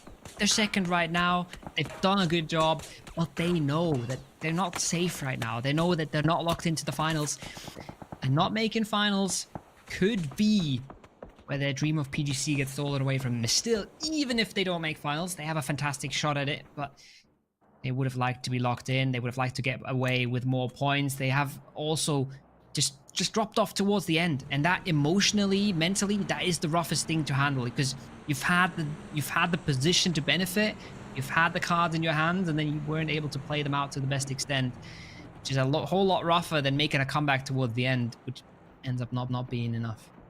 I'm gonna say something to hopefully try and soften the blow for BBL if they don't make it, because they have to be realistic in their hopes for tomorrow. You don't want to be getting your hopes up and getting them let down. And sure, they're in second place and there is a bit of a buffer, but in reality, I think they should be thinking of themselves as in 5th place right now, and Tropic are the only other team that aren't going to be playing tomorrow, and realistically, they need to go down without getting more than, what, 16 points, and then BBL will have that bit of a buffer. Then they can consider themselves down in 5th place going forward, and then it just becomes a question of, okay, who is there from Group B that can overtake us? Sure, Bystanders could potentially move up, so could Fellas, but I think it's Group C that becomes the question. So there's so many hypotheticals here going into tomorrow. I really couldn't make a prediction, and I think that BBL are really going to be watching, and it's going to be a tough one, but at the end of the day, make the most out of the extra games that you're going to be playing. Make your notes, do your preparation, because if you make it to the grand final, then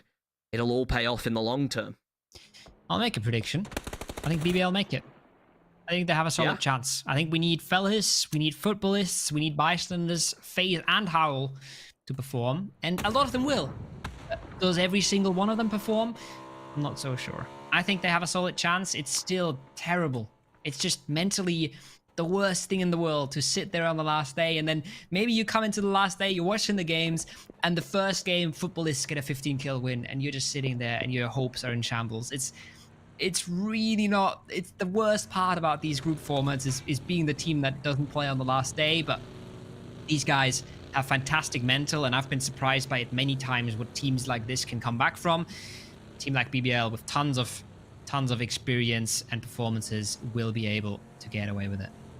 In Tropic, though, this is risky because they are very close to Heroic and they still have a player a little bit further back. Now, granted, this 3-man has been able to get a bit of distance. With Sarvan, for instance, get a knock, and Heroic see that in the kill feed and correlate that with the shots that are happening, we could likely see a push, and it looks like Voldemort is waiting for that next vehicle, realizing that Ivers isn't going to be the first. Sarvam just waiting to pounce as Ivers actually pulls up. He's scouting uphill, and I think that Sarvam realized this. Voldemort waiting, opens up the shot, but isn't able to land. Tropic getting out of here, even if it does require a bit of a swim. Awkward situation for Entropic. Awkward situation for GDE, especially when that headshot comes in so quickly. It's still a gunner for Polish Power, and its kill still actually getting punished, even though it is not Polish Power that get the point. It's going to be Team Elite, and look at this. Marsalek, he's lining them up. Cappy's there as well. Polish Power come alive. 4 men strong for now. They got to get the smokes out. They got to be a little bit wary of Team Elite, but it's a nice entry on the western side of things. It's a nice bunch of kills.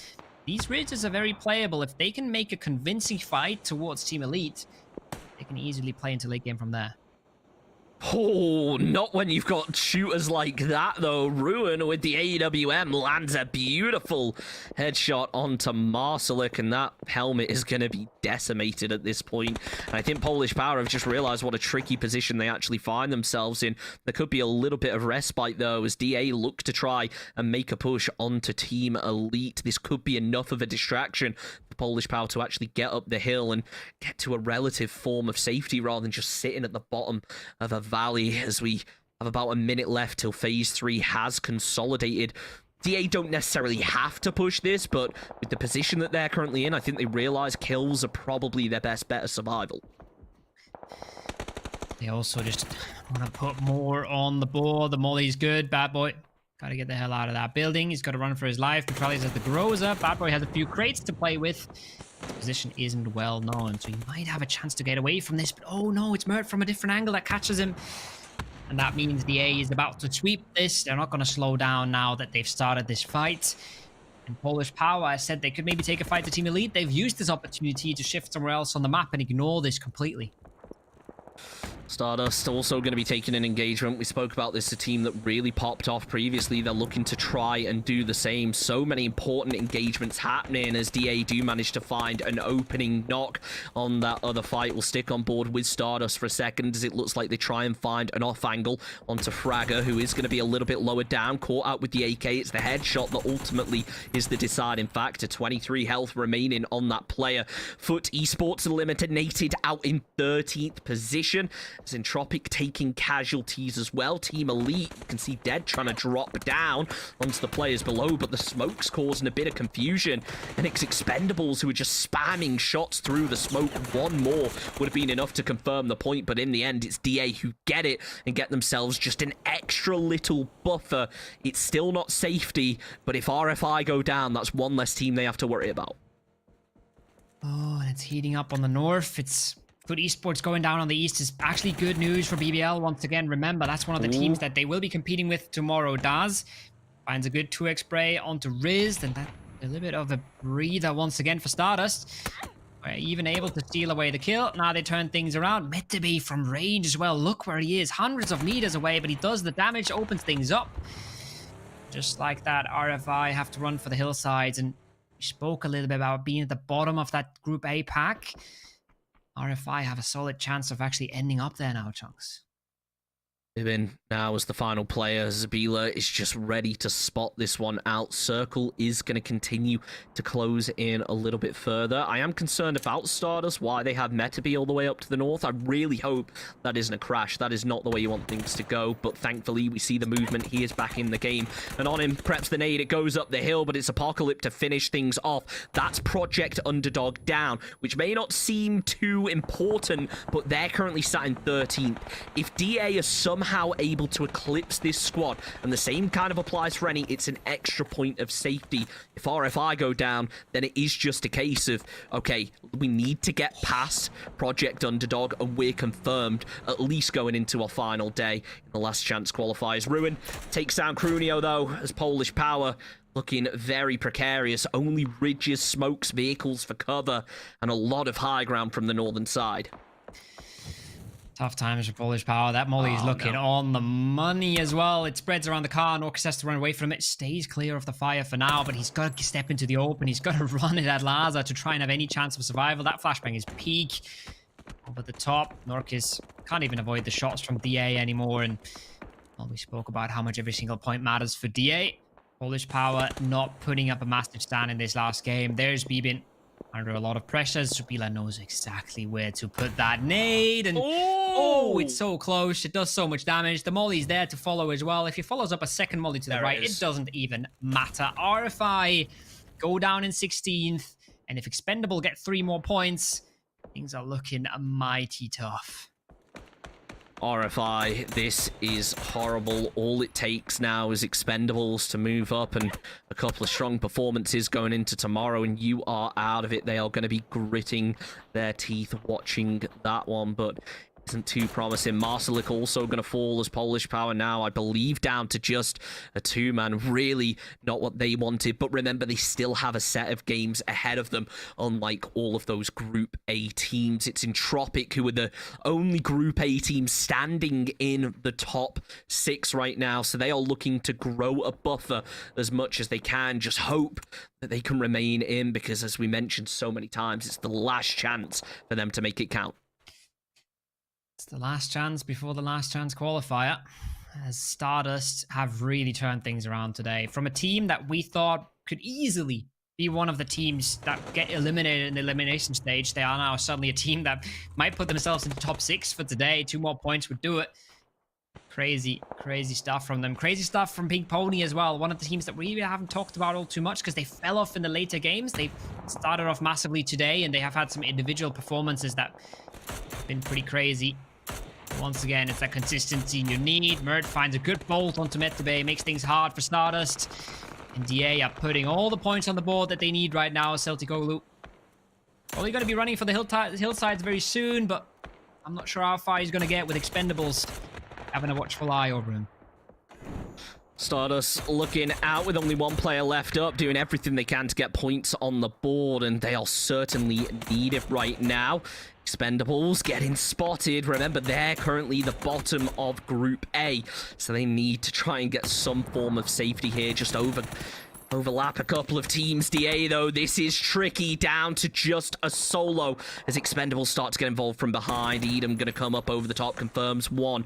Mert is out of it. I'm not sure where that final player is, but it's not going to be easy to remain in. Schiller needs to get the revives, but they're looking less and less likely. Matralius goes down. Stardust almost follow, but narrowly remaining in it as both teams fighting tooth and nail in their final match. DA are out, and they do not have safety. We thought they might just be able to, but there are not enough Group A teams below them. Stardust, well, at least now they're locked into the last chance qualifier. It might not be the result they wanted, but they've got something out of it.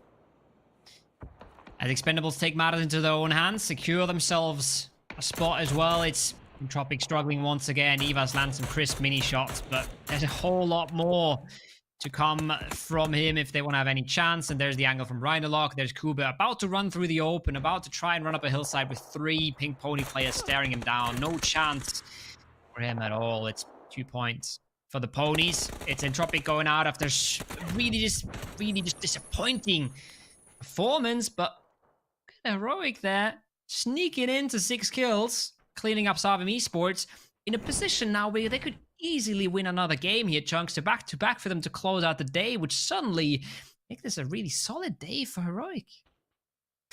And they need it after what was a rocky start. Now is the time to level things up. And let me tell you, if you want to level up the quality of your game, the best way to do it is to buy some PCS7 skins. Remember, they are on sale today, and 30% of all proceeds will be contributing to the prize pool and going directly to the players. So make sure that if you have the cash, you want to spice up your skins, get involved with those pick'em challenges when they open, you get your hands on them and play them in the in-game store, because they are looking fancy, Kovo. They're looking fantastic, and well, looking fantastic, yeah. Who's looking fantastic today is how they make another push.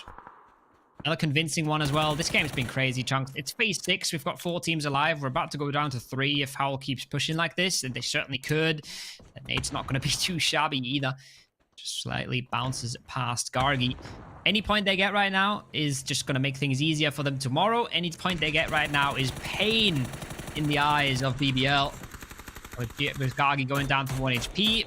Might end up getting stolen away by Pink Pony in the end, as they are picking up another. And Corexia on the other side, he's got a knock of himself. Heroic might make the move out of the compound, might get active on the southern side if they realize what's going on in the north. Group A, now no team standing. It's all about Group C putting their foot down and their mark on this lobby, proving that tomorrow they're going to stack up even more points. Ruin throws out a nade close to Heroic, but no result from it. We should point out as well, every team in Group A now, other than DA and RFI, is safe. They will at least be going to the last chance qualifiers. The same can't be said for DA and RFI. That's all going to come down to the results tomorrow. But the most important thing to remember is the bottom two teams can change, but the worst situation for Group A is that those are the two teams that are going through. That is the worst that can happen tomorrow if Group B and Group C have an amazing day. It's going to be complicated maths tomorrow. I'm going to try and skip them for today. What I'm interested in is what Heroic can do. And oh boy, Schofield and the rest of Powell are not looking to give them an easy pass. They had a bit of a chance there, Chunks. They had a bit of a chance to flex out of their compound when they got a knock on Pink Pony and Howell was busy fighting on the north. They were hesitant, they were passive, they were just playing it really safe. And well, 50 points for a day is not all too bad. Remember, we had Entropic on 41 yesterday, and they had good chances coming into today, but this could have been massive for Heroic, and now they're just getting torn to pieces. Howell is flexing all around them, and Pink Pony is looking like the one that benefits. Pink Pony heard it. They tried to get the position, but I think because of Ruin being in such an off angle, they maybe weren't able to. We should point out as well, the Mad only has 24 bullets in that mini, so he needs to start closing down the rage pretty quick to be able to win these engagement. How Ruin probably not going to be getting revived, if I'm completely honest, but as they send the vehicle down, it might just increase the chances a little. Laser, goes for the many shots, but nothing connecting. Is Schofield really going for this revive? Surely not. I mean, it's a high risk, but he's got two teammates covering the cross on top. Oh, we nearly ran him over. It's not even just the res. It's also a chance to get that flush. And while he was safe from Heroic, he wasn't safe from Pink Pony. Hakatori puts another one on his tally, and that man's been fragging out. That man's been in crazy mode this game. A little bit more quiet, a little bit louder for the rest of Pink Pony, but well, they're truly benefiting from what's happening on the south. They're truly benefiting from Howell getting so aggressive on Heroic, and Heroic having no real answer for it. Now it's a 4 versus 2 versus 2 in a matter of seconds, unless Heroic get a really risky res going. T-Bone's sending it for it. He's realizing, well, we need some of these numbers. We've got Beamy holding, and they are maybe actually able to get that res through, Chunks. And that's purely down to the fact that the Mad is being pinned down by Rinlock. He's preoccupied, and that's going to be the end of him. How now down to just a solo. Still in third place, though. They are looking very good going forward to tomorrow. 72 points on the board, and still with one remaining. Zabila with even more damage coming through. Pink Pony, hit or miss is kind of the theme with them. When they get the kills on the board, they typically make it to the late game, but when they don't get that momentum going, it falls apart early. Howl out in third position. Very promising spot going into tomorrow, and it's down to Pink Pony and Heroic. Neither of them likely to be able to secure themselves a safe spot in the final just yet, but at least they can play without the fear of being eliminated. They've been setting themselves up for a good day. We spoke about who has to perform tomorrow. We mentioned a whole lot of teams. I didn't mention Pink Pony, but with a game like this, suddenly, once again, a favorite. It's so quick on these leaderboards as well. It's so hard to interpret when teams can just get an easy 8 kills and 6 placement points before you're even blinking. And now Heroic, they've got to get 2 more players into this. T-Bone has made the send, but he's not really in a position to get active instantly. He needs a bit of time to walk up and needs support to make sure that the rest of Pink Pony can't overpeak. But they're peaking in a 4 versus 2 battle. Surely someone's free enough for T-Bone not to overpeak this. It looks like he's going to peek in the end, though, but no! He whiffs the shot at the worst possible time, hops down prone, but his vest is gone. The nade's getting ready to follow, and this is not the position he wants to be in. One of these just needs to connect a little bit closer, and he is out. Going for that heal, playing point for Heroic, as the rest of his team provide fire support, but they are so far away, Kovo. And by the looks of things, I don't think he actually has any first aids. No, it's only bandages to work with. 10 seconds till the zone starts moving, and both of his teammates are completely pinned. You have to think that Pink Pony, all they need to do is cover this hillside and have somebody causing a distraction for T-Bone. It looks like T-Bone is going to be said distraction, though. As he works his way up, he will be taken out. It gives Heroic the chance to move, but unfortunately, they don't quite take it. Correxy caught with the headshot, followed by the body. Beamy, the final player left up, kills his teammate, runs behind the tree, goes down prone, denies the points. Heroic get the second, but it's Pink Pony with a 10-kill chicken dinner. Very impressive for them. Now, Kovo, I know that we're moving on quickly to what's going to happen tomorrow, but before we go back to the desk, I want to bring something up. Any team that is better than 15th place right now goes into tomorrow without the threat of elimination, with no real pressure on their shoulders. They can only do better than the position that they're currently in. So that is going to be so exciting. Looking forward to tomorrow. I cannot wait. It's an interesting situation to be in because the leaderboard doesn't look nearly as good as it is, and you have to do those calculations in your head to really realize what a third place or a fifth place means. But a big stand for Pink Pony there at the end, a big stand for Heroic in the last two games as well. You could see T-Bone there. He was trying to force it. He was going for the hero play. He knew his teammates were completely pinned down. He needed to get at least 2 knocks there to really get anything going, but still. Massive performances toward the end. We'll see if it's enough tomorrow. We'll get the certainty tomorrow. We had a lot of guesswork in today, but we'll let the desk do a little bit more of the guessing. And then we too will see you back tomorrow.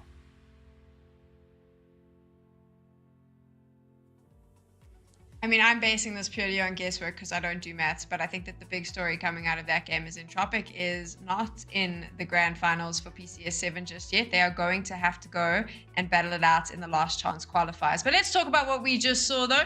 What did you think about that final fight, Saga? I thought it was really, really bold of Howl to play it in the way that they did early on. And we talked already about how they hold out their edge and make sure that no teams can come in behind them. They did that incredibly well, but not only that in this game, but they actively got aggressive, sent 2 players early to push over the road to third party the fight between Polish Power, DA, and Expendables. And then later on again, they left Ruin solo holding against Heroic, and he did a fantastic job of it right up until Hakatori popped his stinky little head up on the ridge above and just absolutely sat him down. And that was kind of the part where it all began to fall apart for Howl as well. But it was really, really well played from them regardless. But Heroic just able to hold on that little bit longer, but not long enough to be able to pick up the dub. A really good comeback from Heroic, though, for us, considering how their day started. Oh, definitely. I mean, they had, I think it was, 5 points after 3 games or something like that. It was looking real rough after the Aerial games, but the comeback from Heroic here has been fantastic, and this is the Heroic that we'd love to see, right? This is the Heroic that we were expecting to see, not just on the Miramar games, but overall today. So a really good salvage coming in from them here today, being able to pick up a lot of points in the last 3 games alone. And I'm just wondering, what would have happened if they play like that on the Aerial games as well? It would be, they would probably have put another top, they would have been in the top 6 already. Now, maybe not, but they might be close to it. And we can see here, of course, Pink Pony with the 10 kills, finally getting that chicken dinner on the board. We've seen them having really good performance today, but they haven't gotten that chicken dinner yet. So really nice to see them gaining that one now. And also, again, Howl played really well as well.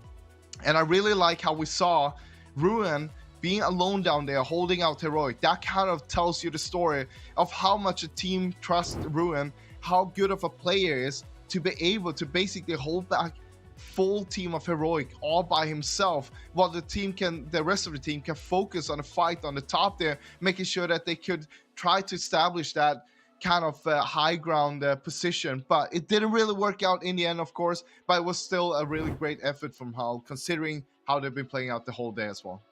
A great effort from Howl, but of course Pink Pony took the chicken dinner, Saga, and pretty much the entire team at some point contributed to that pretty equal performance from all of them. Wasn't one standout player, all did a really good job.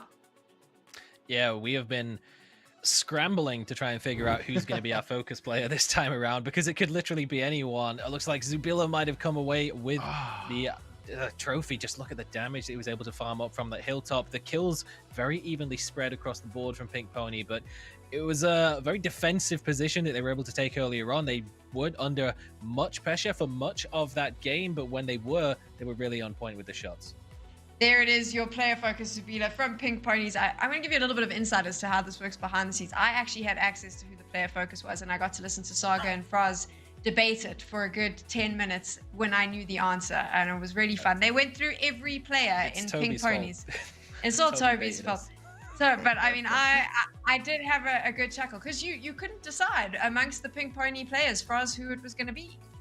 Yeah, I mean, they had really great performance. Like 3 of the players, you had like Rhinulok and you had Hakatori up there as well with a few kills on the board, right? It was 3 and 4 kills on Pink Pony. So it could have been any one of them, honestly. But in the end, it is a team game. It is a team effort, and they all put in a good team effort to make sure that they got that win. And that's what's the most important thing here. They've had a fantastic day. They've had consistent plays. They've got some points, but of course, for me, the one to look at how Saga, they have consistently performed from Erangel to Miramar. They've had maybe one bad game, so this is going to put them in a really good position for tomorrow. Yeah, like we said, probably looking at around 90-ish points there or thereabouts, and they're so incredibly close. Obviously, not quite as close as Win or Die, who are already at that point, but only 20 or so points required tomorrow, which is a very solid place to find yourself in. And it was a big push as well at the end from a couple of the other teams, Pink Pony and Heroic. Pink Pony have been consistently good all day. Heroic started very slow, but with a couple of very close second place finishes in the end and third place in the game before as well, they've really put themselves in a good position to make a push as well. I do believe that we have some TeamSpeak comms from that past game, so let's take a listen. We just Can it be exp? Could be. Knocked one upstairs, Skitty. Nice. Push left, push left. Knock left. Come with me, left, come left, everyone. I'm left. Flush. Push left round. Should be the right house. Go middle so we can't get shot. My house. Two guys, my house. Knock. One nade. Active. Lost, insta. Reset, Entropic dead, pink 4. Having a chance to listen once again to Heroic's TeamSpeak. I do like when T-Bone takes control there, Frost. Everyone to the left with me, and that's it. You just saw everyone move, even though they were arguing with him a little bit before that. I wouldn't say it's argue. It's 2 things, right? You can hear him raising his voice a little bit, and it's because of 2 things. One is because of hype. The second thing is to emphasize the importance of pushing to the left together, that he can't do it alone. He needs someone to be there. The higher the voice, the more emphasis is it that this is more important, and it is super important that you kind of do that to make sure, all right, everybody understands this is what we need to do right now. We also have an opportunity. Toby, I believe, has caught up with T-Bone, had a chat to him. Obviously, Heroic towards the end of today really pulled it back, got some points on the board. So let's hear what T-Bone had to say. Hello everyone, Toby here, joined by T-Bone from Heroic. And T-Bone, let's get straight into it. I mean, you're playing Elimination stage, another area, I suppose, that you know the boys in Heroic were expecting to be in right now. Yeah, you could say that. I mean, we didn't play very well the stage before this, to be honest. We kind of threw day 2. So to kind of go off of that today, I mean, coming into it, I asked you how you're doing today, said 50-50, and looking at the games, kind of a roller coaster. I mean, Erangel, not really something to write home about, but then whenever you get over to Miramar, all of a sudden things just start clicking, it all starts working your way. What was different for you in those 2 set of 3 matches, I suppose? Honestly, we just played terribly first 3 games, and sometimes you just need that hard reset between maps. Like, we just everything we did was wrong. I don't think any one of us was playing good, and then just had a little reset, little mentality, like talk, whatever, and then we just come back on Miramar, fresh start, nothing to lose, just go for it. And that's really, I mean, that's what you showed us. It looked absolutely phenomenal. Once you came over, we got to hear some of your comms during the endgame matches there as well. It sounded very composed, very focused, very, I mean, as if everyone knew exactly what they had to do at the right time. So a joy to watch there in the end. But take me through again. I mean, maybe both for you and the team, and maybe also for, you know, viewers out there aspiring to become at some point as good as you and the team are. On a day where you have 3 games that just don't go your way, like what do you and the team actively do to force that reset? Is it just one player going, let's reset, or what's like, can you take me through what do you guys do to kind of reset? I think it's a collective thing, because everyone is just going to be so frustrated after 3 bad games, no matter what team it is. I think everyone's just really annoyed, and it's more just like, I need a couple minutes, come back to the computer, talk together, understand it's only 3 games, you got 6, 7, 8, 9 left, whatever it is, and then just go at it like every game's the last. Sounds good. I mean, and again, you showed absolutely phenomenal final 3 here. And the final game, of course, tricky for you to make your way up up the hill when the circle shifts up on the mountainside, but valid effort nonetheless. Any final shout outs, anything you wanna say to the fans out there? Thank you everyone that supports us. Thanks to the sponsors of Heroic, Epos, Red Bull, Maxim, and Extrafy. I nearly forgot the last one, but I got it. Thanks, guys. You got it. There you go. And again, congratulations on a solid last 3. Let's hope it transfers over to some good final matches. Yeah, thank you. Always nice to hear from T-Bone. You can see it's been a long day of games, and obviously towards the end there they got the points on the board. So let's see what the standings now look like after that performance. And Saga, this will be a good one for Heroic going into day number it'll be day number 2 for them tomorrow, and definitely puts them in a good position. Yeah, he really earned those sponsor shout-outs, which is everyone's favorite part of every broadcast. 52 points on the board is a very solid point for them to work forwards from in the next set of games. Pink Pony up there as well.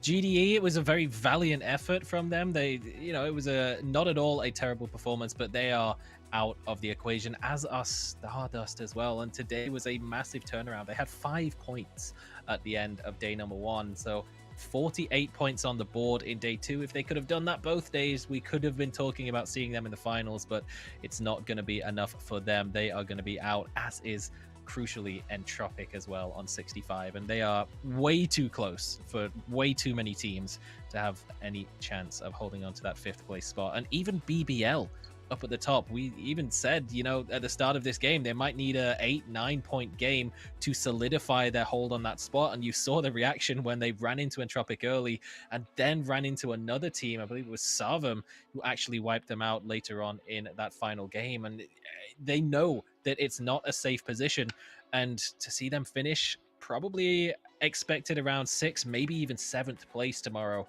has got to be something that is really going to play on their mind as they watch tomorrow's games. So remember, if you're watching, Group A is done now. They have played their 12 matches. And Fraz, I mean, realistically, there's a chance we don't see any Group A teams finishing in the top 6. There is a chance that would happen, but I mean, sure, BBL think we may is have lost Fraz along the way, Saga. So I mean, sorry, I'm here. No, so I mean, we have BBL up there, but as we were saying, right, they're not solidifying that spot yet, and it's gonna come down to how the teams are gonna be playing tomorrow. What is gonna be happening is basically, if BBL is gonna make it, they're gonna need some of the teams who are gonna be above them to kind of sponge up a lot of the points, making sure that the teams are below them doesn't get as much, because there's too many teams just below them right there that has the opportunity. You have so many good teams that could get a good performance tomorrow, but there's also so many good teams that could also be a big factor to why BBL might just go through with only 86 points.